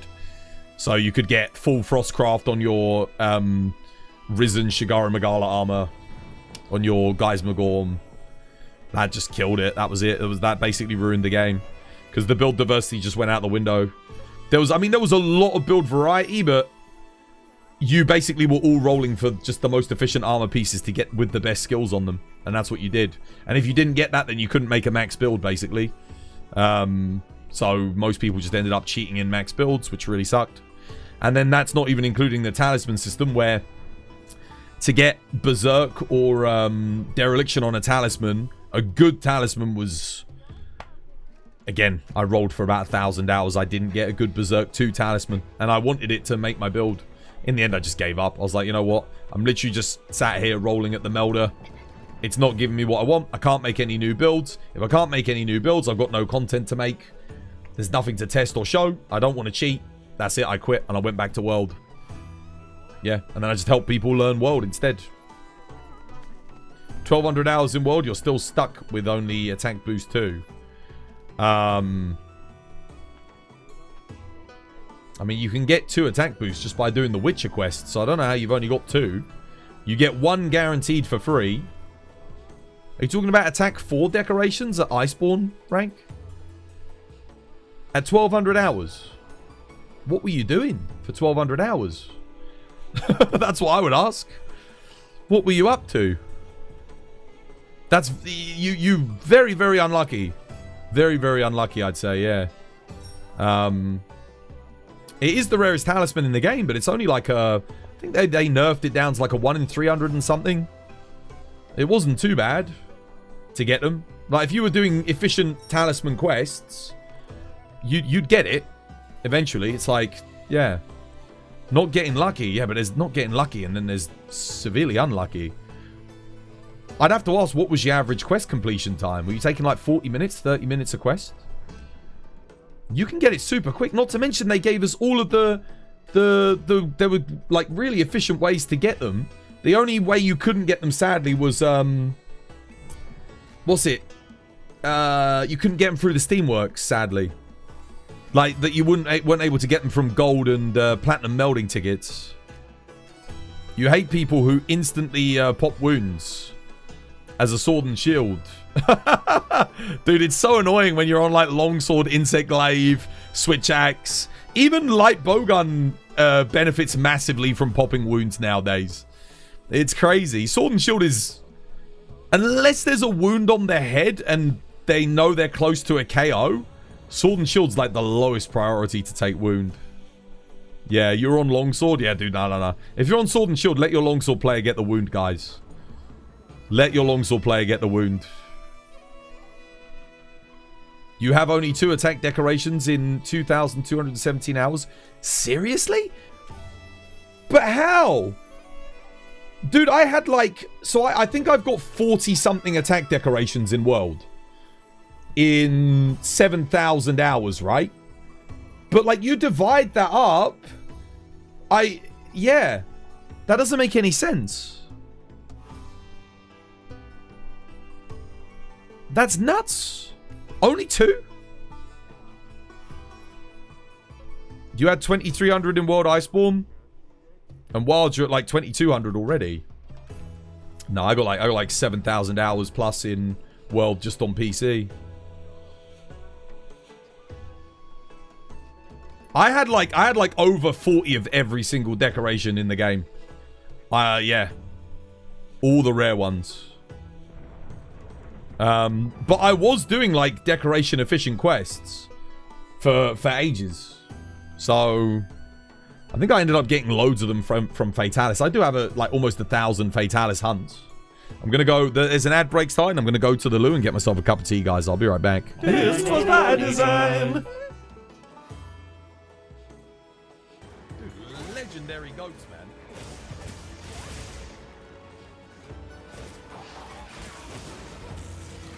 Okay. Something staggered. Is that syringe staggered? Nah, dude, it's not available yet, dude. When it's available, I'll be hunting. Why did you do that? Bro just move cancelled. He debated me.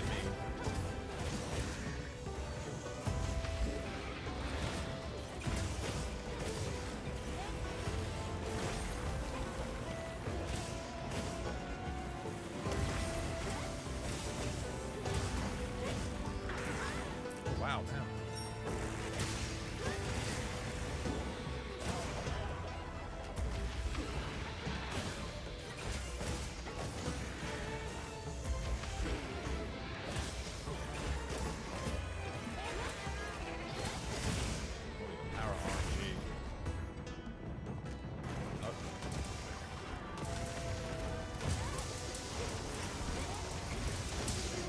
Dude, thank you for the 5 months.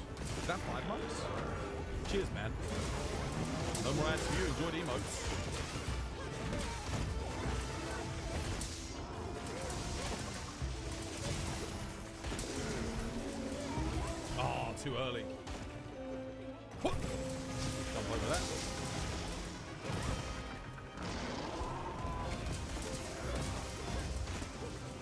played.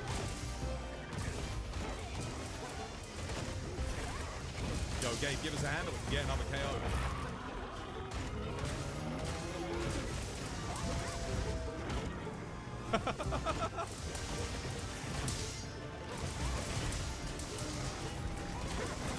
Oh my god, dude, I am freaking...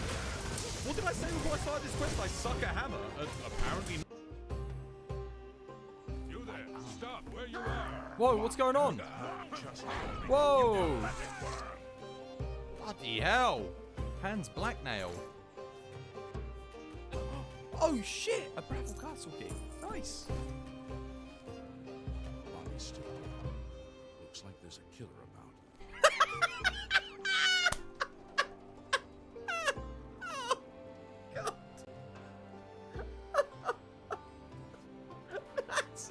That's fucking perfect.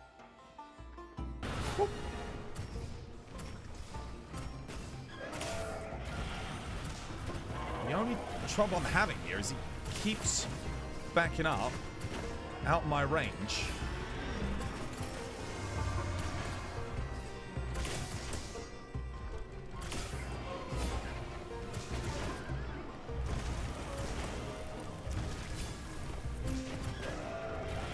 No.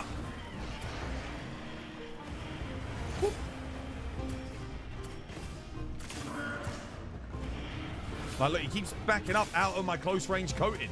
Maybe I should be using power coating, honestly. I don't like this ledge either.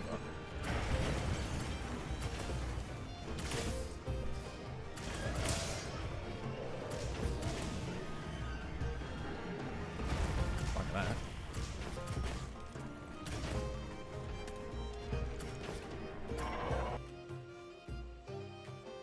He's too real for Twitch. We need him to sell cookies at $7 a bag. $7 a bag. That'll make him good. That'll make him Twitchified, certified by us. You didn't see it was 2 players? Oh, okay. In that case, pop your one up again, Cyan. $7 a bag. Guess you're all just broke boys. Can't have any of you around here. Who hasn't got $7 to spend on a bag of cookies? Imagine living in a world where you're so fucking deluded that you can't see $7 a bag for cookies is overpriced. Well, I'm glad I didn't take it because it would have got staggered there and I would have buggered it up. Well, to be fair, if Greatsword's having a good quest here, then we should be good. Because I am landing. Unfortunately, that is a Helmbreaker opening that I'm missing here. I'm not having the best quest, but I'm getting the job done.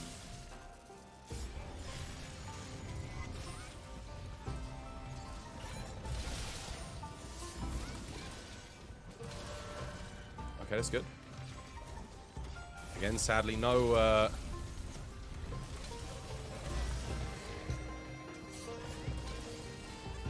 3, 2, 1. Yes. Well played, guys. Not bad at all. Gotcha game that stole my friend. When will pay to win just end? Stick these video games in the bin, cause I don't want to play them. And if you say that they are good, I'll punch you in the nuts cause I should. I don't want to play free to play. Welcome to... What does Affinity do? Mate, you know what Affinity does. Don't pull my leg. Don't pull on my Johnson. You know what. All right, tea's brewing. This was my design. Tea is brewing.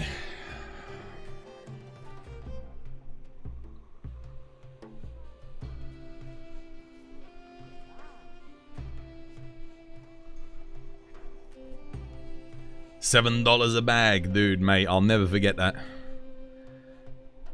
I keep having to remind myself, though, it was technically you had to buy 3 bags. You couldn't buy the bags. You had to buy them in packs of 3. So it worked out at $7 a bag, but it was $21 for cookies. Mate, dude, there's no confectionery on the planet that's like $21 for 3 bags of it. Even the best confectioneries I can think of don't even cost that much. Like, how do you come to that conclusion? How was this price achieved? There was no point.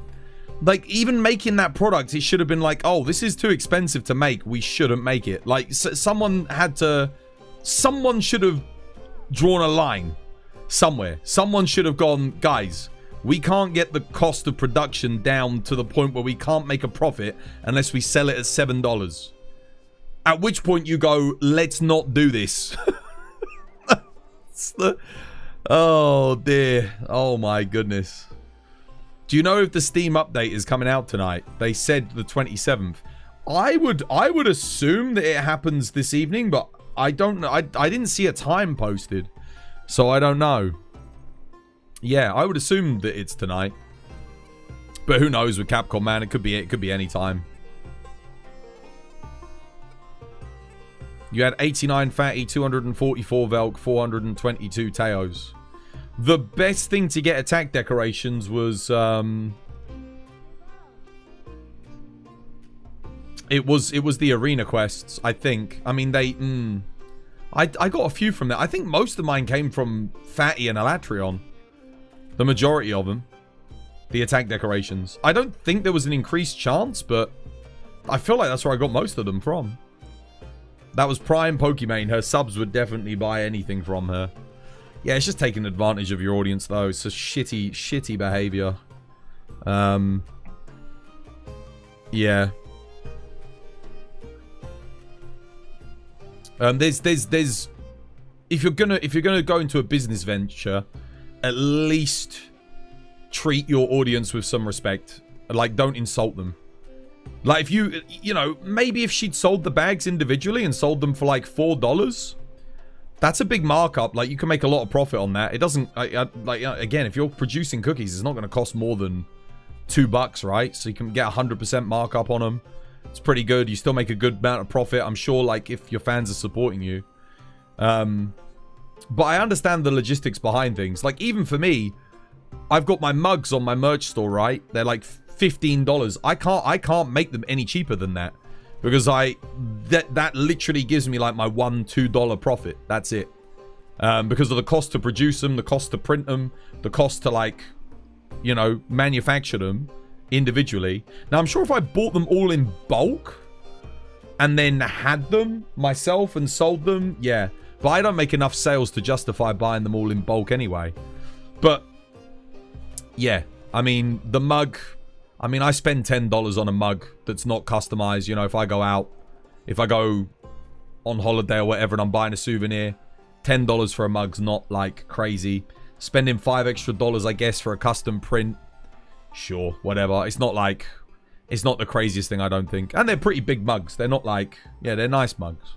Good quality. Not cheap shit, you know. So at least there's that. I would love to bring the price down on the Twas mugs, though. Your mug prices are reasonable, since it's not a consumable. Yeah, I mean, you can keep it forever if you look after it. But I would still like to bring the prices down. The problem is I haven't found any manufacturer that can make them for cheaper than, like $12. Unless you're buying in bulk, which, again, like, if I bought 1,000 mugs, I sell like 4 mugs a year. Would be the worst business decision I could ever make. It's better to just, like, hey, if people want to buy them, they pay that little bit of a premium, whatever. That's it. Because, you know, there's going to be a few people that buy them and enjoy them. And then one of those sales will be me, because I'll probably buy one. So, yeah. Twas, if you made edibles, you'd buy a pallet of them. If I made edibles, I'd like, my big thing would be I'd like to manufacture tea, but the problem with tea is getting it ethically sourced. I wouldn't want to get tea and bag it and make it unless it was done correctly. And to get it done ethically, you need to know people. And yeah, so the best thing I could do would be get a tea sponsorship from a company that already produces fair trade tea. Yeah, and then of course it would be expensive because it would be fair trade tea, which means that the people that are gathering it and producing it would be getting paid a fair wage, a living wage. Yeah, which is, it's difficult. And then of course you've got to compete and justify the sale of it to people who are used to just buying their off the shelf cheap Tetley or whatever, you know, bargain tea. And it's going to be at least, what, 5 times the cost of that. So it would be very difficult. Not only sourced, but you also need to get it tested. Well, that's all part of it, yeah. What would be the FDA equivalent in the UK? Trading standards. We have trading standards, which is a lot stricter than the FDA. Like, UK products have a much higher quality standard than anything in the US. Like, I'd say 70% of the things you eat in the US are completely banned here in the UK. We would not even put them on UK shelves because they're considered inedible. There's a certain level of, like, contamination that is acceptable here in the UK, and the US falls way below that. Your food is goddamn, dude. Well, I don't know what the companies in the US are doing, but holy shit. The FDA is kind of dog shit. We've had so many outbreaks for bacteria and meats. Oh yeah, dude. No, I know. I hear about it all the time. Because I watch that US versus UK food comparison show, and they talk about, like, you know, the stuff that's going on there. Is Yorkshire from British? Yes. Yorkshire is made by Taylor and Harrogate. It's a British company based in Yorkshire. They make Yorkshire tea. Companies are making money unethically. A lot of them are, yes. There are a lot of good ones, though. But you have to pay a premium a lot of the time, unfortunately. So you have to be willing. You know, you have to be willing to spend a bit more money to ensure that, you know, the people that are producing are getting a fair stick. Which can be very difficult in this day and age to find. Less and less so, especially with the rising costs of everything. You hope the Monster Hunter Wilds expansion in Master Rank brings back Chaotic so that bows can use Affinity efficiently again with Berserk. Or they could just bring back Mega Dash Juice. That would work. If we brought back Mega Dash Juice, you know, 60 seconds, 90 seconds of infinite stamina. Yeah, that could definitely work. You wouldn't even have to bring the Z bonus back then. I can't see Berserk and stuff coming back, though. I just don't see it. I think it was a bit too OP. The skill might come back, but I don't think it would make you invulnerable anymore. Like, above certain thresholds. They might make it so that you can maintain your stamina. Maybe. Maybe they do that, and then it drains your health. But I don't see the invulnerability thing coming back. Since 2019, food prices have increased by 40% in Germany. It's even more so here in the UK. Even more so. I was just talking the other day how, like, pre-COVID, McDonald's, 99p was a cheeseburger. Now it's like £2 something. £2.50 for a cheeseburger. And a double cheeseburger is £3.20. It's crazy.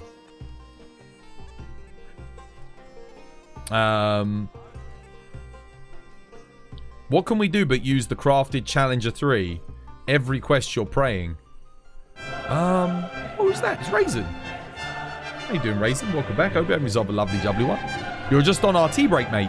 You're coming in while I'm getting a cup of tea. How you doing, Laurel? How you doing, Nobby? How you doing, Pistol? Dude, Pistol, I can't read your bloody name, mate. Probably why I'd never greet you in that blue. Dude, I can't read that. I have to, like, lean in the glare of the blue off my screen. It's just a blue bar, brother. I can't read that for shit. God damn. How you doing, guys? How is everybody? Hope you have yourself a lovely, jubbly one. Capcom IT, yo, thank you for the follow. Welcome. It's good to have you with us. How was your hunts? How were the hunts, Raisin? Hopefully you had yourself a lovely, jubbly one. You don't know if this is a trusted source, but you hate that games companies then take these recessions and decide, I'm going to use this as an excuse to make games more expensive, and people defend them. There's no need. There's no need. I think games are already the most profitable media in the entire world at the moment. So it's basically, the only reason they do it is because if you're a publicly traded company, you have to be able to pay dividends off to your shareholders, and the only way you're going to be able to make the extra money to do that is by increasing the cost, the price of your games. Because the company will make a profit, but it might not necessarily be enough to sustain them to make another game, because obviously development cycles have gone up 5, 6, 7+ years. So yeah, it's one of those things. How you doing, Yami? Welcome. Hope you resolve a lovely jubbly one. Where is Raisin? Hopefully they had the... Did you have a good stream, guys? Did you have a nice time? Nice. Can you still get that scarf? Not at the moment, you can't, no. You just missed your opportunity. The 2 weeks ago, the festival, you could have got it. But at the moment, no. You've got a raid and run. It's pretty late. Yo, go rest up. Have a good sleep. Thank you for the raid. Take care. Have yourself a lovely jubbly one. Add jail. Dude, what the hell is the point in Twitch having a setting where you can turn off ads when people raid in if it never does anything? Why do I even have that setting? I've got it set so that you don't get ads when you come in on a raid. But it always hits you with a bloody ad. Right, I'm going to go get my tea. Let me grab my tea. I'll be right back.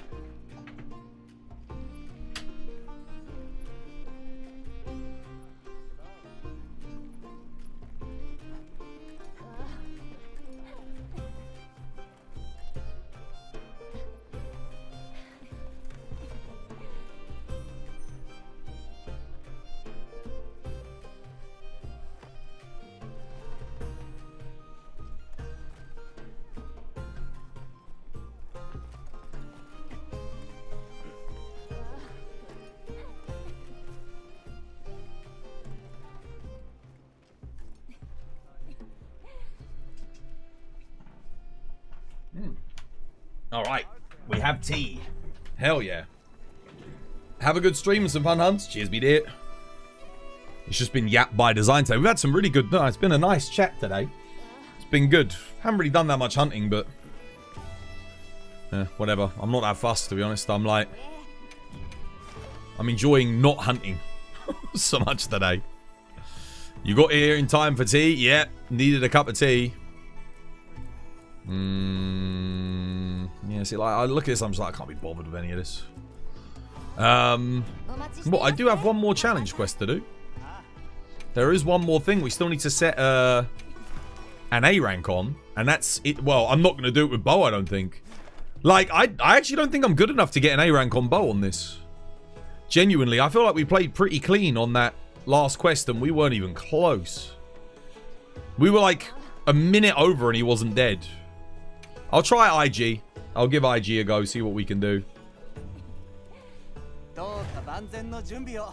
Nah, I like talking, man. I like having a conversation. Especially when there's not really anything happening with Monster Hunter. Like, there's nothing new this week. There's a balance update and... Yeah, but... Like, I'll play the game, but I'm not like... It's whatever. You know, there's nothing... All I really need to do is just do GOG and get more weapons. So, just talking about Monster Hunter is more fun than playing it most of the time. Talking about what's to come, you know. For me, I get excited about playing Monster Hunter when I know what's coming next. When I don't know what's happening next, I'm just sort of like, well, what am I meant to be doing?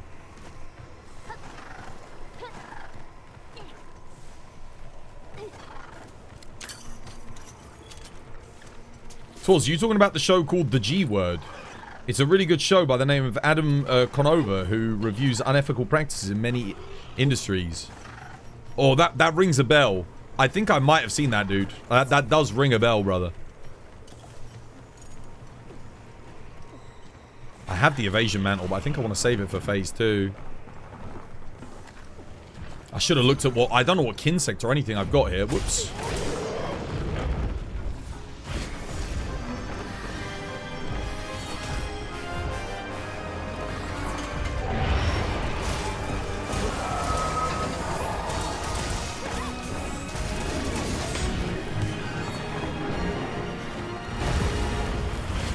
I have to hit him in the head, don't I? Yeah, I forgot this about Jin on IG. It's one of the more awkward elements. I think we want to hit him there in the back, right? Oh. Yeah, the only problem is... I need to also get him in the head.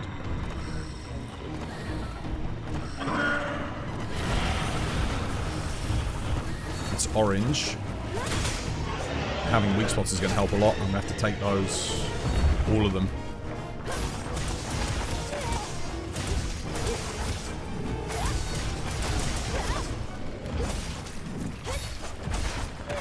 Okay, he's asleep. I just keep attacking.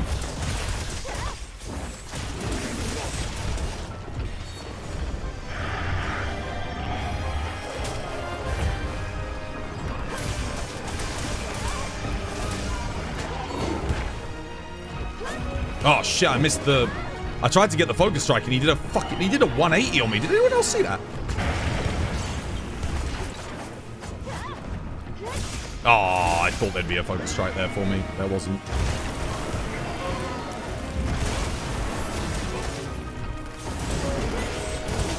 Nope. Damn, that sucks. Let me get that leg there. We can get a knockdown. Nope. I thought for sure I would hit that through the thing. I was wrong. I'm trying to get over there, please, game. Okay, I'm just going to reset. Missed the focus strike too many times. Terrible start. Build's good, though. We're hitting a lot of damage. If I can get the RSSs off at the back, should be really good. Build's very strong. I think I saw 111s going off, which... Yeah. This run's just going to be basically... Get RSS... Or lose. Simple as that. Nothing else to it, really.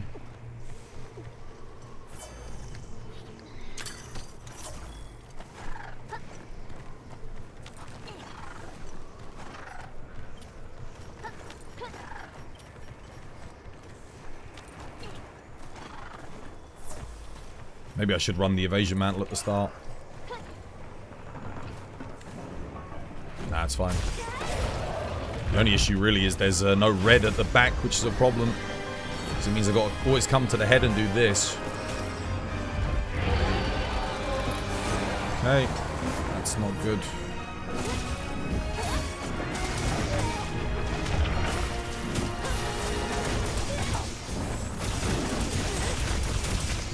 Nice.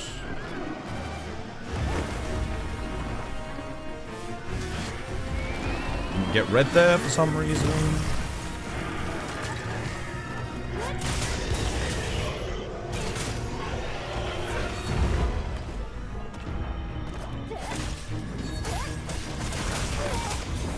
Try and get a weak spot on here. I need one. Yep, there's one. Nice.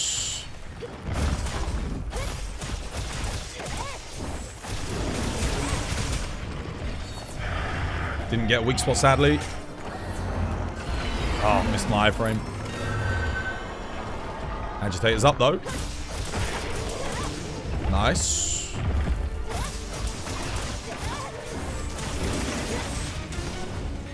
That kind of sucks, though. No weak spot again. Dude, I really need to be getting weak spots faster than that, or we're gonna have a problem. Oh, and now I get one, but it's way too late. Where is that weak spot? Where is it? I can't see it. I know I got one. I just don't see it anywhere.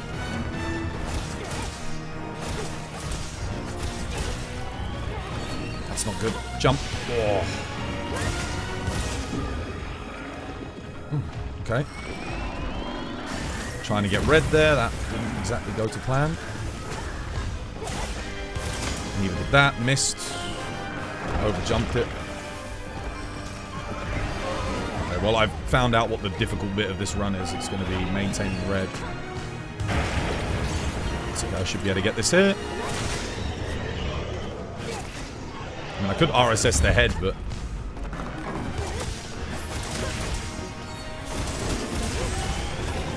Hell no, get out of there. It's one of the strong suits of this, is being able to get out there nicely.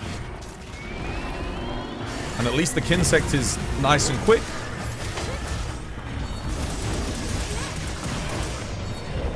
Damage is good, but again, no weak spot, sadly, again.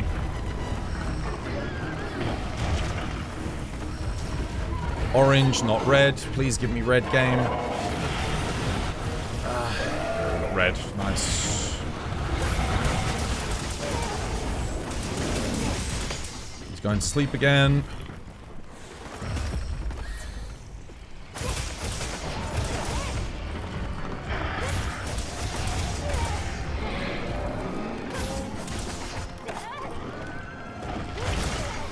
Oh, he hit me. Wow.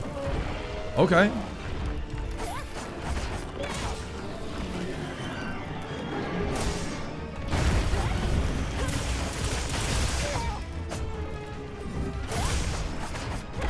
Trying to get into the midriff.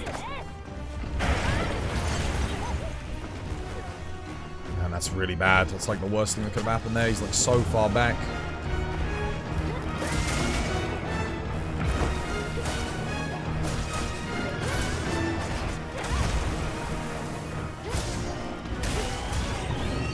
Nope. On the head. Nope. Oh, just. Probably should have gone for the leg there, but it's fine. Fully charged. Didn't really hit great there. That's a second in rage. We're 5 minutes in, still in area 1. That's not happening. Come on, please. Red. Damn it.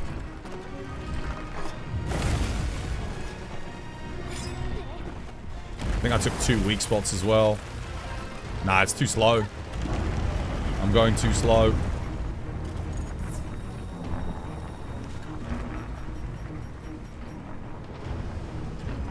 Maybe I'll take the wrong approach to this. And I accidentally used up 2 weak spots on that last knockdown as well. Why are you not attacking? Come on. No idea. Okay, got red.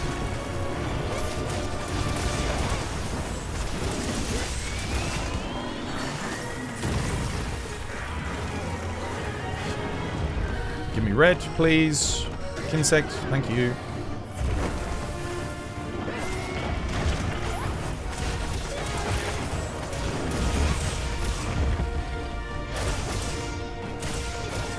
No red?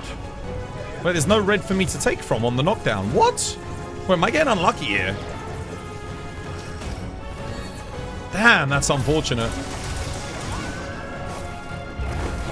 Oh, wow, I didn't get out of there. Couldn't iframe that. I don't think I've got any evade window on this build, do I? Oh, I'm frozen. And I'm probably dead here. Yeah. Cool. Alright, retry. I really need to... Dude, if I don't get the wounds, you're kind of fucked on this run. Because you have to go back to the head, back and forth. I mean, I could just YOLO it on the head, but the problem is you lose too much damage because it's quite high up. But I think I can get KOs on the head too. When's the update? No idea, dude. Not a clue. Soon. Area 1 was too slow anyway. Spent too much time trying to get to the back.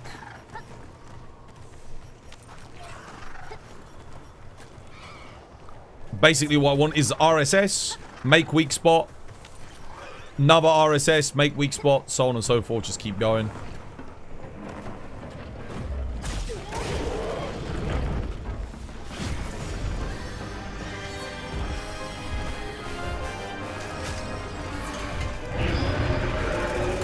Just pressing X there, that should have been good.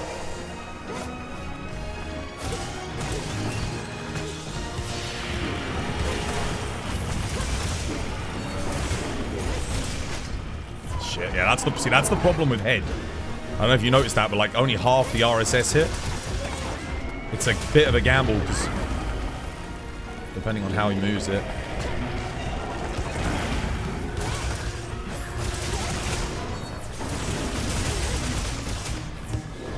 Whereas going for the tail in the rear is a lot more consistent. Dude, oh my god, that was quick.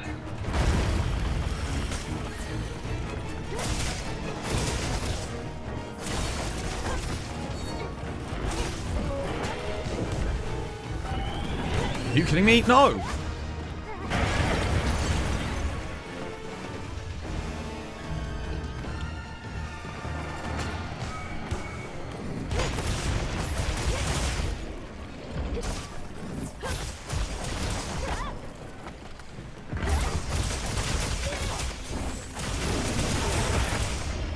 Any weak spot? Did I get a weak spot? No. Oh. Dude, that sucks. I need the weak spots, man. Now I gotta go back to the head. I gotta do this bullshit. Frozen.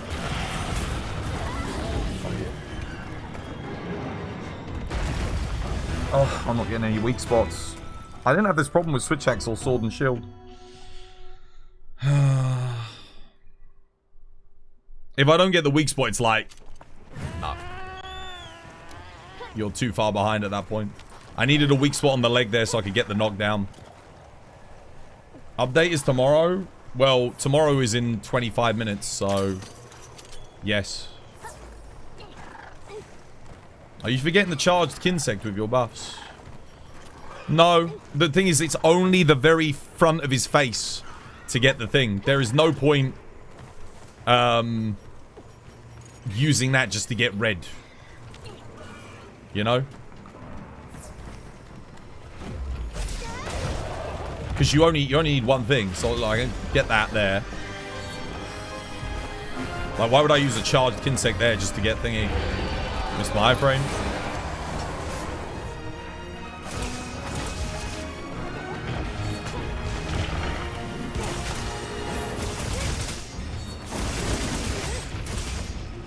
Okay.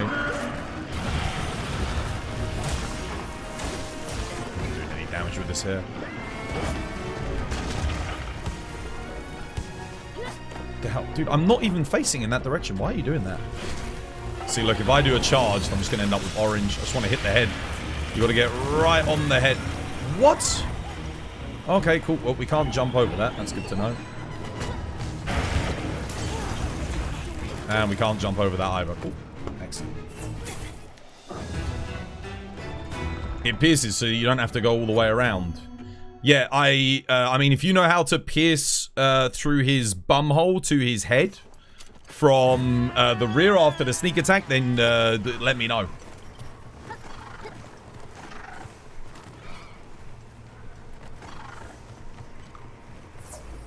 But I'm pretty sure it's impossible. The only way you can do it is if you're attacking from the head anyway. At which point you've already gotten a yellow and a white just from attacking the rear legs. When you do an RSS on the back, yeah, you don't need to do a pierce attack. Because you've already gained the thingy.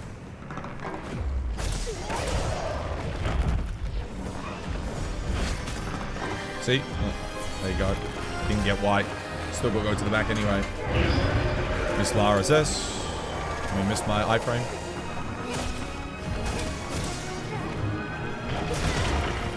Great.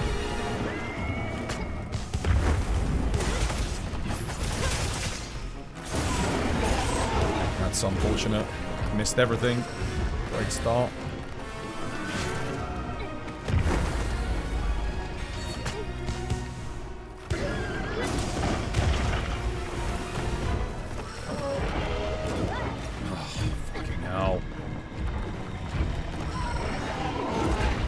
Red.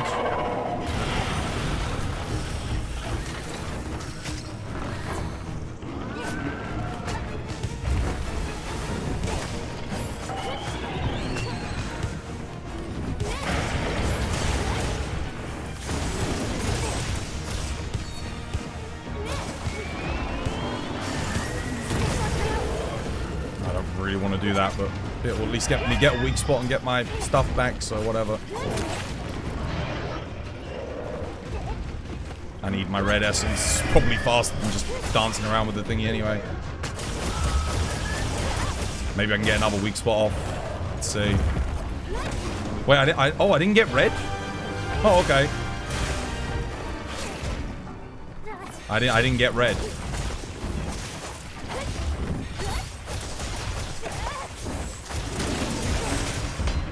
Did I get a weak spot? I don't think so.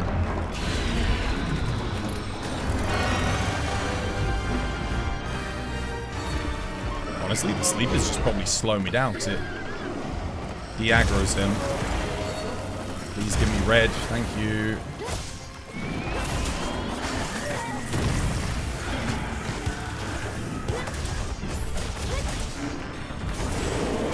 Oh, come on. What is that flinch, dude? Need to get red again.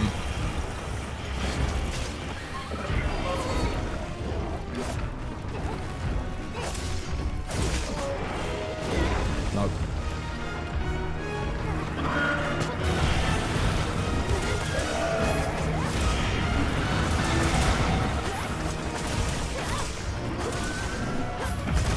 Didn't get the offset? Damn it.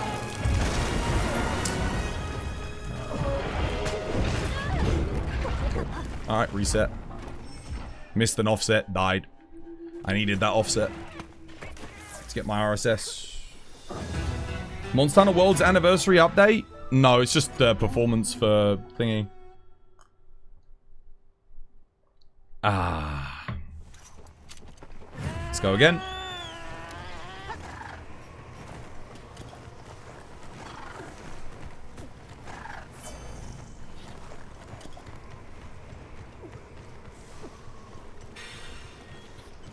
I need more RSSs, man. I don't think I got like 2 RSSs off there. 2 of them flinched him out of the way as well, so I didn't get any damage off. They've all got to land, man. They've all got to land, because this one's tight. Because the build is good, but the weapon sucks. We're not really getting much bonus damage. All of our damage is in that RSS.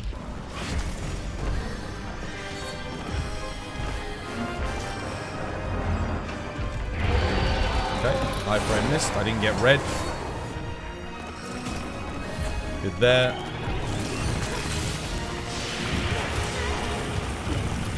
Okay, cool. Sure, the AoE hits past his rear legs apparently. Now. Please don't flinch. Cool, we've got orange. Need to get red back. Now I need to get white. So we get behind the rear legs here. Nope.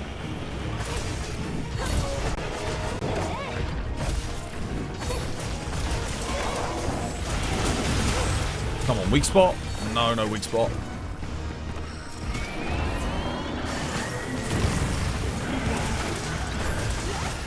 Weak spot. No, no weak spot. Shit. This isn't exactly going to plan.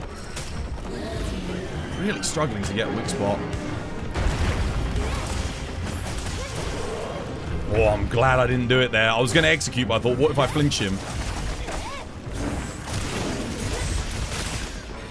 No weak spot. Oh, I didn't get red. Amazing. That's all I wanted was red. I can't fucking see.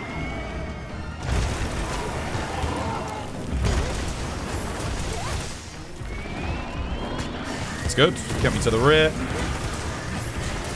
Get me a weak spot. There's a weak spot. Gotcha. There we go, finally. Alright, now we might be able to do something.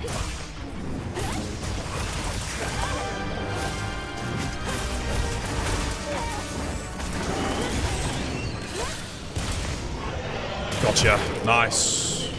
This is what we wanted. This is what I've been trying to do this whole time. Another weak spot. Now we're talking.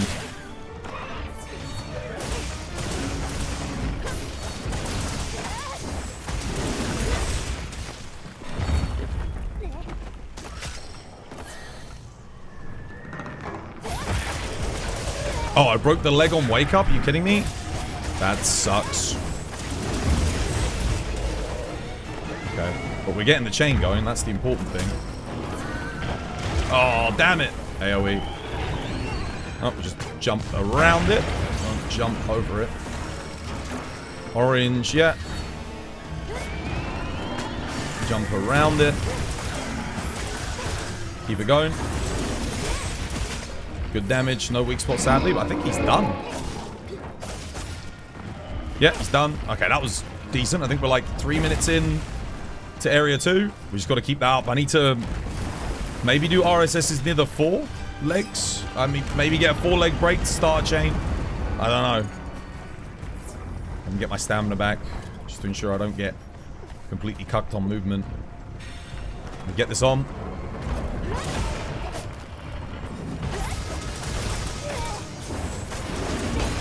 I'm gonna get hyper armor on that anyway, so... Oh, apparently not. I thought RSS gave hyper armor now. My mistake. Trying to pull that down. I think he's gonna move out the way though, isn't he? Shit. Oh, oh! Damn, dude, I only just clipped him. To get the head here. Sucks.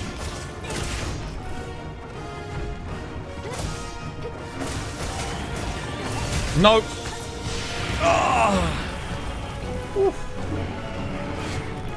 Missed. Oh. Come on, please. Okay, that'll do. Gotcha. That's what we're looking for.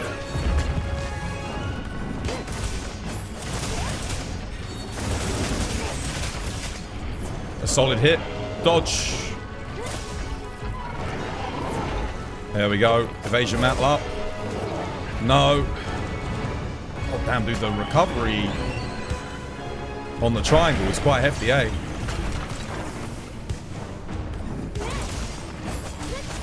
Go on. Nice. Hyper armor.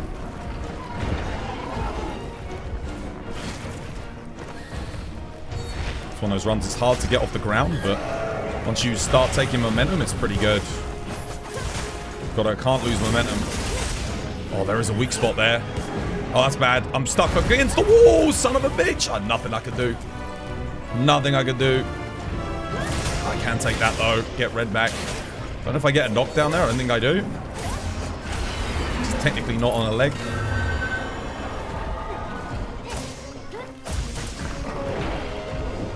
Who's he going for?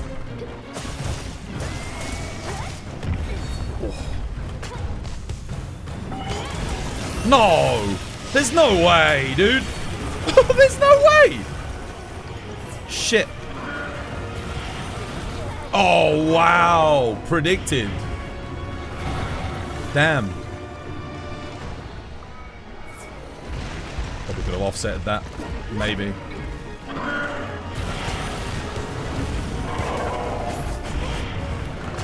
Missed completely. Honestly, I think I'll take the mount to regain like some... Yeah, I'm going to regain a little bit of momentum here. Nice. See if I can get the KO.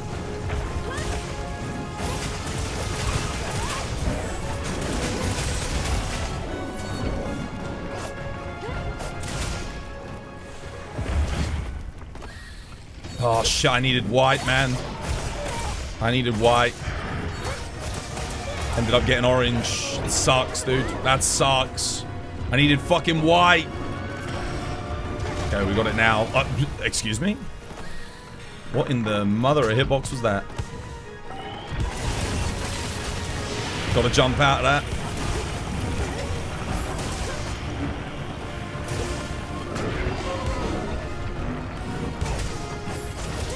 Hyper armor. Maybe get me a weak spot. Is that... I think I heard a weak spot, but I don't see it. I haven't got a single weak spot on the head, you know. Oh, I think that was it. Oh, no.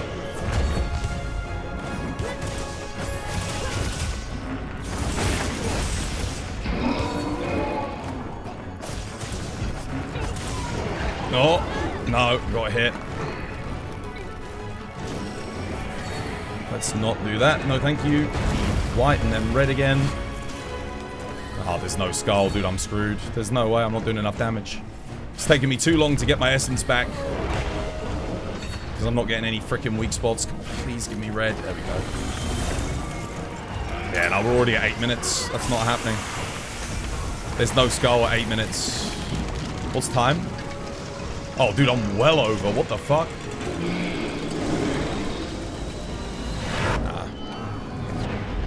Damn, dude. Holy shit. You really need some good RNG on that. You really need some good RNG. Holy shit. How many times you played with Glaive? Not much since they changed it all. That's crazy, dude. You've got to be getting RSSs off like back to back to back. There's only one place to get your red essence, and that's on the fucking head. Nah, man.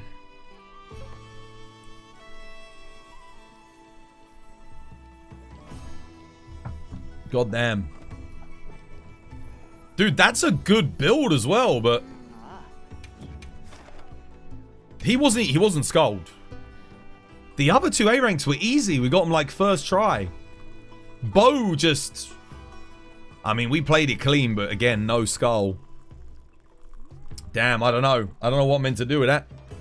I'm not sure what I'm meant to do. Yeah, how you doing, Mono? Yo, thank you for the 100 bits. Cheers, me dear. I don't know. I don't know what you're supposed to do. I mean, I'm trying to think.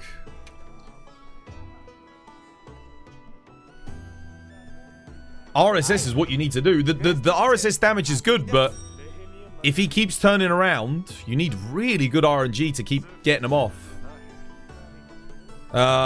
And whilst you can do him on the head, it's a bit risky.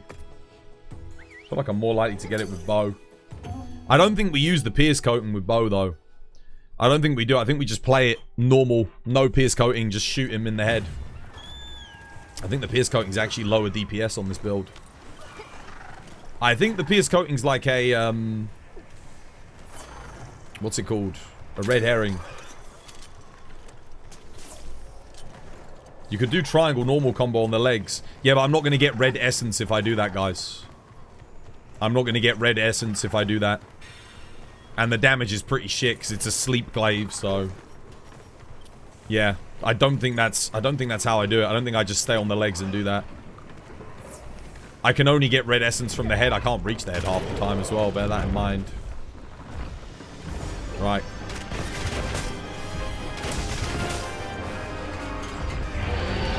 Oh, I missed my dodge entirely. Oh, maybe I do want pierce coating.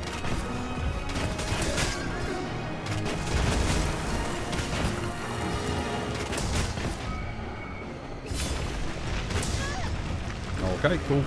Multi-hitbox.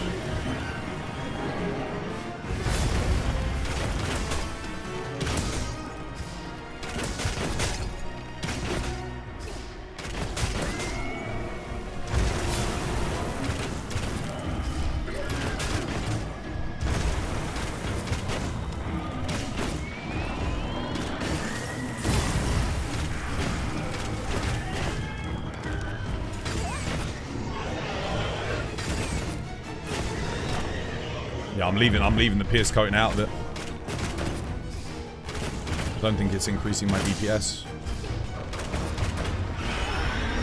Couldn't dodge. Wouldn't let me. Must have been like a frame off there.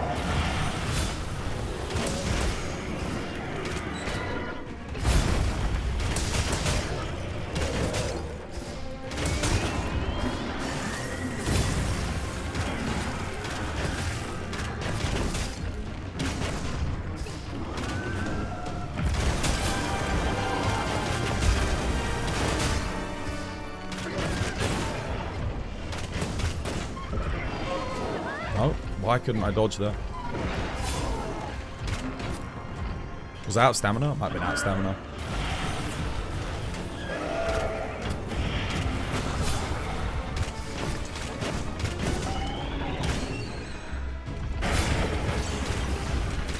Dude, I took a lot of shave damage there.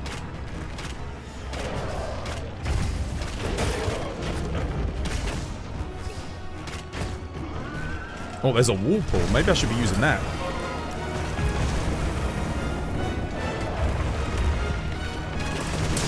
Does that look like it does? Maybe the pierce is doing better damage.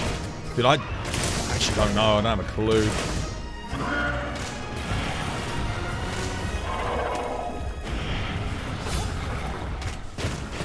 I do find it a bit weird. Like, why would they give me pierce if they didn't want me to use it, though? Although it wouldn't be the first time they pulled off a red herring on one of these. Maybe it is hitting a bit more damage, guys, actually. I'll take it back.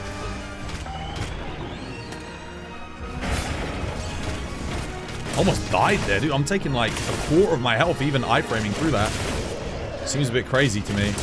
Oh, I'm dead. I don't have any stamina. I got no stamina. Oh my god, I got the iframe. Wow. Okay, that was clean.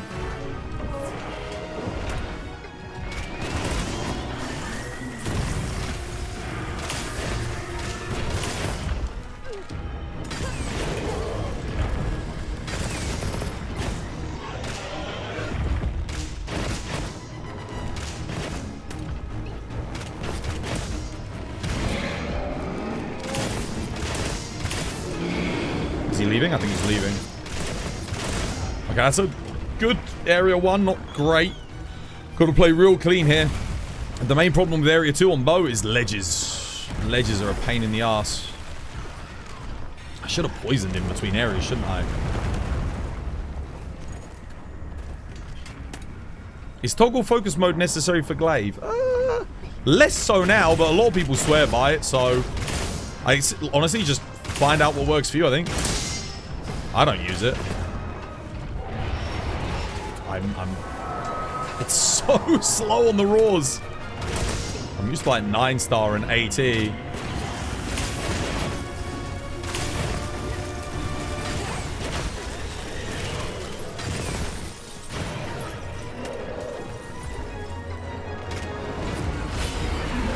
we go. Just take it a bit slower, you know.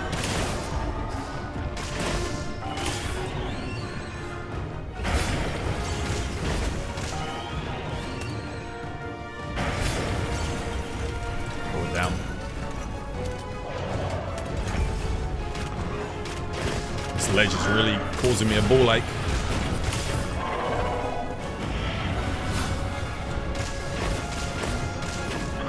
No, shit.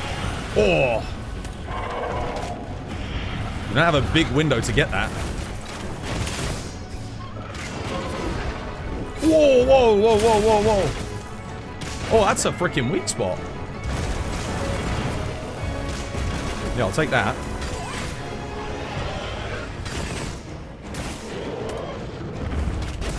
Damn, I wasn't expecting a weak spot, honestly.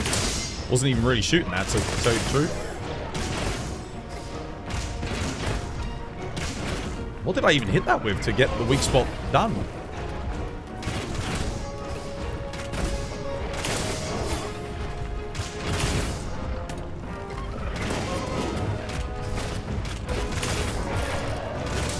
Okay, we've got a leg break.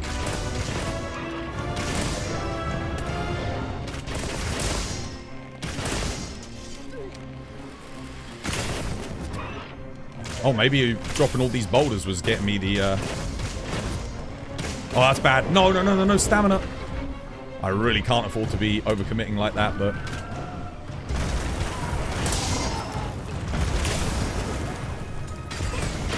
No! Oh, damn, that sucked. I don't even know if that damage carries through, does it? Let's go. We'll max up here.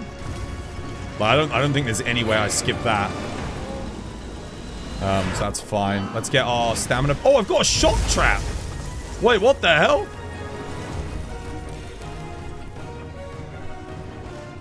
Hell yeah, we're using that. Bet your ass. I just noticed. Damn, I should have used that on the IG to, like, gain control.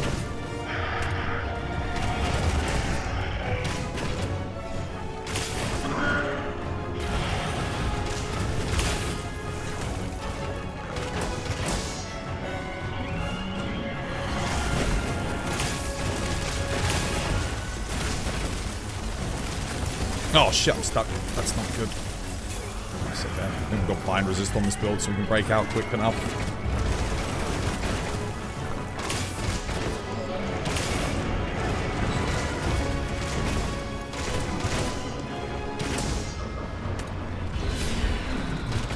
Seeing if I can put a weak spot on here just to get a knockdown.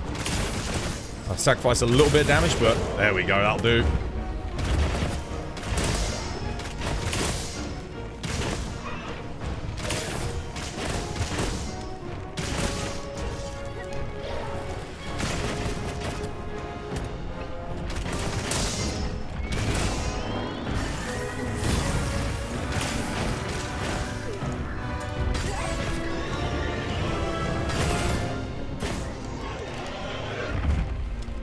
again. Gotcha. What was that? Was that fast enough? I don't know. It felt pretty clean though, right, chat? I don't know. Let's see. Wait, this is a challenge quest for the championships? Yeah, it's one of them.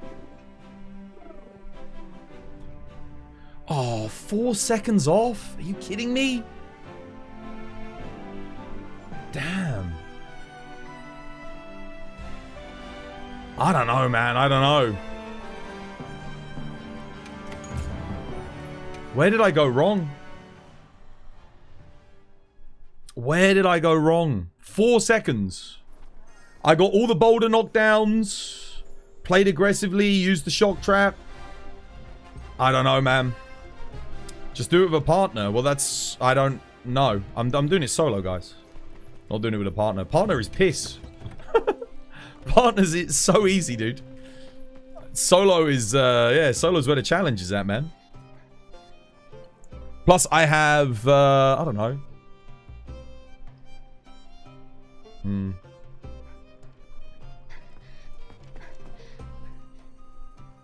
What did we do wrong there? I think I got hit like... Oh, we did get caught up in that ice AoE, but I mean... I got bind resist and what's it called? I get Jin Dahaad's bonus for the extra 50 raw. Maybe that's where I went wrong. Maybe I need to get bound early on. Like caught up in an ice attack early to get the Jin Dahaad's bonus. I got it right at the end there.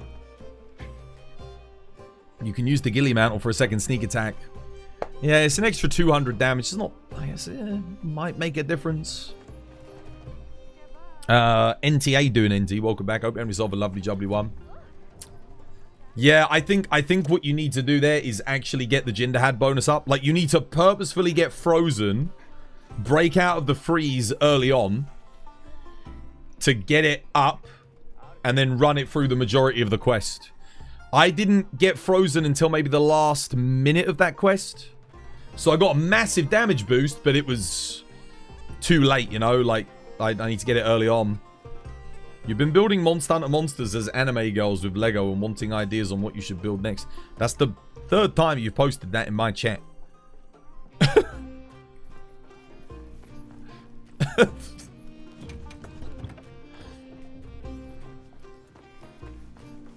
Thank you for the follow, though. VNRG, thank you for the follow again. Nani? Sorry. Dude, I gave you an answer. I gave you an answer the first 2 times. I said, just do Fatalis. But I don't understand how you're going to build an anime girl out of Lego. With Fatalis armor. I mean, I guess you can do. But, like, it'd have to be big, right? It'd have to be really big for it to look good. Otherwise, it's just going to look like a Bionicle.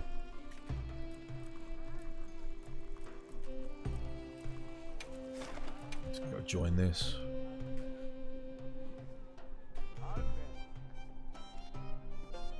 If you get the Arc Maiden and do RSS on the chest, there's a good chance you can pick up all the essence at once. Oh, what on the... Yeah, but the problem is the chest has Mind's Eye hit zone. So a lot of the time you're just hitting 7s and 8s. It's not a great hit zone. So at that point, it's like, is it even worth doing RSS? That's the problem. I know what you're saying, but... I don't even know if that's worth it.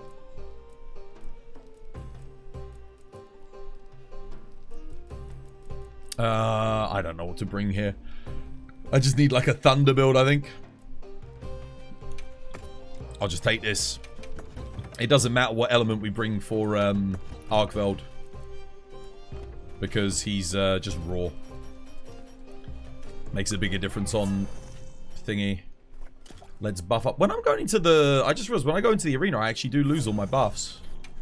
Was it always that way?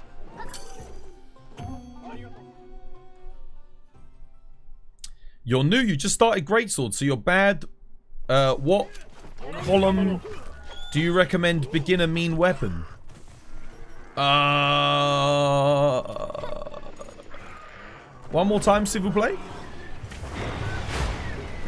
I followed you again because you accidentally unfollowed you. You were cleaning your list.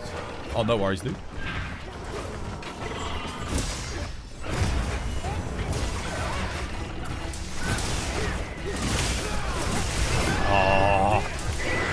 One too many triangles, man. Oh, he missed me. Oh, yeah, I forgot the delights of Zenoga with the counter. Not Zenoga. Switch act. Hit it, hit it, hit it, hit it. I hit that. I hit that again. Wonderful.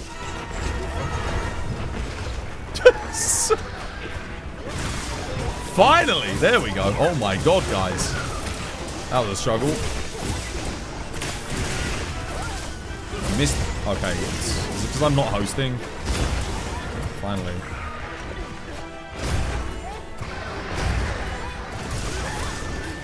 Now.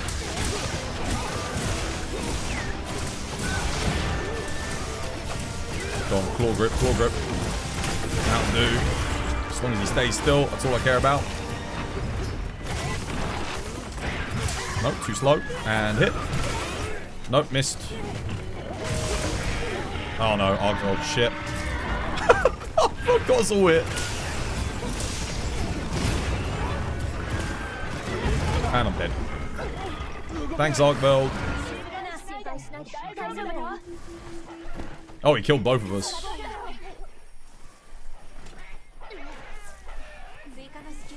I was already in a counter animation. There was nothing I could do. I did the full counter instead of the sidestep because I was worried that Steve would kill me.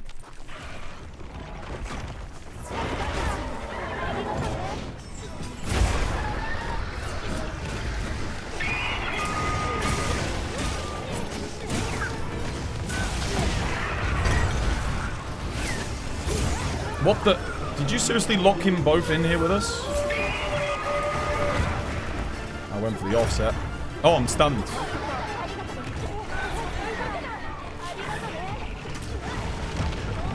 Amazing. I can't see anything. Just everything's just teleporting and flopping all over the place. Okay. But yeah, good job getting Arkveld locked in here with us.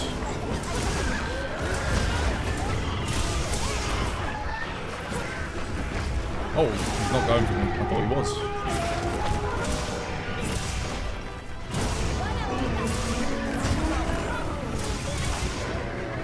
The problem with switch axes, when you got this many things to counter, it can be very difficult. One of you guys needs the dust, man.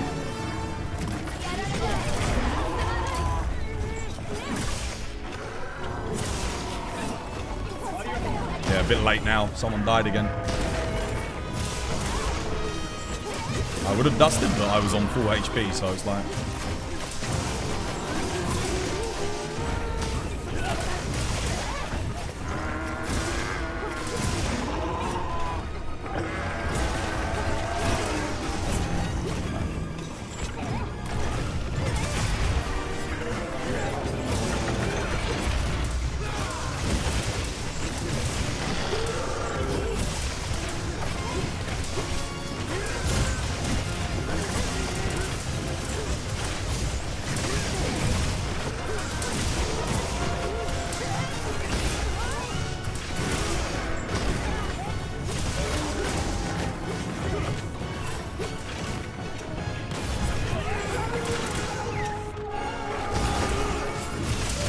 Nice.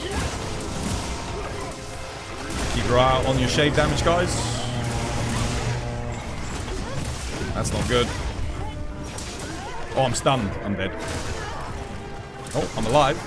Still stunned. Almost died, though. No dusts. Yeah, almost through the quest there. Shit. We got the NDC. I got lucky there. It was pure luck. I got stunned out of the counter. Oh, no. Wait, why am I in axe mode? Dude, I swear I was in sword mode. Am I tripping? I'm trying to hit that, but... I'm trying to get the focus strike so that I can stop him from... Finally, there we go. I need to charge up too.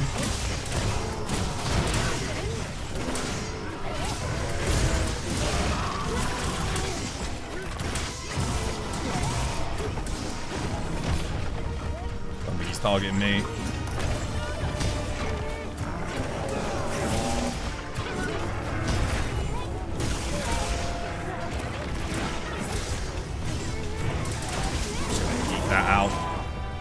do.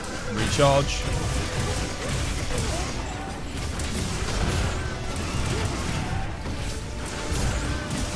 Check your shave damage. Auto's in one-shot range. Careful. He can one-shot you from that. Cheeky dust just to get you and Bart back up.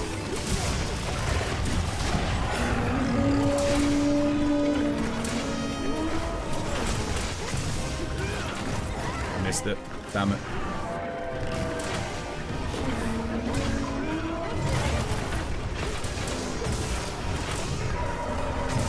Bart needs the dust.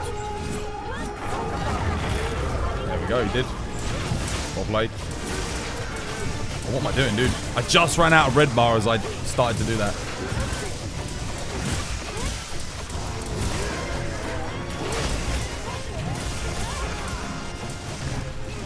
Not sure who's attacking there.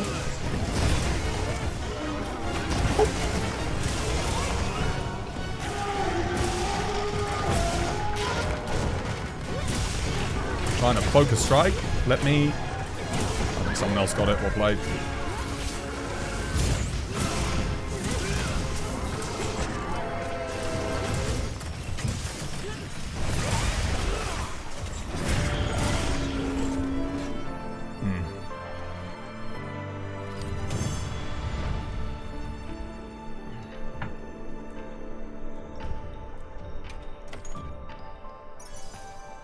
Oh, we got rarity 8.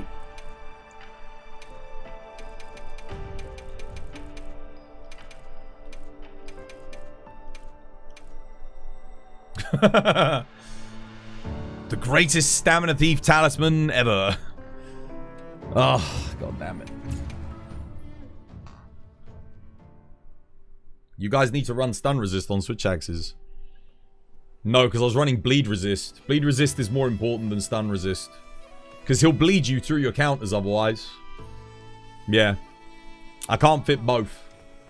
What you guys need to do is use Dust Alive.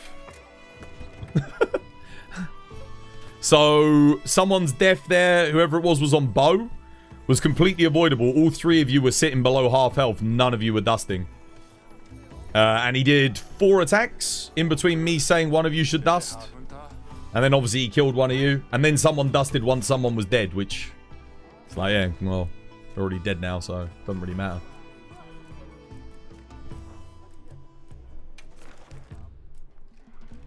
But I was at full health, otherwise I would have dusted. But there's literally no point me doing it. Because I was, number one, A, I was in combat. And B, I'm at full health. The NDC, mate. The no dust crew. You had to restock on dusts? Wait, you both went through 24 dusts when I'd already joined the quest. Holy crap. Mega Potion solves the problem. Well, for one person, yeah, but... That's crazy. What am I going to do? Got 2 more of this left. Let me see what I've got on the map.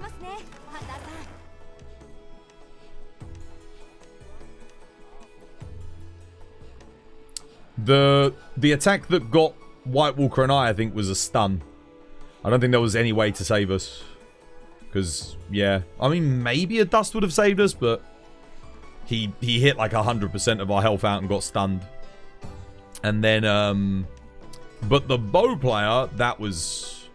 Wait, I've got a double 9-star Tempered Rathalos. What? Oh, hell yeah. That's sick.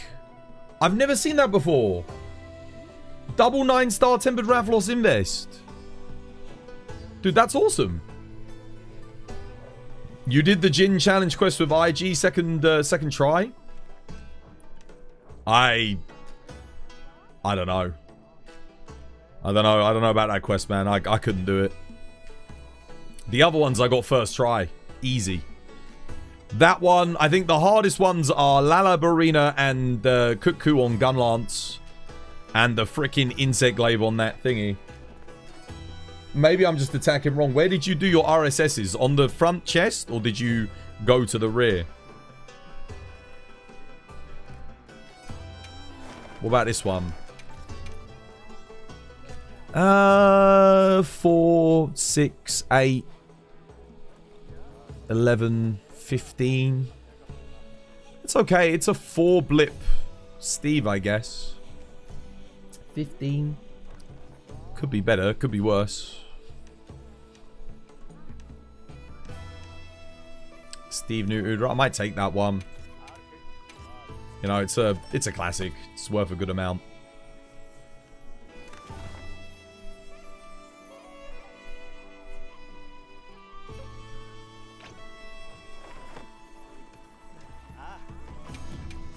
I mean, a part of me wants to give it another go.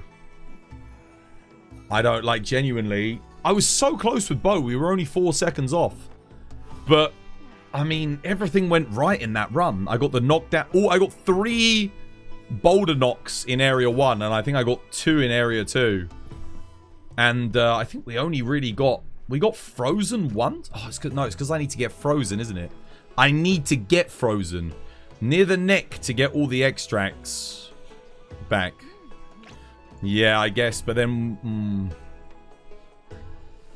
Problem then is, how do you get the knockdown chain? Because if his head's moving around all over the place, then you just need really good RNG. It's fine, it's the only one I've got a B on. Everything else I've gotten an A. But that one's... something about it, man. And Bo's like... something I'm actually really good at. I don't know why. Like, I'm better at Bow than I am... Hunting Horn and probably Switch Axe and Sword and Shield. Yeah, I don't know. That's tough. It's a tough quest. IG I'm definitely not better at than the other weapons though. IG, since they changed it, I barely know what I'm doing. But I do know that I want to be RSSing. That much I know. Wilds is on sale for €10 in France. Is it the same for you guys? You feel like they're cheapening it because the expansion might release early. They have said that they're moving up the expansion. So, it's possible. I do think the expansion's coming out in 2 months. 2-3 months. I think March, April, May. For me, it will be in that 3-month window. If you play IG again, it's better to use just the normal triangle combo on the legs when having all the buffs. Is it really? Will that get me a faster run? Okay, I'll trust you. We'll give it another go. Let's get my A rank. Just do triangle combo, yeah? Do you want me? Do I need to hold circle when I do triangle, or?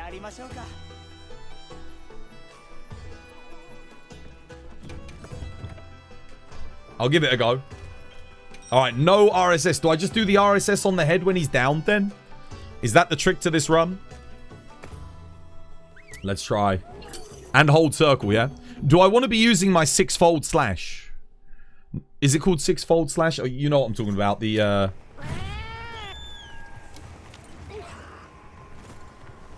You can break the back as well fairly quickly. What, the big back? I guess that does make it so that the hit zones are a lot better, right? I'll give it a go. Let's see. Maybe that's the issue, is that I keep trying to move for the back to, like, get RSSs off to hit a good hit zone, but maybe I just shouldn't be bothering. Alright. I'll take your advice, guys. Let's give it a go. See how I do. Because the build does feel strong. It just feels slow. I'm going to start with this.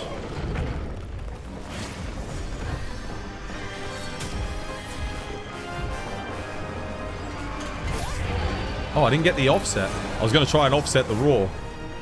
Should have just rolled it.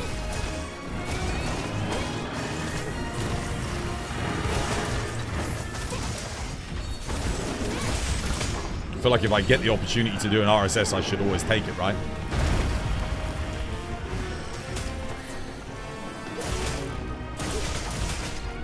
What the hell? Wait, why is my volume doing that on the... Oh, that's weird.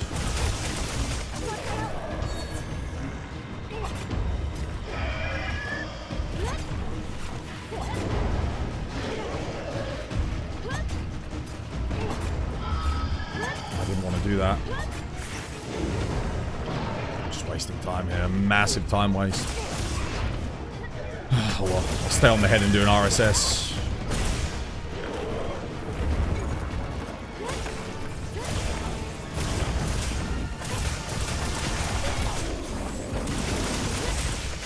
That is really freaking good damage, though, isn't it?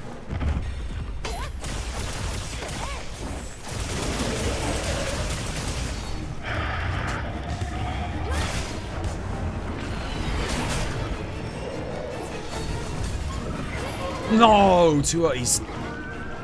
I'm just not used to the speed of this version of Jin either. That's another problem for me. I'm so used to him being, like, quicker than this. But yeah, I'll take your advice. I'll stick to the head and... That was too slow on that one, sadly. Oh, that's not good. Whoop. And that's really bad. I didn't get frozen either, which would have been quite good.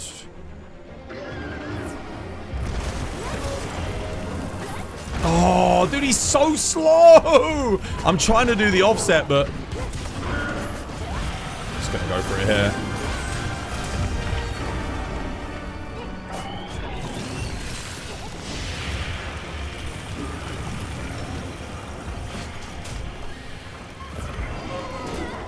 I can't. I don't know the fucking offset time to save my life. Oh, I got that one. That was pure luck, though. Just sent it. Yeah, oh man, I don't know if it's worth even attacking the back. Look how long it takes me to get back there. I probably wasted too much time. That was horrendous.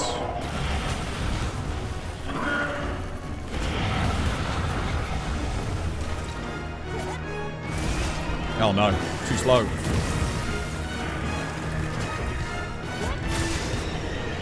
I've wasted too much time, I think. That's already 3 minutes in, no leaving the area. On the bow, I got 3 minutes in and he was gone.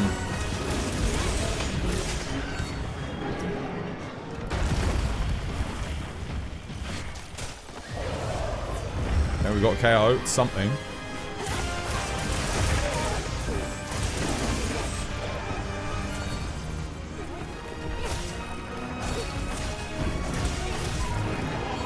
No, I did go for the offset there, but...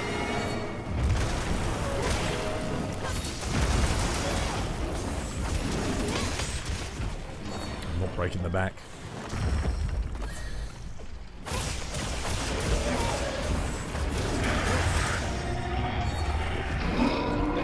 Is he leaving?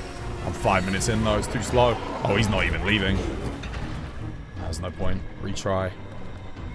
Where's retry? Where's the retry option? Find the fucking retry. There was no point. It's 5 minutes, he's still in area 1. That leaves me with 3 minutes in area 2. Well that didn't work. So that was even worse, going for like less RSSs. You're used to the tempered variants. I keep doing the timing for the tempered, and it's like... Because it's so slow, it means it actually makes the window smaller. Because when it's quick, like, you know that if you do it, it's going to hit you. But this, it's like so... You know, like, it takes an age. It's harder to get the offsets on a slower monster than it is on a faster monster. Because you've only got a small window on IG anyway. Yeah, exactly. Come on.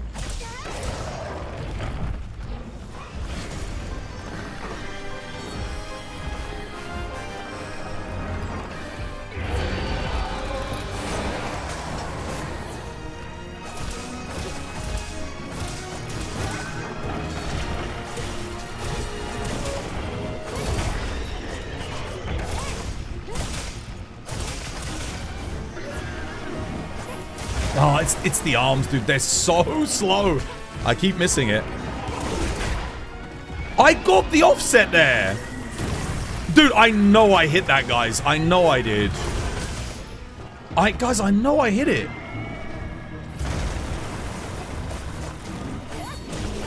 I feel like I got screwed out of that one, honestly. I feel like I got that. Didn't get red, sadly. I hit him in the head, but no red.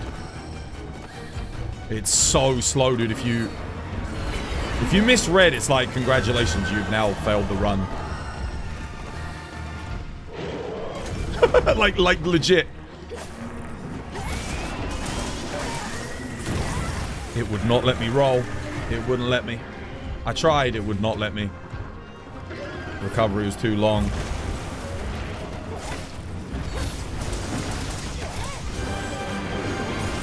Ah, great. Dude, I know I hit that offset, guys. I know I got it. I heard the ka-chink. I saw it. And that's the end of that, I think.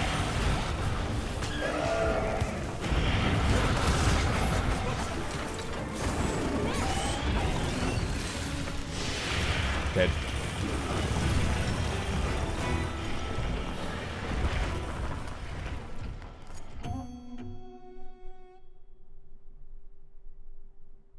Why would you not give us hyper armor on an offset, though? It's kind of dumb.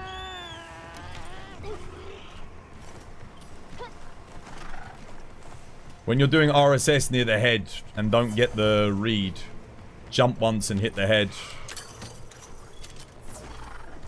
Nah, there's no point continuing that run, dude. It was dog shit. I got screwed on a offset and took a hit, and then I lost all momentum.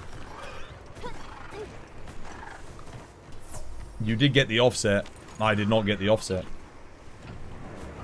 No, I didn't, dude. The offset failed. It whiffed. Yeah, I got the ka-chink, but it went dunk, you know, gave me the thingy.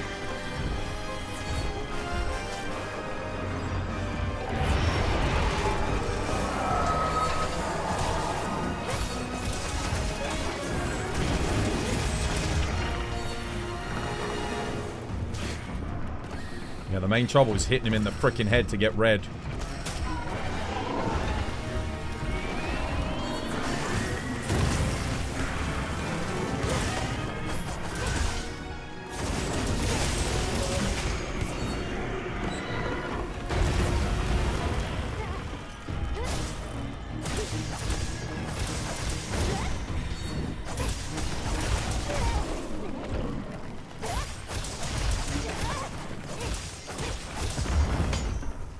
Oh, I frickin'...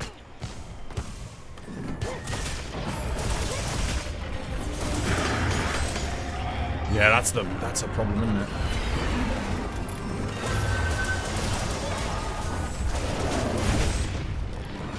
Okay. No, I'm not getting that. I can't dodge. I can dodge that, though. No, I can't. Apparently, I can't dodge that. Can't dodge that. That's okay. We got our Jin Dahaad bonus up. That's good. That's good. That's good. Jin Dahaad bonus up. That's what we wanted, actually. That's... It wouldn't let me dodge. Why does it not let me dodge?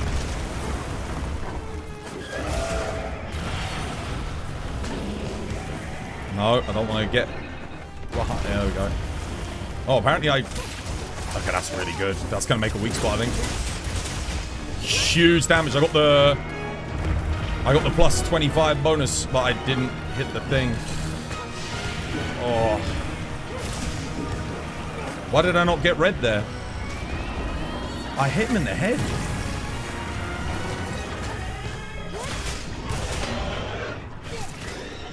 Kinsec just didn't. My Kinsec just didn't come out, I don't think.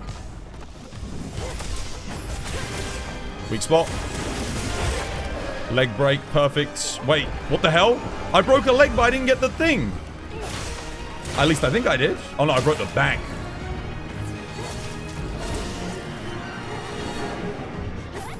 Too slow. It's too slow. Dude, I'm so used to... I'm not going to be able to do it just because I can't... I'm so used to Arch Tempered and Tempered.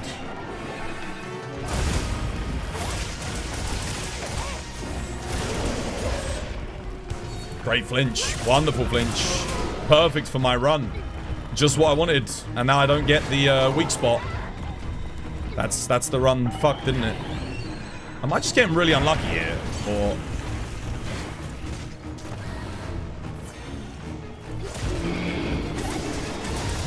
Is he done? Tried to offset too slow. Too early. Too fast.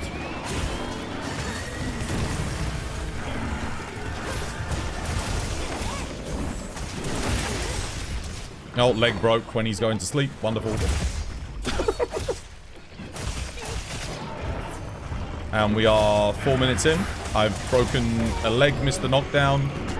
Still going.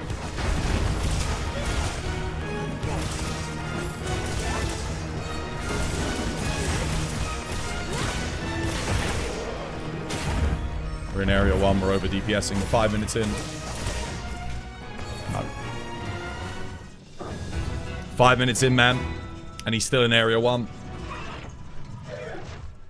I don't know. I don't know what I'm meant to do, honestly. I don't know how I get A rank on this. Not with this weapon. I can't. I don't think I'm capable of doing it on IG. Like, legitimately.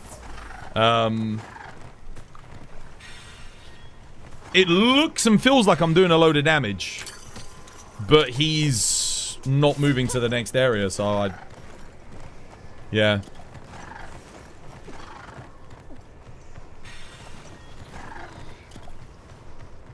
And we're getting an okay amount of RSSs. Try again.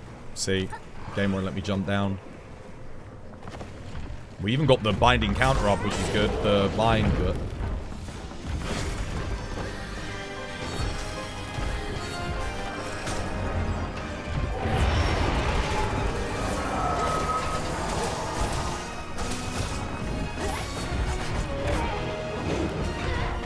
Great start.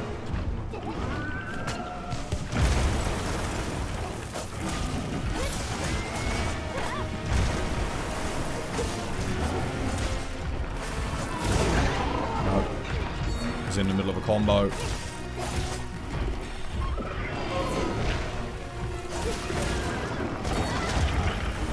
I don't think it's worth using the triangle attacks, honestly. Like, I'm using them here, guys, but... the damage is terrible.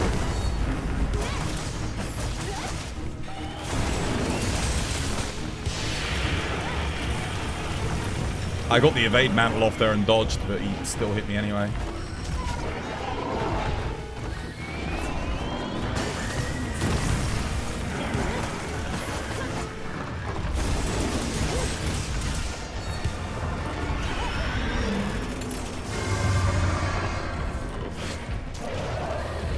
That'll do. Bonk.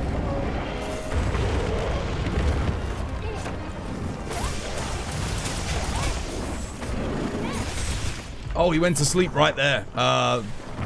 Cool. I miss everything. Amazing. I miss, yeah. Missed 2 RSSs because of that. Yeah.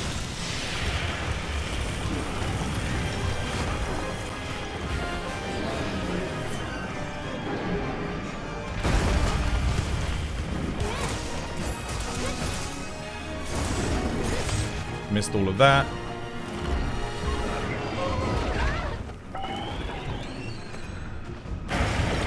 The triangle attacks are great. They're hitting like 30 damage, dude. I don't think it's that good. Yeah, they don't feel great.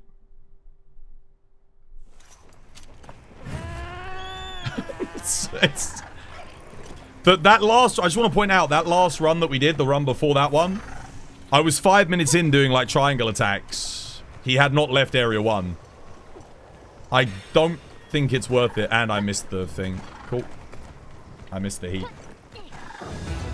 Is there another name for the Mire Walker duel? I don't know. I'll call it Mire Walker. Ah.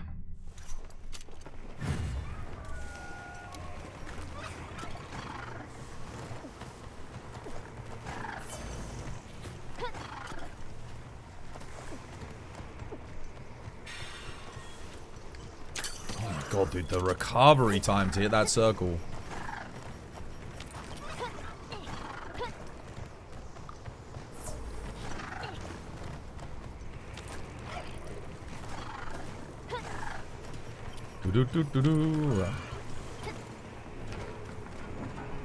Okay, and again.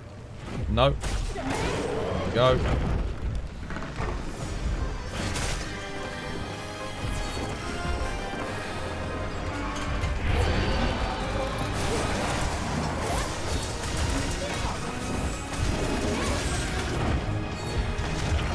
Get red back. Give me red. Can you hit the head, please? Fuck me.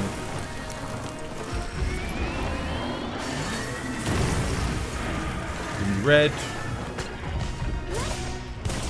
Missed the head. Great.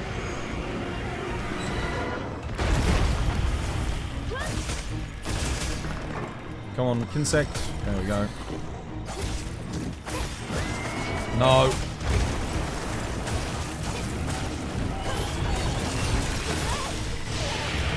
Wouldn't let me dodge. Wouldn't let me dodge. I was locked in.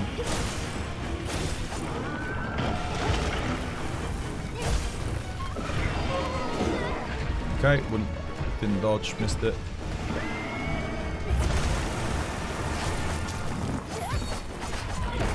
Oh, moved. Dodged.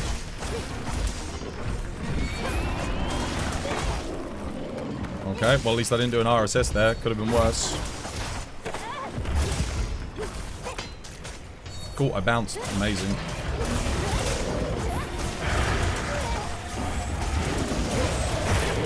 Okay, we broke something. That's good. Let's get on the head here. Get my red back.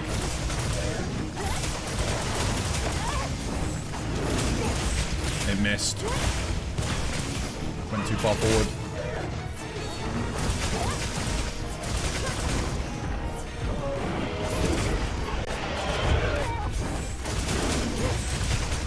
Okay, we hit him for some of it at least.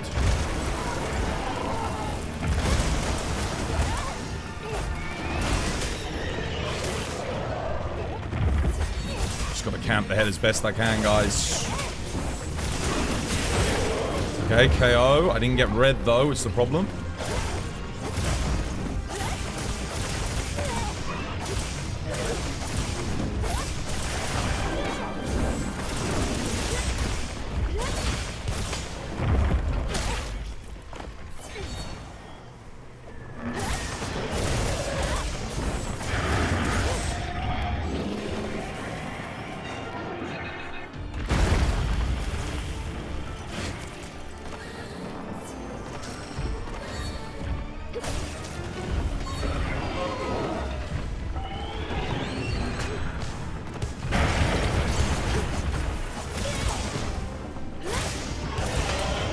Take that anyway, just giving me the opening.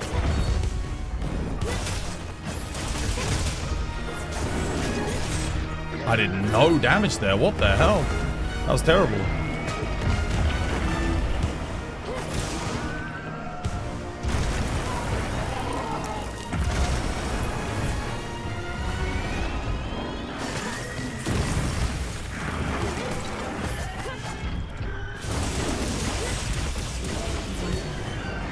Okay, get me off the ledge, please.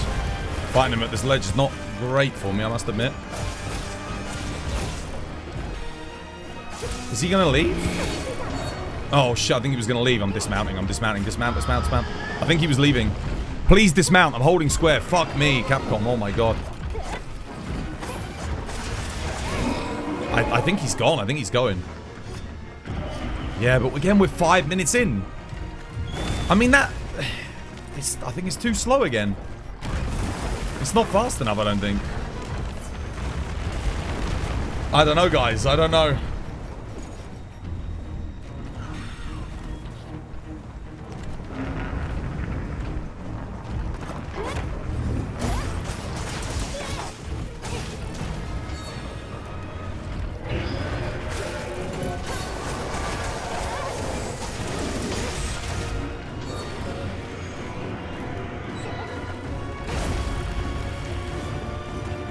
I don't want to trap him when he's not enraged.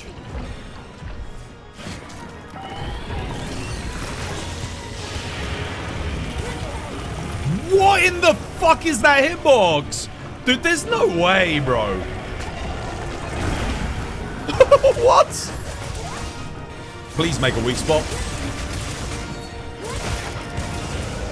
Not quite. I didn't get a weak spot. Oh, that sucks. I didn't get the weak spot. I'll trap him here though.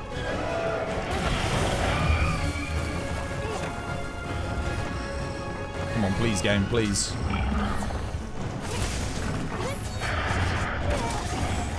There is a weak spot on the head. I kind of need it right now.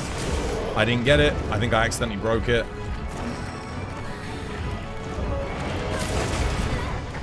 Dude, I got that offset, dude. What the fuck, man? It's so bad. Why even give me an offset, dude? Why even give it to me if you're not going to give me hyper armor? It's so dumb. We're at like maybe 6 minutes here.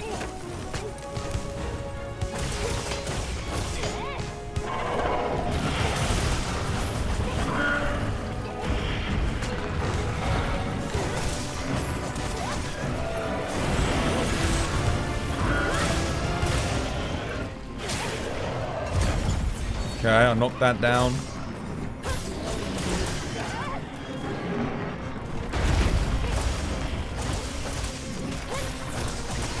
Please make a weak spot. Please make a weak spot. Please make a weak spot. Please make a weak spot. Yes!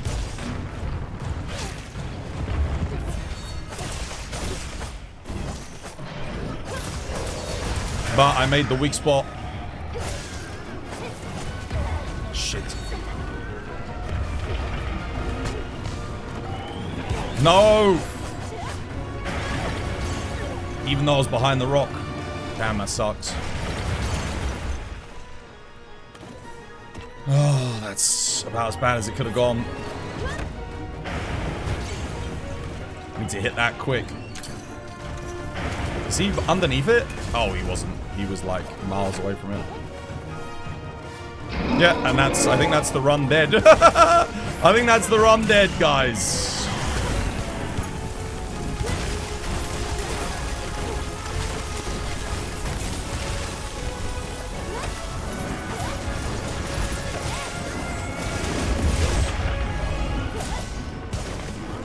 Yeah, I didn't get any essence back on my RSS there somehow. No essence back, which I don't particularly understand. Why I got nothing. Offset doesn't work. Essence regain doesn't work. Oh, but I can get a knockdown there. There's no skull. Nah, we're like about 8 minutes in. That's it. Yep, B rank. Cool.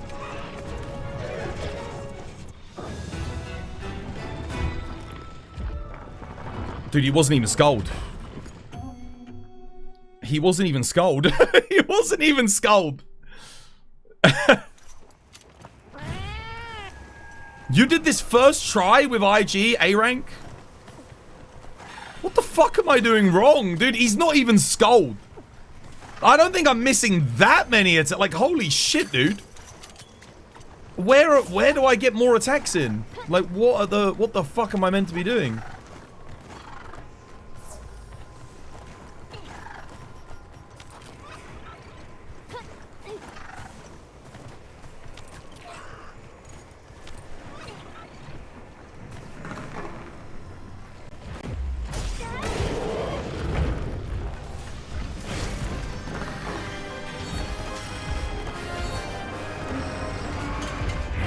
I love how AT Jin Dahaad is easier than this.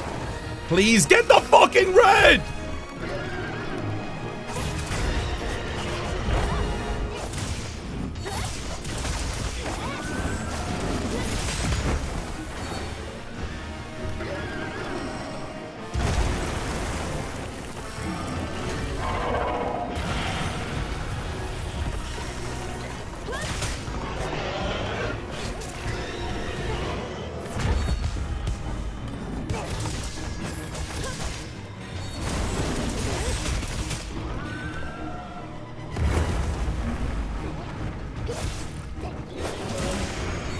I hit him in the head there, but...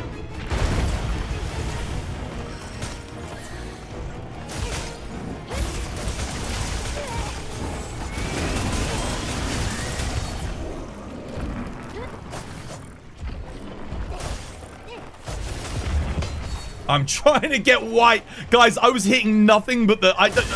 guys, you must have seen that. I was hitting nothing but the forelegs there. It would not give me white at all. Didn't want to give him at all.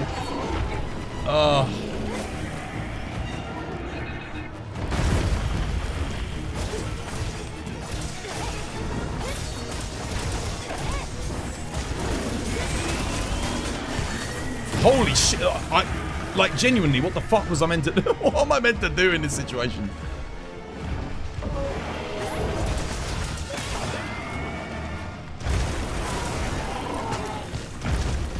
Oh, I'm just going to go for the knockdown here just to keep it going.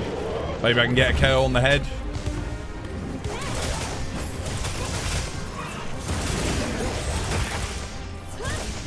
Oh, I didn't make a weak spot.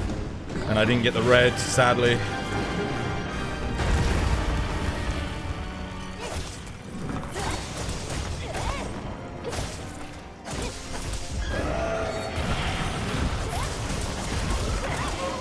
Dodge. No. Wouldn't let me dodge. Too big of a hitbox.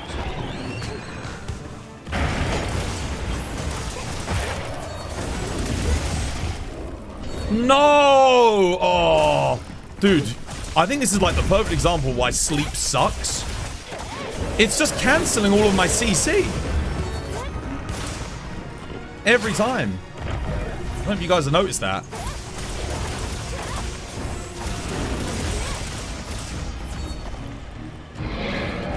Are we done? That's got to be good, right? Okay, we're done, we're done, we're done. We're like 4 minutes in. Yeah, 4 minutes into area 2. I don't know, man. I don't think I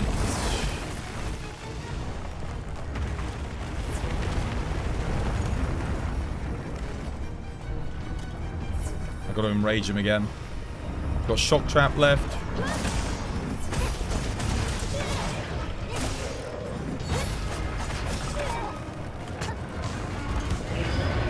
Nope, missed it. Gotta break some legs here. And that's probably game, set, and match, right? I think. Breaking them legs for you, daddy. I think that's probably done. I think that's quest whiff just because we missed one RSS.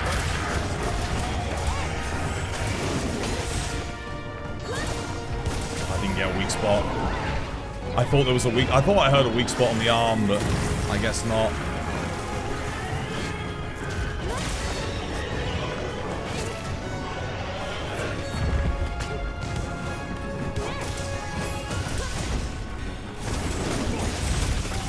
No weak spot.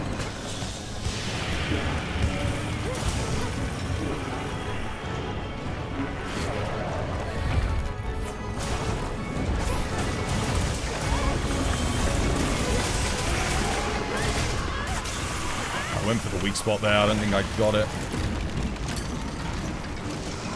Doesn't he get HP locked when he does that, though? I don't know.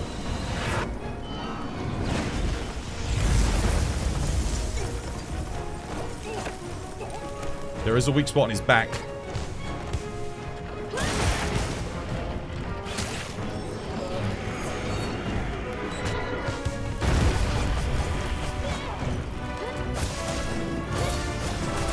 I need to break one of these legs. I've got to get a knockdown. Oh, that's pretty good. That's pretty good, but I don't have red. Get the tail. Get red. No, it's too early. That's okay. I think there's still another weak spot here somewhere. Maybe. Oh, I put him to sleep. Fuck no.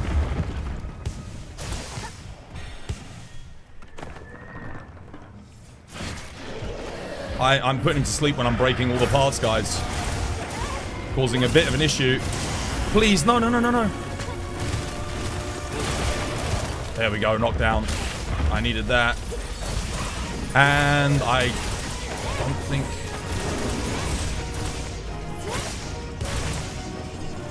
No skull, guys. No skull.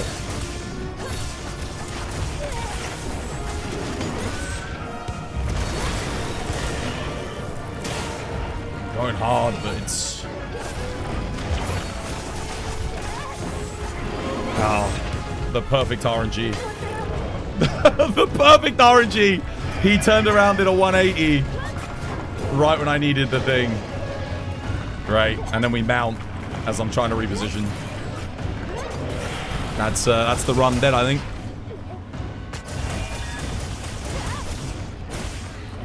I think that's run dead, right?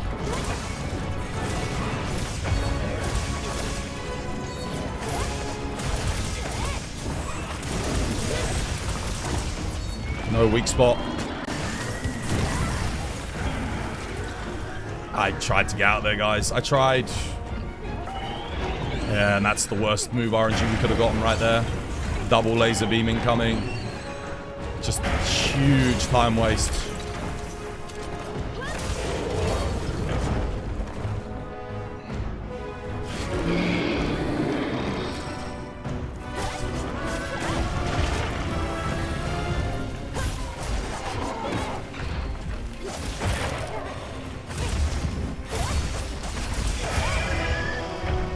Did I get it? Oh my god, I think I got it. Holy shit. That is ass, man.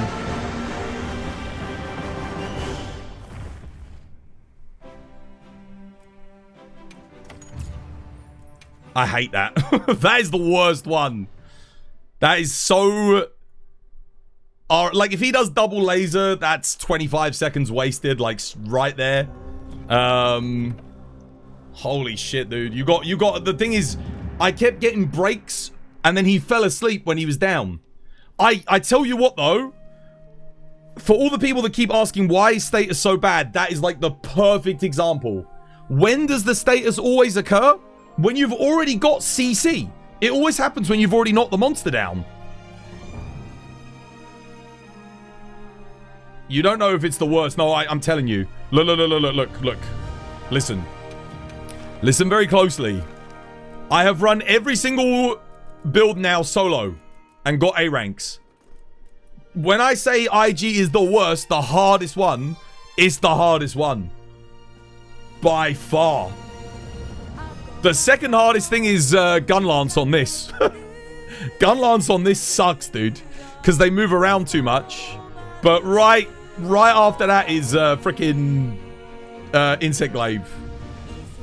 You're the arena... Dude, I promise you. That's the worst. All the other ones were easy. I got A rank first try. Except for gun lance on this. Gun lance on this. Oh, and I guess greatsword on this, but to be fair, I messed up on Arkveld on greatsword, so...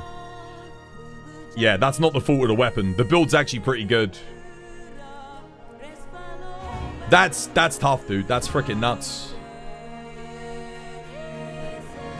Everything else was pish. I mean, look, we'll do this. I'll tell you what, I'll do this with switch axe again, just to kind of prove my point.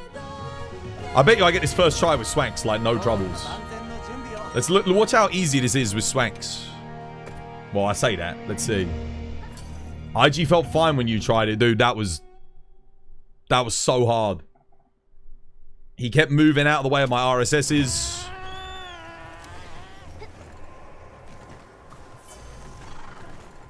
You think you're just better at swanks? No, swanks is just easy on this. IG, your offset doesn't bloody work half the time. The hit zones on his back and everything don't lend themselves well to, what's it called?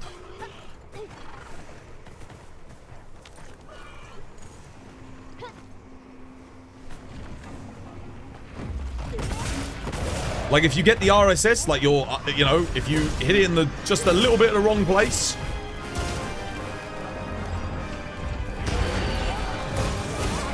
Dude, I'm worse at swanks in this game because I haven't been playing it at all. I haven't played swanks properly since, like, TU2.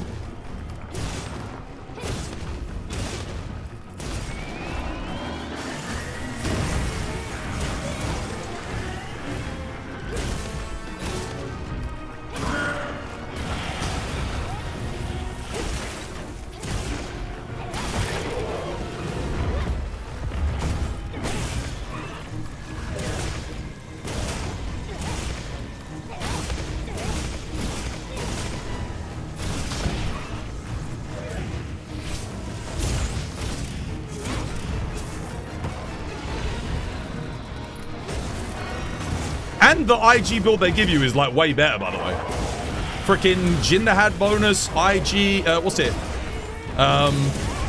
It's a freaking crazy good build. The only negative is the freaking, again, status status IG. Also, they give you a freaking element thingy here, which ain't particularly great.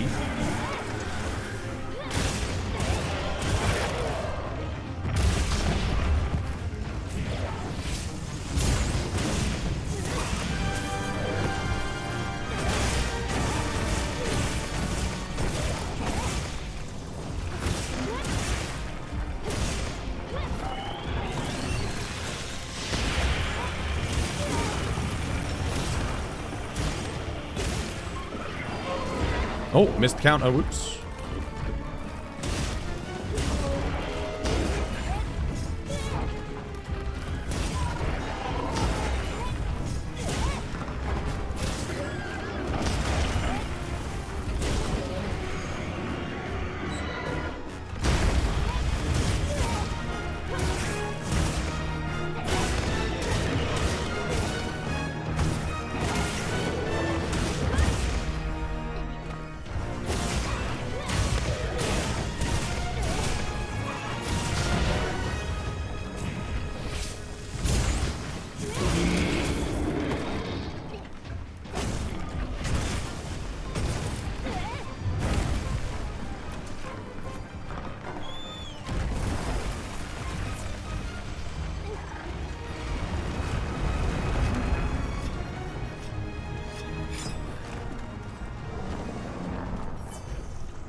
What the hell?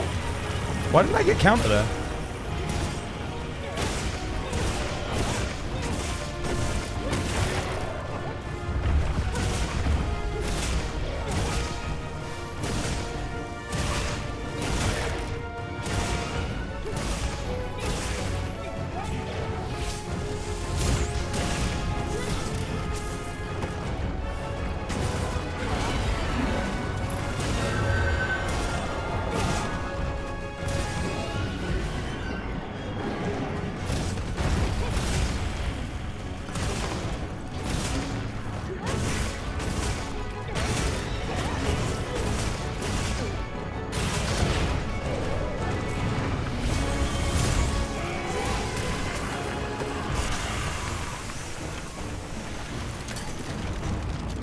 I could probably counter that, but I don't have any sword mode, so I'm not going to risk it.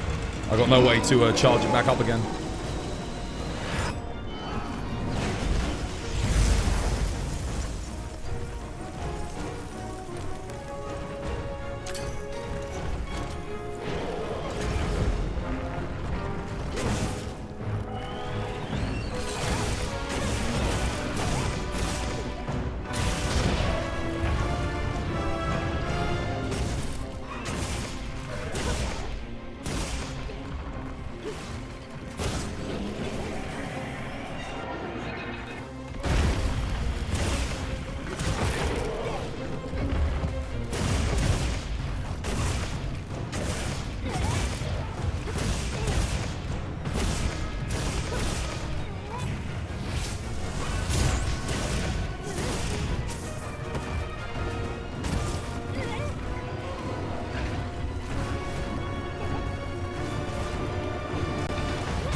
Pish!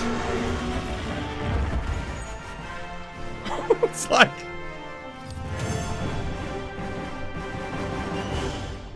Look at that compared to IG.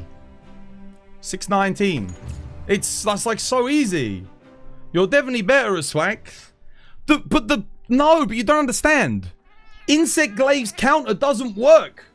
The offset doesn't work half the time. It's not that I'm better at Swax. It's genuinely like the Insect Glaive doesn't work. Like, all I've got is the dodge roll, right? That's it. I've got an iframe dodge roll with no evade window, so I've got the evasion mantle. But I need to use the evasion mantle early to, like, you know, get some damage in nice and quick. You don't need the offset all the time. It's your only defensive option on IG. It's all you've got. It's that or jump, but most of the attacks you can't jump on over. It's not like, IG is stronger than Swax. For the most part, like, it is. But the problem is, like, dude, if the offset ain't working, I don't know if you noticed, like, I was getting offsets, ka-chunk, it gave me the audio, nothing. I get hit, even though I got it. I mean, you guys saw it, right? I did the DT offset, I got the ka-chunk, I got hit. I did the regular offset. No. It's not harder to play. It doesn't work. The offset doesn't work. Like, it literally doesn't work. Bailey, yo, thank you for the follow. You don't think IG is weak in the... No, I don't think it is either. I just don't... The offset just doesn't work a lot of the time. It works. Dude, brother, you weren't here. You weren't here, dude. You missed it. I promise you. The offset was not working. We did the offset on the bite. We got the ka-chunk. We kept going, and then I got hit. We did the DT offsets. I get it. Nice and clean. We get the ka-chunk. And then I get hit. It wasn't working. Like, it legit wasn't working. Someone must have clipped it, right? Someone must have clipped it.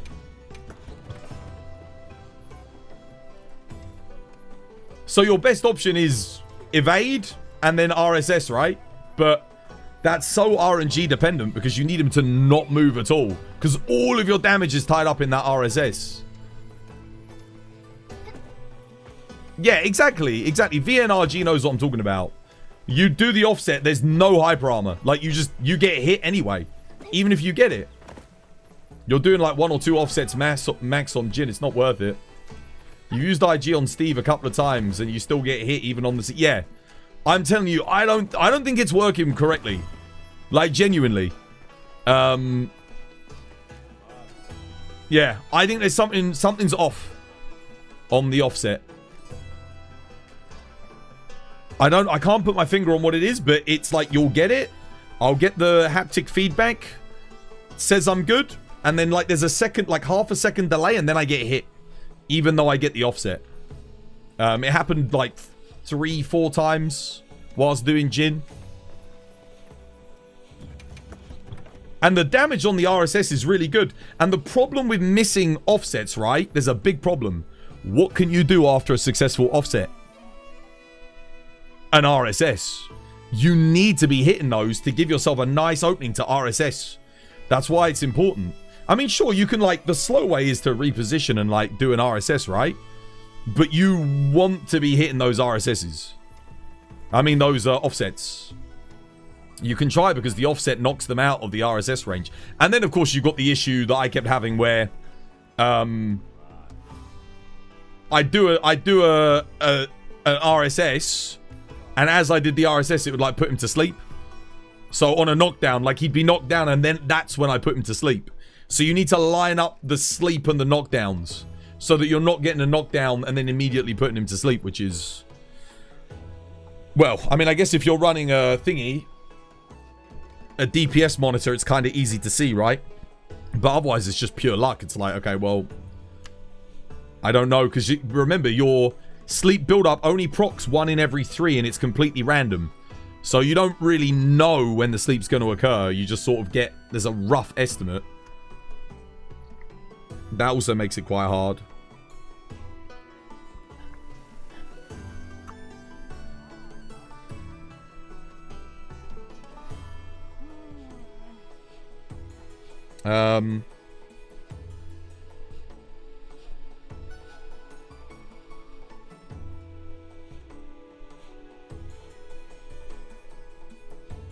I was driving with my dad the other day and we passed the cemetery. Oh, how come, I asked? We're going the right way. He said to me, I know, but this road is a dead end.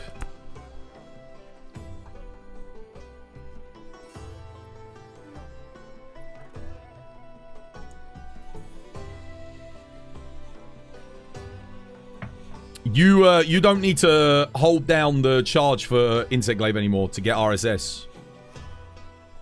Are you also tired of GOG? I don't want to do GOG when it takes like 15 minutes. To be honest, like it's just not worth the time. It's a waste. I'm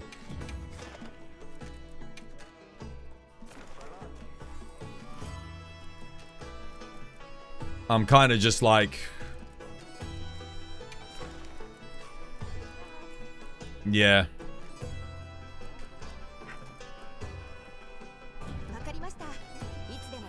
Like, the thing is, right, I want to play different weapons on GOG, but whenever I play something other than, like, light bowgun, charge blade, the hunt takes a lot longer.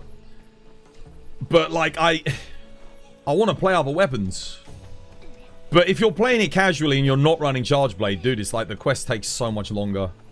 Or not light bowgun. Yeah, it just gets a bit like, I like the fight, but because you've got one or two weapons that are really stand out, it just feels inefficient when I know I've got to farm him a lot. I've got to farm GOG a lot. So, yeah, I don't know. I think the game's kind of dying on the GOG grind right now. I think a lot of people are sort of just like, one monster to get everything upgraded. It's kind of shit. And then you'll farm him, you'll get like a couple of hundred materials stacked up, and then you get nothing. So it's just like, oh, great. Complete waste of time. So I'm sort of like in the same ballpark as with the gem grind. Like, I do have good GOG rolls, I do, but I don't know. He's only really efficient with, that's what I just said. I end up playing, I'm like, you know, I'm going to play a couple of weapons. There's a few weapons that are really good on him, but yeah. It takes really long if you're doing it without one light bowgun, maybe one charge blade. That can speed up the quest so much. So long, I think if you've got like 2 people on charge blade, or 1 on light bowgun, 1 charge blade, 2 on light bowgun, maybe heavy bowgun as well. Heavy bowgun's pretty strong. Then the runs are pretty consistent, like if your team knows what they're doing. But otherwise, it takes forever. Let's go join this Me Too. Like if you put it next to Gunlance, for example, I feel bad for Gunlance. So why poor Gunlance needs elemental shelling, you know? It needs something. Oh, I can just go straight in.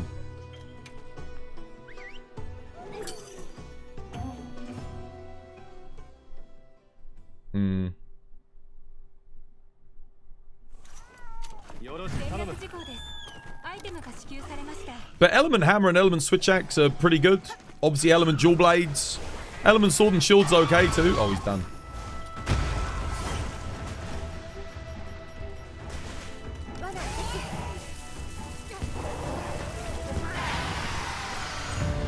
GG.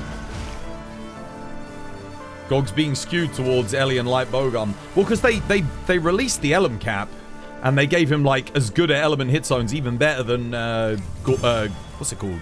Gravios, right? Heavy bowgun Pierce is great against GOG. I think you want to take element. I think you want to take dragon and fire for heavy bowgun, right? Exquisite leeching. I'm not really getting much here. Exquisitely. I don't think I got any attack. I got 1 attack infusion crust tube for something.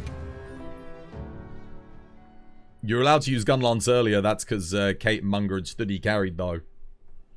Yeah, that's the thing. That's the thing. I was playing different weapons when someone else was carrying with light bowgun and charge blade, and then I could play something else, you know. I mean, admittedly, some of our runs were pretty quick when I was playing other weapons anyway. We were still doing good. Like, we're getting like 5-minute runs in, but I can't just... Like, if I do that, otherwise we lose the knockdown. GOG flies around all over the place. 12-minute run. And the other thing is people don't break the old... if you're doing a casual run, people don't break the parts. So... At least if you're doing a casual run, you want to break the parts to get some more stuff. What we got? Might as well just go join this.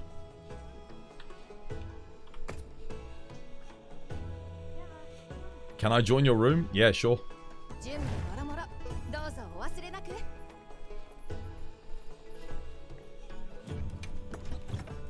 I'm boosting up my Switch Axe hunts because I absolutely hated Switch Axe in this game, and the changes that they've made to it have made it a lot better.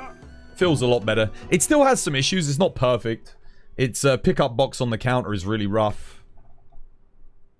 We need a better system for farming gems. You think you had to kill Gog about 20 times? Gog, gems are not the problem.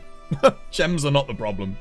There's nothing wrong with gems, because once you get, what, like 3 gems, that's it. You've got the whole set, or 5. I can't remember how many gems it is. And then you don't need gems again. That's it. You don't need any more. Like, you get 5 gems, you can make the Palico stuff, you can make all the Gog stuff. That's it, you're done. That's really not that big of a deal. The problem, I guess if you want to transcend it, you need more gems, but honestly, the Gog armor has so much defense, like, even if you don't transcend it, it's fine. I don't think I've transcended all of mine. I've got enough gems to do it. The problem's not the gems. The problem is having no control over your RNG rolls. You need 8 gems if you want to make it and transcend it. It's like nothing, dude. It's really not that bad. Statistically, if you do... as long as you're breaking parts, you should be able to get it. I know it seems like a lot, but you don't need to transcend it either. It really doesn't make that big of a difference. If you've got all the rest of your armor transcended, you're not going to notice the extra, what is it, 15 defense that you get? Is it 15, 20 defense? I need to go to the loo quickly. I'll be right back. Dude,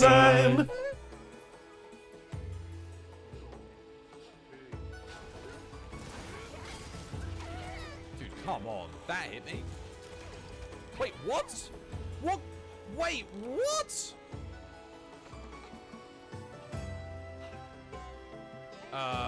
Excuse me? Someone clip that. I want to see what killed me.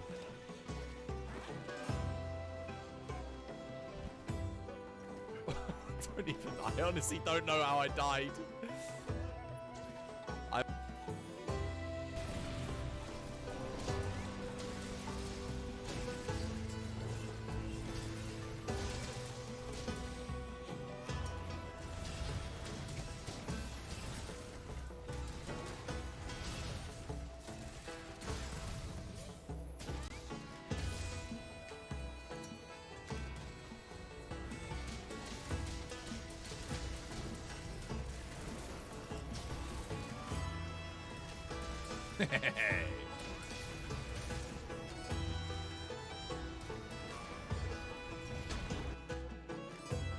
Oh man, I feel better. Yo, I just heard. You know how we were saying earlier, like that new High Guard game that everyone's been playing.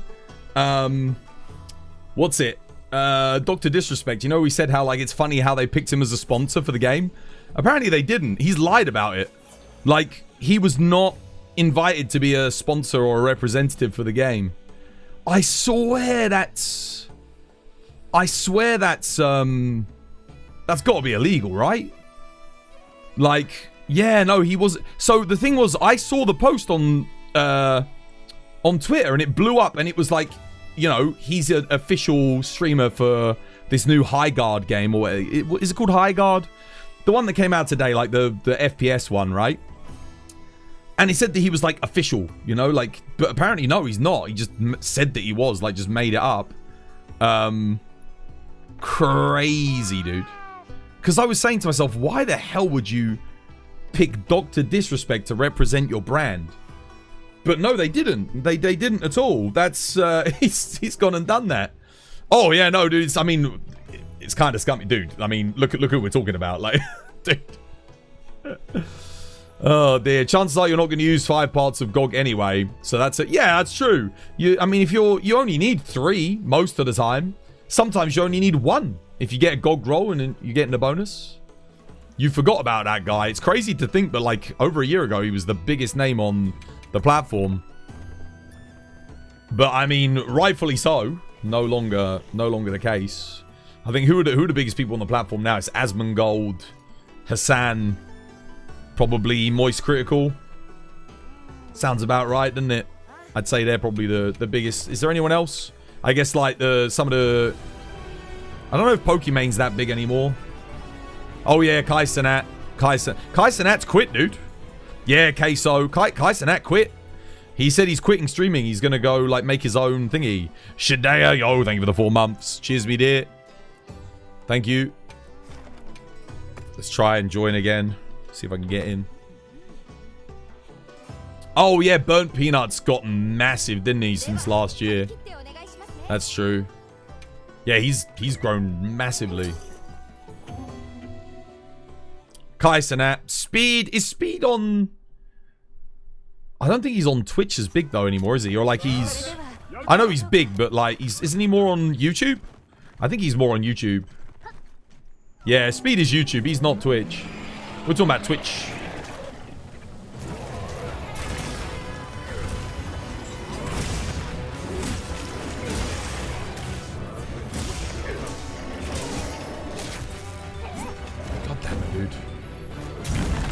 That's something I'd love to see at Master Rank, is just a little bit faster focus strikes from neutral.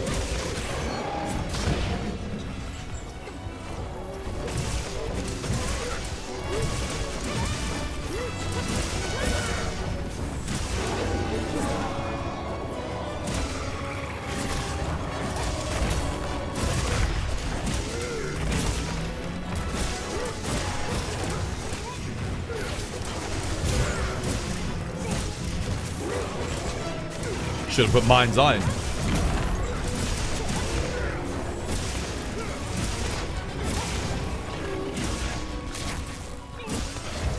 Missed me completely. I needed him to hit me there so I could maintain my counter. Do this here.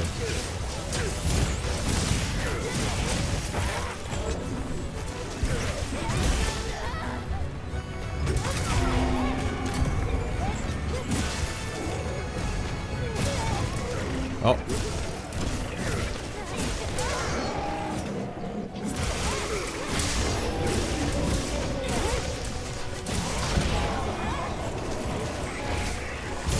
Don't move, don't move. Yes.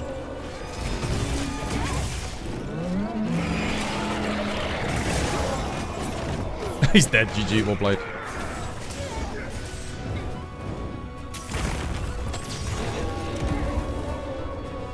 Dude, he like slid forward. Also, why is my trap not going down? Okay, never mind. Someone else got it. Nice. You hope they put World on the Switch too before doing Wilds. It's been rumored that Wilds is coming to the Switch. I don't know how much truth there is to it, but apparently it is like... I have no idea how they're gonna... Like, dude, this game barely runs on most people's PCs. How the hell is that gonna run on the Switch too? I don't know. That's kind of crazy. I like Speed. I like Speed. I used to quite like Kai Cenat as well. I think Queso's super chill. I think honestly, out of like most of the big streamers, they're pretty good. I think Moist Critical, Queso, Speed... Those three are like, they all seem pretty legit. Like, good people, you know? Speed especially, from what I've been seeing of him, like, traveling around, he does a lot of good for people. Hopefully he just stays that way. One of the big issues is, you know, the corruption. It seeps in. You see it in a lot of people as they get bigger. And he's still relatively new on the scene. Like, I still remember when he did that stream where he lit the fireworks in his bedroom and burnt the whole thing down. And that was what made him blow up. And that was, what was that, 3 or 4 years ago now? It's crazy to think, but I still remember that. I remember joking at the time. I was like, oh, damn, shit, that's what I got to do to get big, is blow up my house. It worked, man.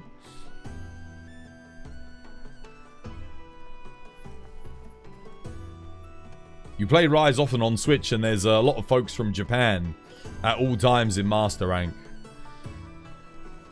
No, you misunderstand what I'm saying. I'm saying, how are they going to make Wilds work on the Switch too? Not like... I know people are going to buy it, obviously, because people want to play Wilds portable. I just mean, how are they going to get this to run? Like, and then the bigger question is, if it ends up running perfectly on the Switch too, why the hell has it not been running perfectly on PC for like a year? If they manage to do that. 15 F, dude, no one's gonna buy that game at 15 FPS, dude. No, that'll get absolutely slanderous reviews. There's no way. Can you check my build? Got a charge blade build focused on raw power. Focus on element, dude. Before I even check your build, don't even, yeah, like 9 times out of 10, focus on element. The exception is literally Arkveld. I think that's it. I don't think there's any other matchup in the game where you... Not that... is there? No, I don't think so. I think everything else is... Yeah. You don't want to focus on raw. Monster Hunter Rise running on the Switch is already an achievement in and of itself, to be honest. But it doesn't run well. It doesn't... One of the reasons why I stopped playing it on the Switch was because it was so janky. Frame rate stutter. 24 FPS. It just felt horrible to play. When it got on the PC, it was pretty good, but... that was when it got on the PC.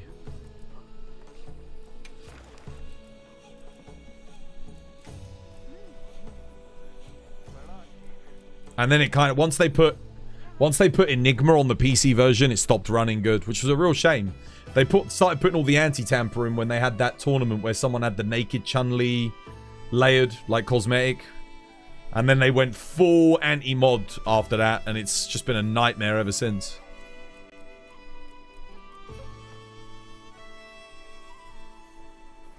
Raidal's hit zones are kind of meh for element. That's why I play a raw ice build.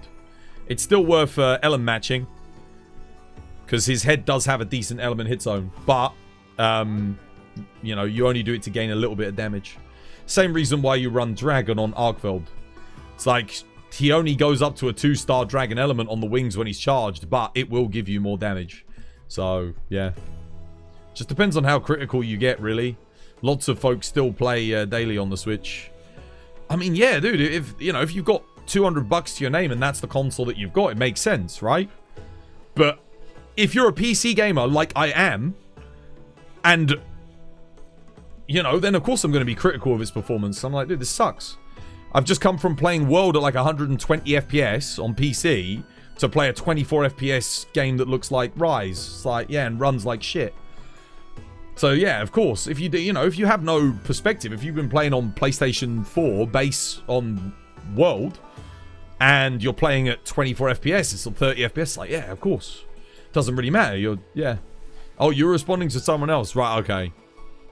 No, but I'm just pointing out, like, of course it's relative to what you're used to. But for me, I'm always going to be critical of performance in a game because, or more critical of performance on console because I've seen the other side. I think like 80% of gamers don't play on PC. So they've never experienced FPS above 30 FPS for the vast majority of games. So not having that perspective, it doesn't matter to them. All they know is 30 FPS. What's the best way I could put it? I'm trying to think of a good analogy here. You know I love a good analogy.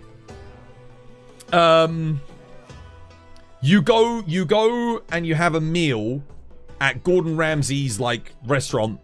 I don't even know. I've never been to like a 5-star Michelin. No, like a 2-star Michelin restaurant. So I don't know. But let's say you have a 2-star Michelin meal and you have like his burger or whatever, right? Like a Michelin star burger.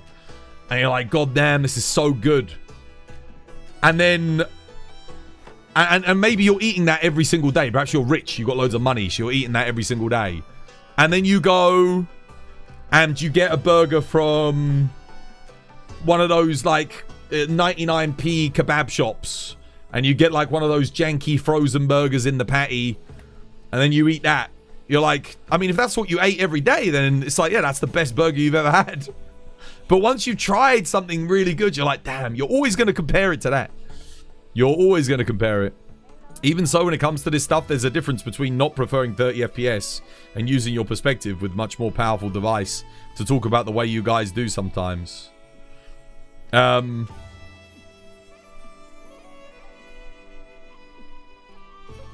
I just can't. I don't like 30 FPS. It's dog and all that. Well, dude, if your game's running at 30 FPS and drops below 20 under high load, I don't consider that good at all. I think that, for me, I consider that to be unacceptable performance. When you've bought a console and you've paid for the game and then it runs at like sub 30, for me, that's, yeah. You need to optimize the game more. Or don't put it on that platform. That's the way I feel about it. You don't have to put it on a platform if it's not going to run properly. You can put it on another platform. After you played 120 FPS plus, a lot of the time, even 60 FPS feels clunky. Oh, I don't have a hard time going back to 60. I don't mind 60 FPS. 60 FPS is, for me, that's like the baseline. It always feels good to me. Maybe to some people, yeah. Maybe especially if you're playing first-person shooters, I think that's probably a big deal if you're playing like competitive shooters. But in like third-person action games, for me, 60's the baseline, man. I think you should, at the very least, you've got to get a consistent 30 FPS without frame drops. I mean, bloody hell, when I was playing Rise when that came out on the Switch, I was literally crashing the goddamn console by playing Hunting Horn because my FPS was dropping sub 20. Like, that's not acceptable. Like, that's really bad. I consider, for me, again, everyone has their own standards. For me, that's a no-go, chief. Like, Elden Ring. Elden Ring with freaking, Consort Radahn. Consort Radahn, and it was like dipping below 30 FPS when he did that ultimate and the whole game would like chug. That's unacceptable, man. That's bad. I'm not being critical of the Switch. I'm being critical of the game and its performance. It's different. I'd say that the same about any game. Like Wilds. When people were playing Wilds on PC and it was running like shit for them, dropping below 30 FPS, same criticism. That's unacceptable. The game should be running better than that. 100%. The standard should be 90 FPS at this point. Oh, dude, I mean, I don't think PS5 Pro's even getting 90 FPS on most games. Like, I don't know about that. I think 60 is still, given that most games still aren't getting 60, I think 60 is a valid target. Maybe like 5 years from now, 90 becomes the standard, but for now, for me, 60 is like, yeah. 60, I'm happy with 60. If your game runs at 60, I'm like, that's good. That runs good for me. But sub 30, no. I don't. Sub 30, that's Nintendo 64. That's PlayStation 2. That's PS3. You don't understand, Twas. What am I misunderstanding? You have to downgrade your GPU. What do you mean? Apparently the human eye can't see more than 60 FPS. Bullshit. It's utter nonsense.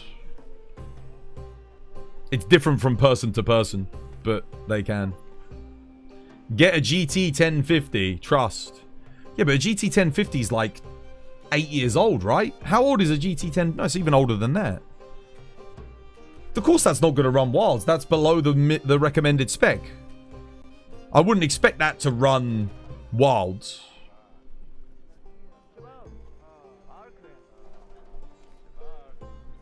No, the whole, I remember there was a thing where they used to say the human eye can't distinguish between 24 FPS and 60. I remember that was a thing. Because I remember it distinctly when they were trying to market the order 1866. And they said the game's going to run at a solid 24 FPS to give it a cinematic experience. And everyone called them out on the bullshit. They were like, no. You run the game at 20 FPS on the Steam Deck. See, for me, I wouldn't personally do that. Am I ready for AT Arkveld? Yeah, I suppose.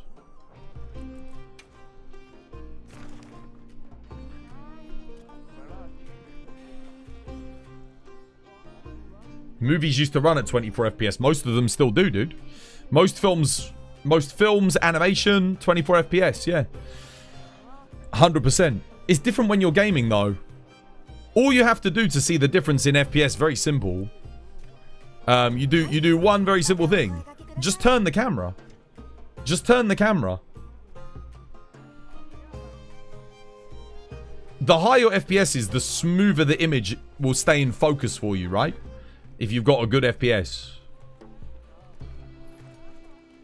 Hearing that game for the first time in years. What, the Order 1886? Do you remember the marketing campaign? Where they were like, 24 FPS. The first time you did 144 FPS, you couldn't go back to 60. So this monitor does 240. And I was playing Mega Bonk on it on 240 FPS the other day. And it's just like, God, like, I mean, Mega Bonk's not a graphically intensive game. If you know the game, right? If you know what I'm talking about. But it looks incredible at 240 FPS. Like, it looks so good. It's like looking into a window. You know, the depth that it creates on a screen by having such a high frame rate. It's ridiculous. And it feels so smooth. So yeah, I know what you're talking about. But I can still play at 60. Like, I can still play at 60 FPS fine. It doesn't feel like my inputs are necessarily getting eaten or anything like that. But like, if I go back and play Monster Hunter 2G, for example, on the PSP, or if I go back and play Rise on my Switch, like, it's just... I'm just like, God, everything just feels unresponsive. Like, to me. It's more about how it feels than how it looks. I mean, yeah, it doesn't look great, but I mean, lots of games don't look great. It looks great for a Switch game, but at what cost? It's at the cost of performance. I would rather Rise looks worse on the Switch, like they toned it down even more. You know, reduce some of the polygons, reduce some of the textures, just to get it to run smoother. I would personally like that.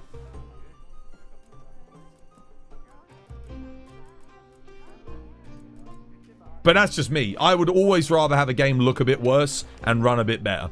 Always. Hence why I always turn ray tracing off. I always turn ray tracing off. I never turn it on any game. I don't think that the drop in performance is worth it looking that little bit better. Personally. I always think it's better to have a game look a little bit worse. Yeah.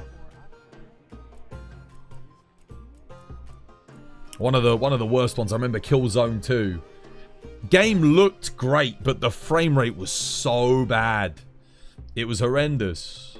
You didn't buy a 5090 to turn ray tracing off. Oh, I'd still turn it off. I'd take the extra frames.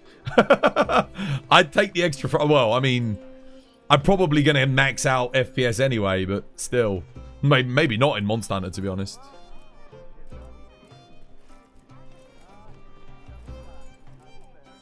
But yeah, like, I don't know. I never felt the need to have RT on. I do have a 5090 now, though, so I mean, maybe I'll put it on just to see.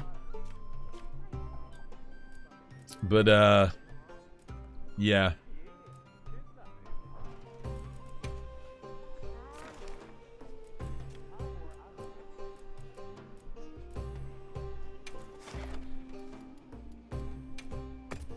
At least I have a decent connection, it seems, to nighty-night. I don't feel like I lag too much on these quests. Or I didn't on the last couple.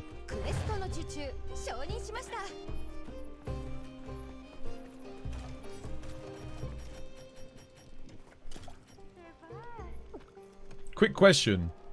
What is a few of your top favorite monsters? Fatalis. Sort of really it. Everything else just sort of blends into one. Don't mind. If the fight's good, the fight's good. And it differs from game to game. For example, I love Zenogre in World and Portable Third. And Frontier. Hate Zenogre in Sunbreak and Rise. Absolutely hate it.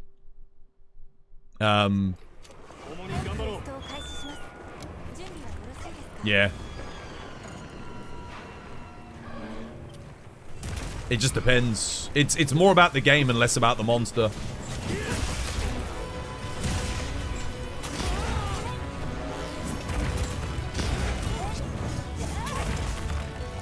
No. Oh, he wasn't targeting me.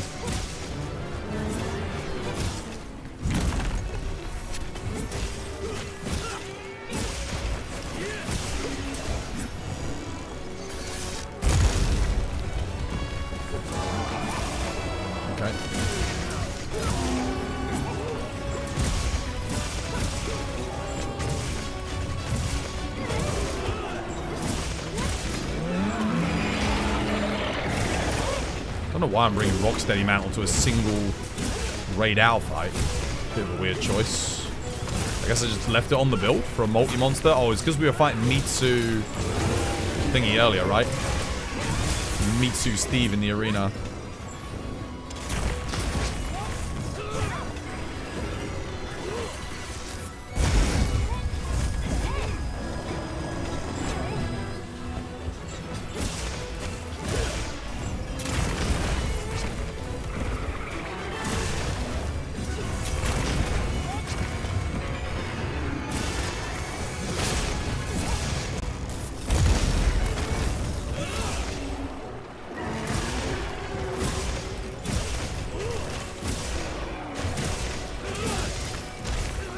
Oh, he missed me.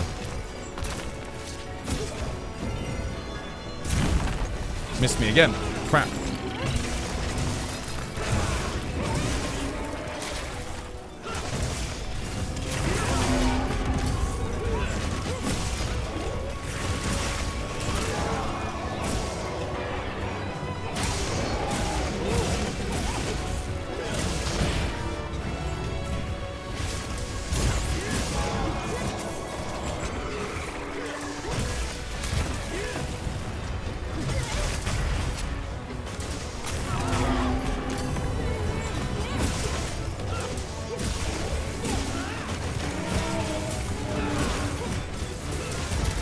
Oh, dude, come on. Really?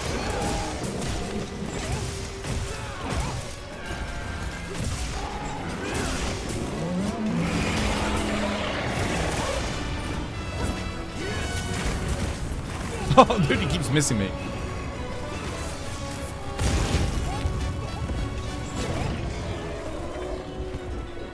Oh, missed. Almost. I was just a little bit out of range there.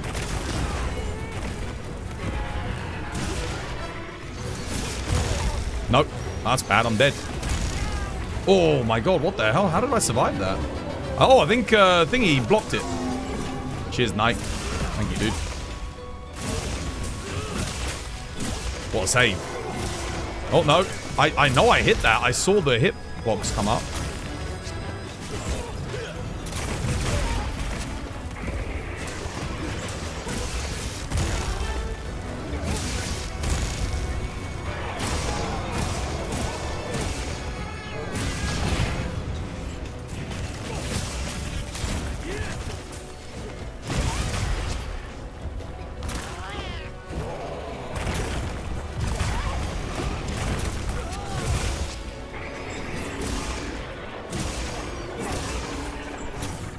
Oh, what? Dude, that hit me. Come on.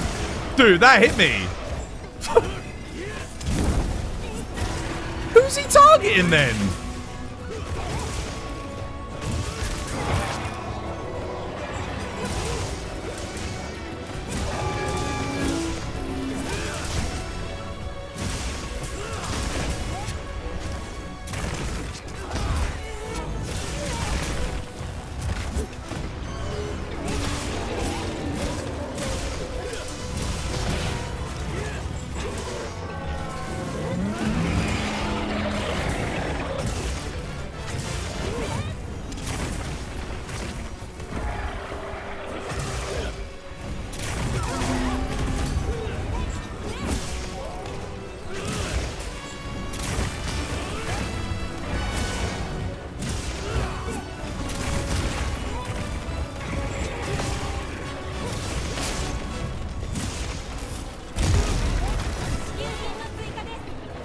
Oh, unlucky.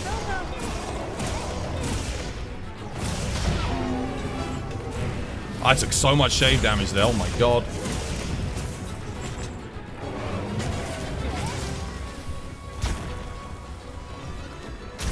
Oh no, what? I missed my offset.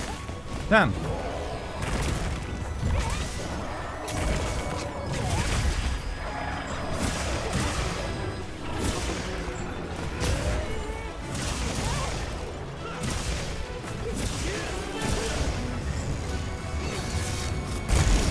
Oh, you missed me.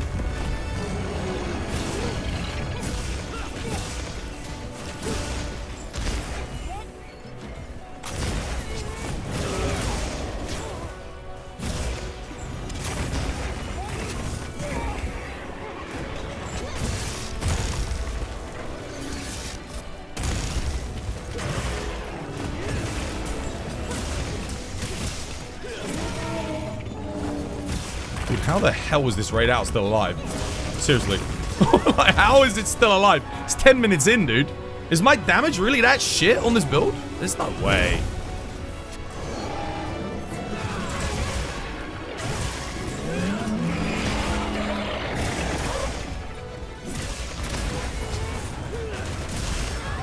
Dude, my PB solo on this is like 4 minutes. Doesn't make any sense. He's not going for me.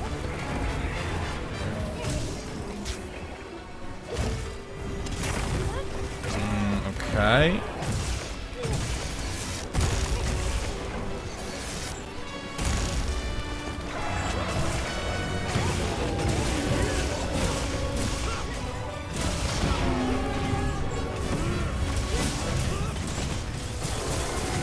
Okay, he's dead. Flash him, lure him. No, don't let, there we go. Don't let him run. Don't let him run. You got have you got a pitfall? Pitfall him? No, that's not underneath him, dude. That's like... Oh, he fell into it. Nice.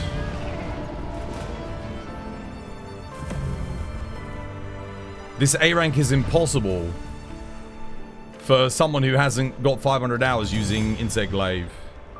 What's that? You trying to do the Jin Dahaad one as well? 9 minutes 20. No talismans. Why? Dude, what? That doesn't make any sense. Dude, that's like... How much health does he get extra when you're doing it 2-player? What the hell, dude? I was getting faster times than that before we had Gog weapons. That doesn't make any sense. Wait, let me have a look at what build was Nighty Night using. Hang on a second. I gotta have a gander and see what he was doing.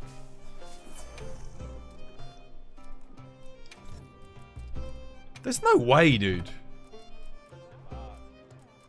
Gogma. Yeah, this should be good.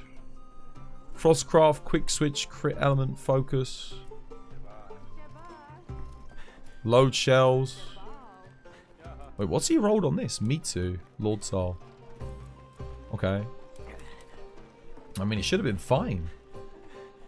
Just AED spam, right? Does tons of damage. I have no idea.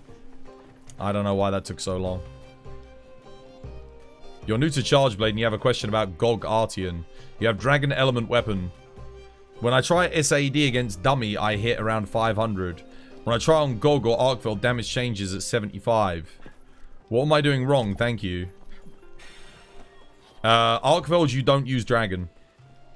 Not really. You want to use an Impact File Charge Blade on Arkveld.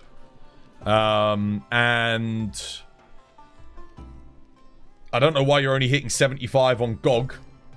That must mean that your build, there's something wrong with your build.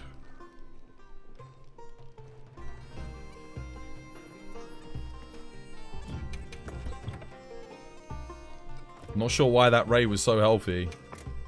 And that's one of my worst ever 9-star raid out runs. But it didn't... I mean, it went good.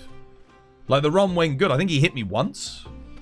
So... And I didn't look like he was hitting you, so... I don't understand. Unsoftened Gog? Even on Unsoftened Gog, you should hit more than 75. Yeah. I think it's got to be a build problem.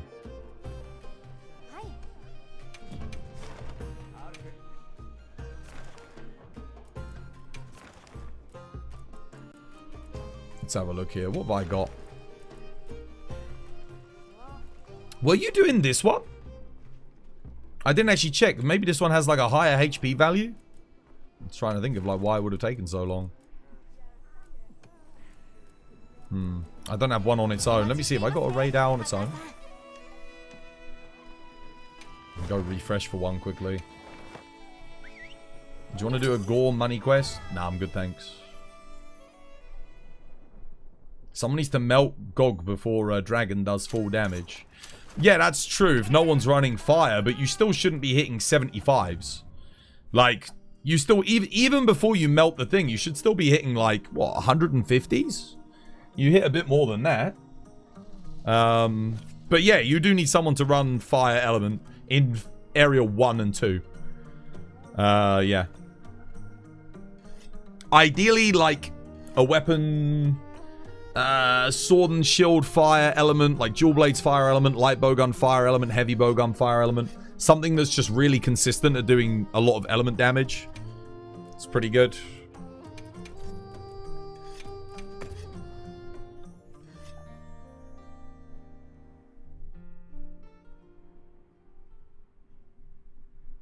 What about design-wise? What's the coolest looking monster? Fatalis. Arch Tempered Hamster, yo, thank you for the follow. Cheers, me dear. Welcome. It's good to have you with us.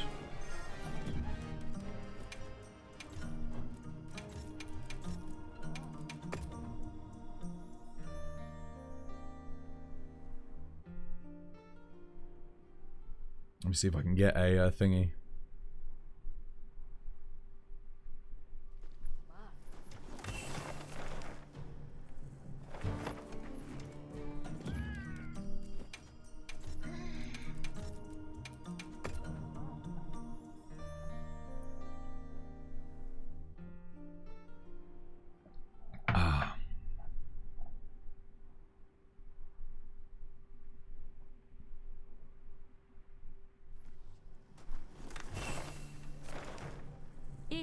Okay. Just a raid out would be nice. Could do Inclemency, but... See, I want to see if I can get him during the plenty. Valstrax is goated. The only thing I don't like about Valstrax is his hit zones.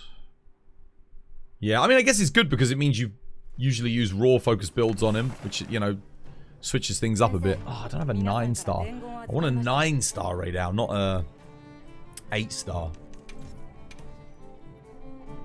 That is 20 Artium parts, though. Damn. That's pretty good. I might just register that anyway, just because. It's decent. Valstrax with the wilds graphics would be insane. I could see them putting him in again because they've already got like a lot of the animation a lot of the animation rigging and everything is already done in the Rise engine. Yeah, because they can just take all of the rigging straight from the other game, give them some new animations, update the model, update the textures. Done. So economically it'd be quite good for them to put him in, but I'm also thinking, like, where do you put him? Like, where does he fit? What? Because he's big. Do you think the desert map is big enough for a whale? No. If they're going to add stuff, they'll increase the size of the maps. My guess is it will be like the Guiding Lands. I still think it's going to be like the Guiding Lands was in Iceborne, where when Master Rank comes around, they will add more areas. Like they did when they added Legiacrus, they added a new area. I think they will do a lot of that in Master Rank. I think we'll see a lot of new areas added. To add new gameplay opportunities to each part of the map. I really just want... Can you please give me a raid out? Oh, you know what, screw it. I'll just do Inclemency. I didn't really want to because he's going to end up in his cave. I want to fight him out on the plains. Let me try Morning. You want Furious Rajang?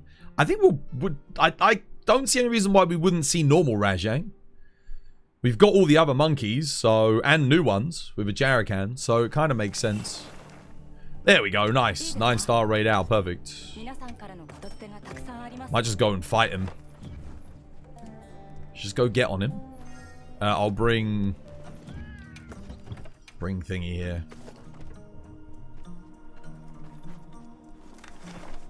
Where is he? Where is he? He's in his...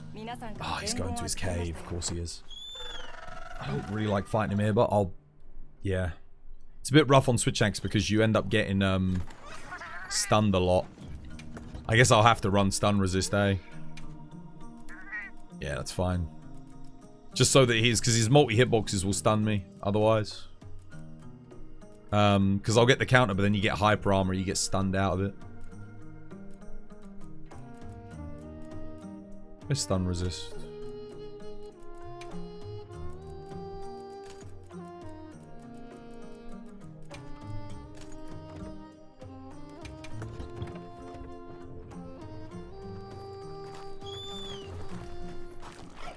So your understanding, Rajang is confirmed? Well, I know what you're talking about. So there was a...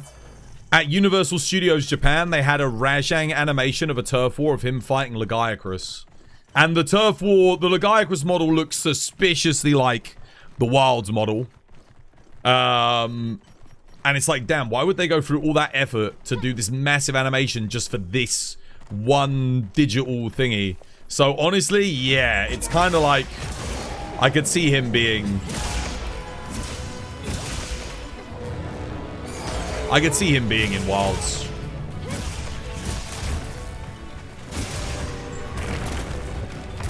Okay, he missed me. That's not great. He missed me again. That's also not good.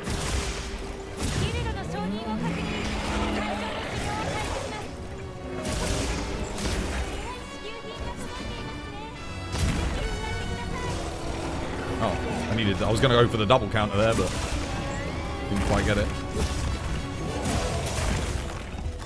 Okay, he missed me again.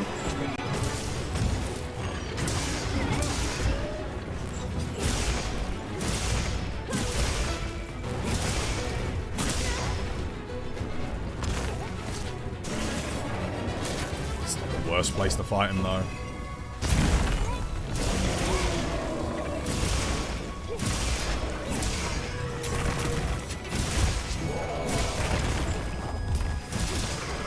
Oh, maybe I should be running Mind's Eye just to hit the legs.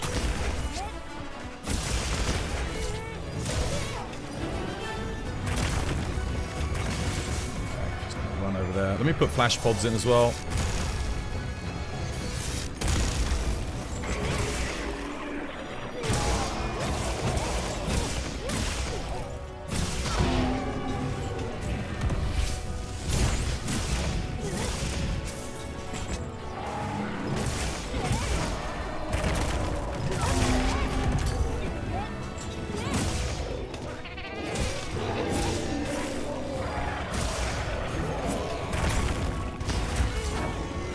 Oh, freaking multi-hitboxes.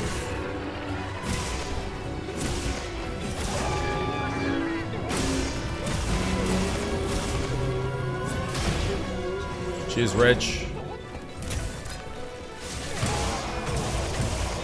Charge axe mode back up.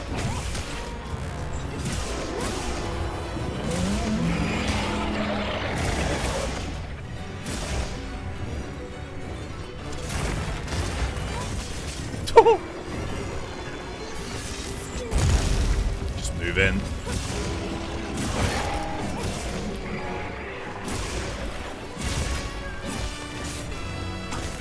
What? Dude, there's no way. Did you guys see that? I countered. I hate when that happens with swags. You take so much damage. It's not even like you make a misplay. It's just... Oh. Okay, he shot where I was going, not where I was. Damn. Predicted. I'm very lucky I didn't get one shot there. I think my Lord Soul's still good, though. Yeah, it looks like Lord Soul's still going strong. That absolutely hit me. Dude, 100% that hit me.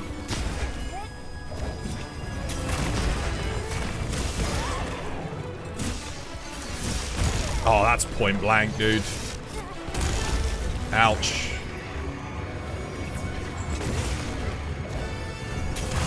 Nope. Right into the wall. Dead angled me. Okay. He's going for Surreginal.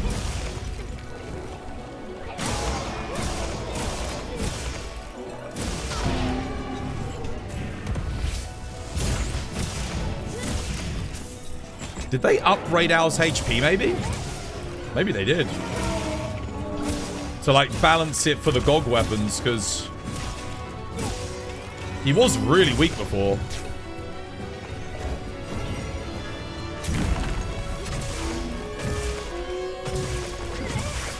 He definitely feels like he's doing more damage, considering, like, I've transcended all my weapons and stuff. I mean, my armor.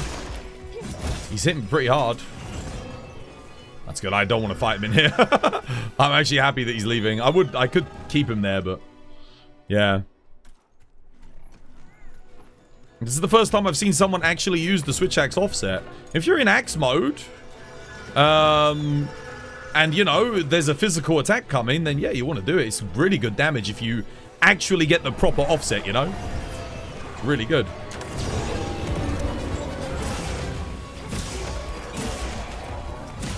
I probably should have got a mantle, shouldn't I? Could have picked something up just to get a bit more damage, like evasion mantle.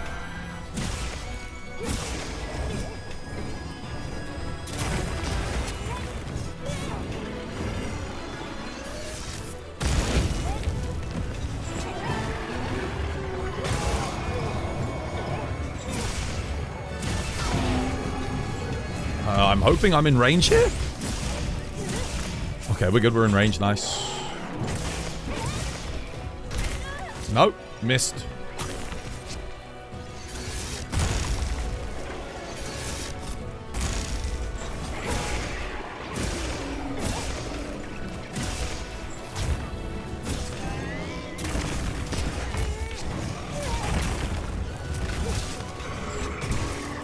There is a weak spot on that leg, but...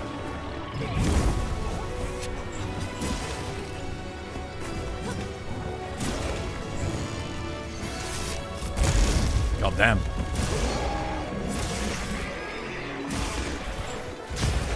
Maybe they did buff him. Oh, he's dead. Never mind, he's done. He is completely done skis. Okay, never mind. No, they didn't buff him. I think that last quest, I have no idea why that took 9 minutes. Because I fought him in a harder area there as well. I didn't particularly play clean. I got hit a lot. I played better on the other quest. Very odd. Rip Radal.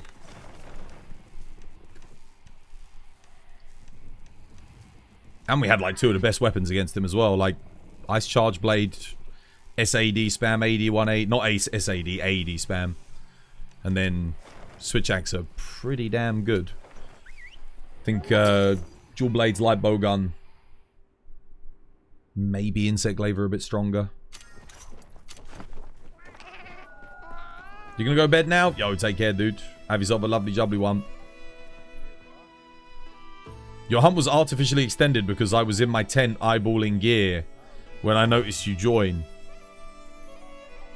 But it said you, when I joined, it said you'd only been in for like 1 minute. So I don't think I joined that late, did I? So yeah.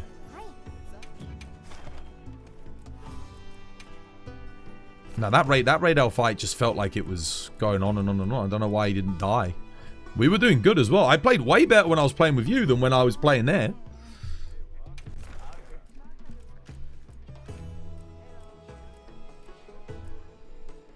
We both played better, I felt like we did.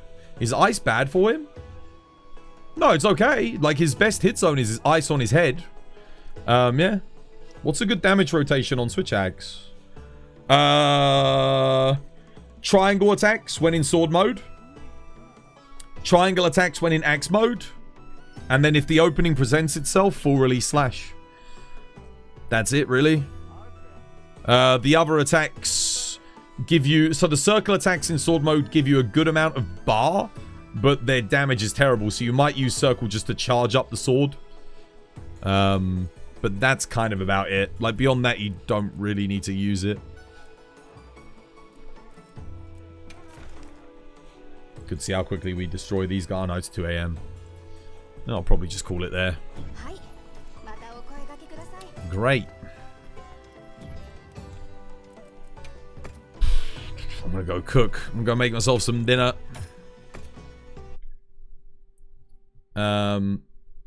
Yeah. This was by design.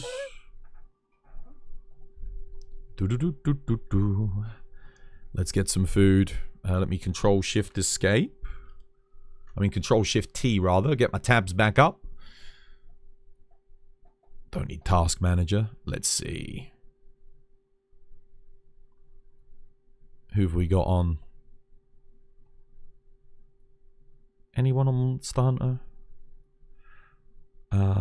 There's a... Whoa, what the hell? There's like 3 pages of people on today. No one on Monster Hunter? Dude, not a single one of my people that I'm following is on Monster Hunter. What the hell? That can't be right. And I'm going to go have a look.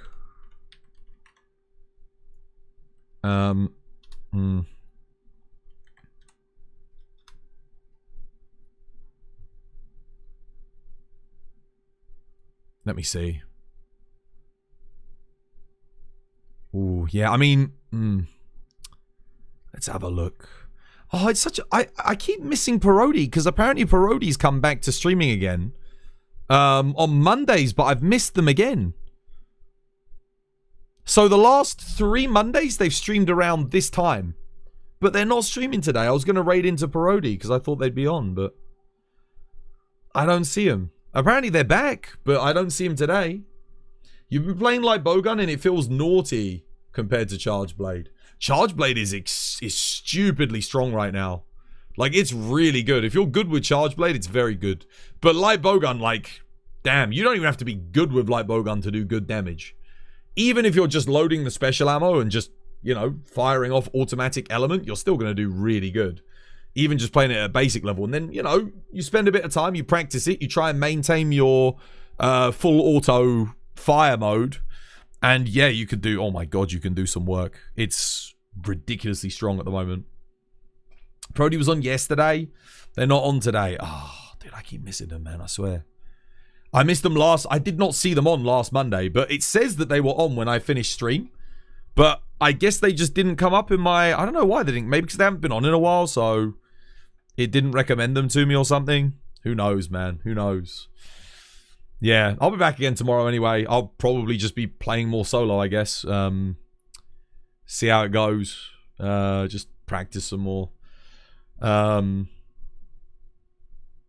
Yeah, because I mean, honestly, the internet connect. Every time I join people recently, it's just been so laggy. It's been horrendous. You didn't see them on today? Yeah. I don't know what happened to the connectivity. I feel like ever since the GOG update, the game's been lagging more. I don't know if anyone else has noticed that, but the game just doesn't seem to, like, the connectivity doesn't seem to be as good. Maybe it's just me. You know what? I'm not going to raid today. I don't think I'm going to. I think I might just call it. Oh, we could raid into, actually, we can raid into Nigiri. Nigiri's on. I barely ever see them on. They're not playing Monster Hunter, but we can still raid into them. Why not? I'm so hungry, though. I didn't eat before stream today, and I'm feeling it now. There we go. We'll go see how Nigiri's doing. I'll get you guys the raid message. There's the raid message. If you want to join the Discord, there's the Discord. If you want to join Twitter, not Yeeter? Twitter, there's Twitter. If you want to join YouTube, there's the YouTube. If you want to join... What else? Oh, yeah, if you want to buy games, you're in North America, we've got the Nexus. If you want to help support the channel and buy some merch, we've got merch. And if you want to... I mean, I'm banned on TikTok at the moment, but I mean, when we're unbanned, there's TikTok. Yeah. Oh, god damn it. Yeah. You play on console too, and usually it's pretty solid. What, the connectivity? It's not been good for me recently. It's been a lot of lag. Actually, Nighty Night might be the first person I played with where there's been no lag. It's... Yeah. I've been not too much lag with Kate. Usually Kate's quite good when Kate hosts, but... Yeah. Can you petition... Oh, dude, I already appealed. My appeal got completely ignored. It said, your appeal was in process. And it's been... Friday, Saturday, Sunday, because it was at the start of Friday. So Friday, Saturday, Sunday, Monday. It's now Tuesday. That's 5 days. I'll probably be unbanned by the time they see the appeal. But I don't think they give a shit. I think they're just using it, like I said earlier. I think they're just using it as a tool to, like, you know, because of the John McAfee, the Zionist guy, bought it, who's like far right wing views. So I think they're trying to take creators off the platform who don't, you know, especially people who aren't from America and support that sort of ideology. I think that's what they're doing. Can't talk about gambling. Dude, they banned me for gambling. That's not the reason I got banned, I don't think. I think that's bullshit. I was literally playing Monster Hunter, doing some rolls in Artium weapons, and then talking about drop rates, and they banned me. Nah, dude, that's not That's not the reason they banned me at all. That's not it. I refuse to believe that. Yeah. The connectivity was great all year until after the GOG update, like you're saying. So it's not just me. I don't know what they changed about it. Maybe they reduced tick rate or something to improve performance. Maybe the tick rate was really high. So maybe they went from like 60 to thingy. Go over to upstreamed. There's a large migration from TikTok this weekend. Upstreamed. Is that like a vertical streaming platform? Yeah, but can I stream from there from the get-go? Or do I need to be like at a certain size? Because TikTok took me 3 years to get streaming on TikTok. You had to have like certain number of followers, certain number of likes, certain number of views. That was very difficult. Upstreamed? Oh, upscrolled. Okay, who owns the company? Who owns it? Like like who's it made by? Because if it's just going to be another bloody, if it's going to be owned by Israel, I'm just going to get banned on there as well anyway, so it doesn't really matter. It's a Aussie Palestinian person. Okay, well I probably won't get banned from that then. They're more than likely chill. But the thing is, that doesn't sound like their platform's going to be around long. Because have you seen what Australia's done recently? I mean, I'll have a look at it. I'll have a look at it, see how long. Maybe I set up an account on there and we'll try that instead. Who knows? Maybe our content will be popular over there. I don't know, but we'll have to wait and see. Right, I'm raiding out, guys. Get the raid message copied and pasted. Wait, did I even put the... I'll put it back in for you guys.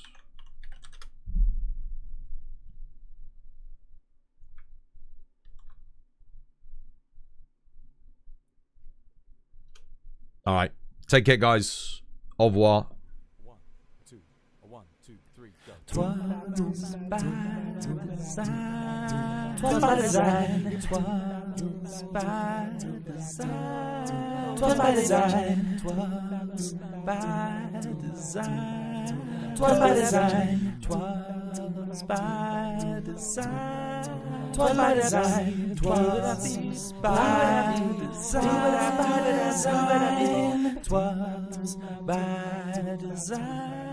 Twas by design. Twas by design. Twas by design. Twas by design. Twas by design. Twas by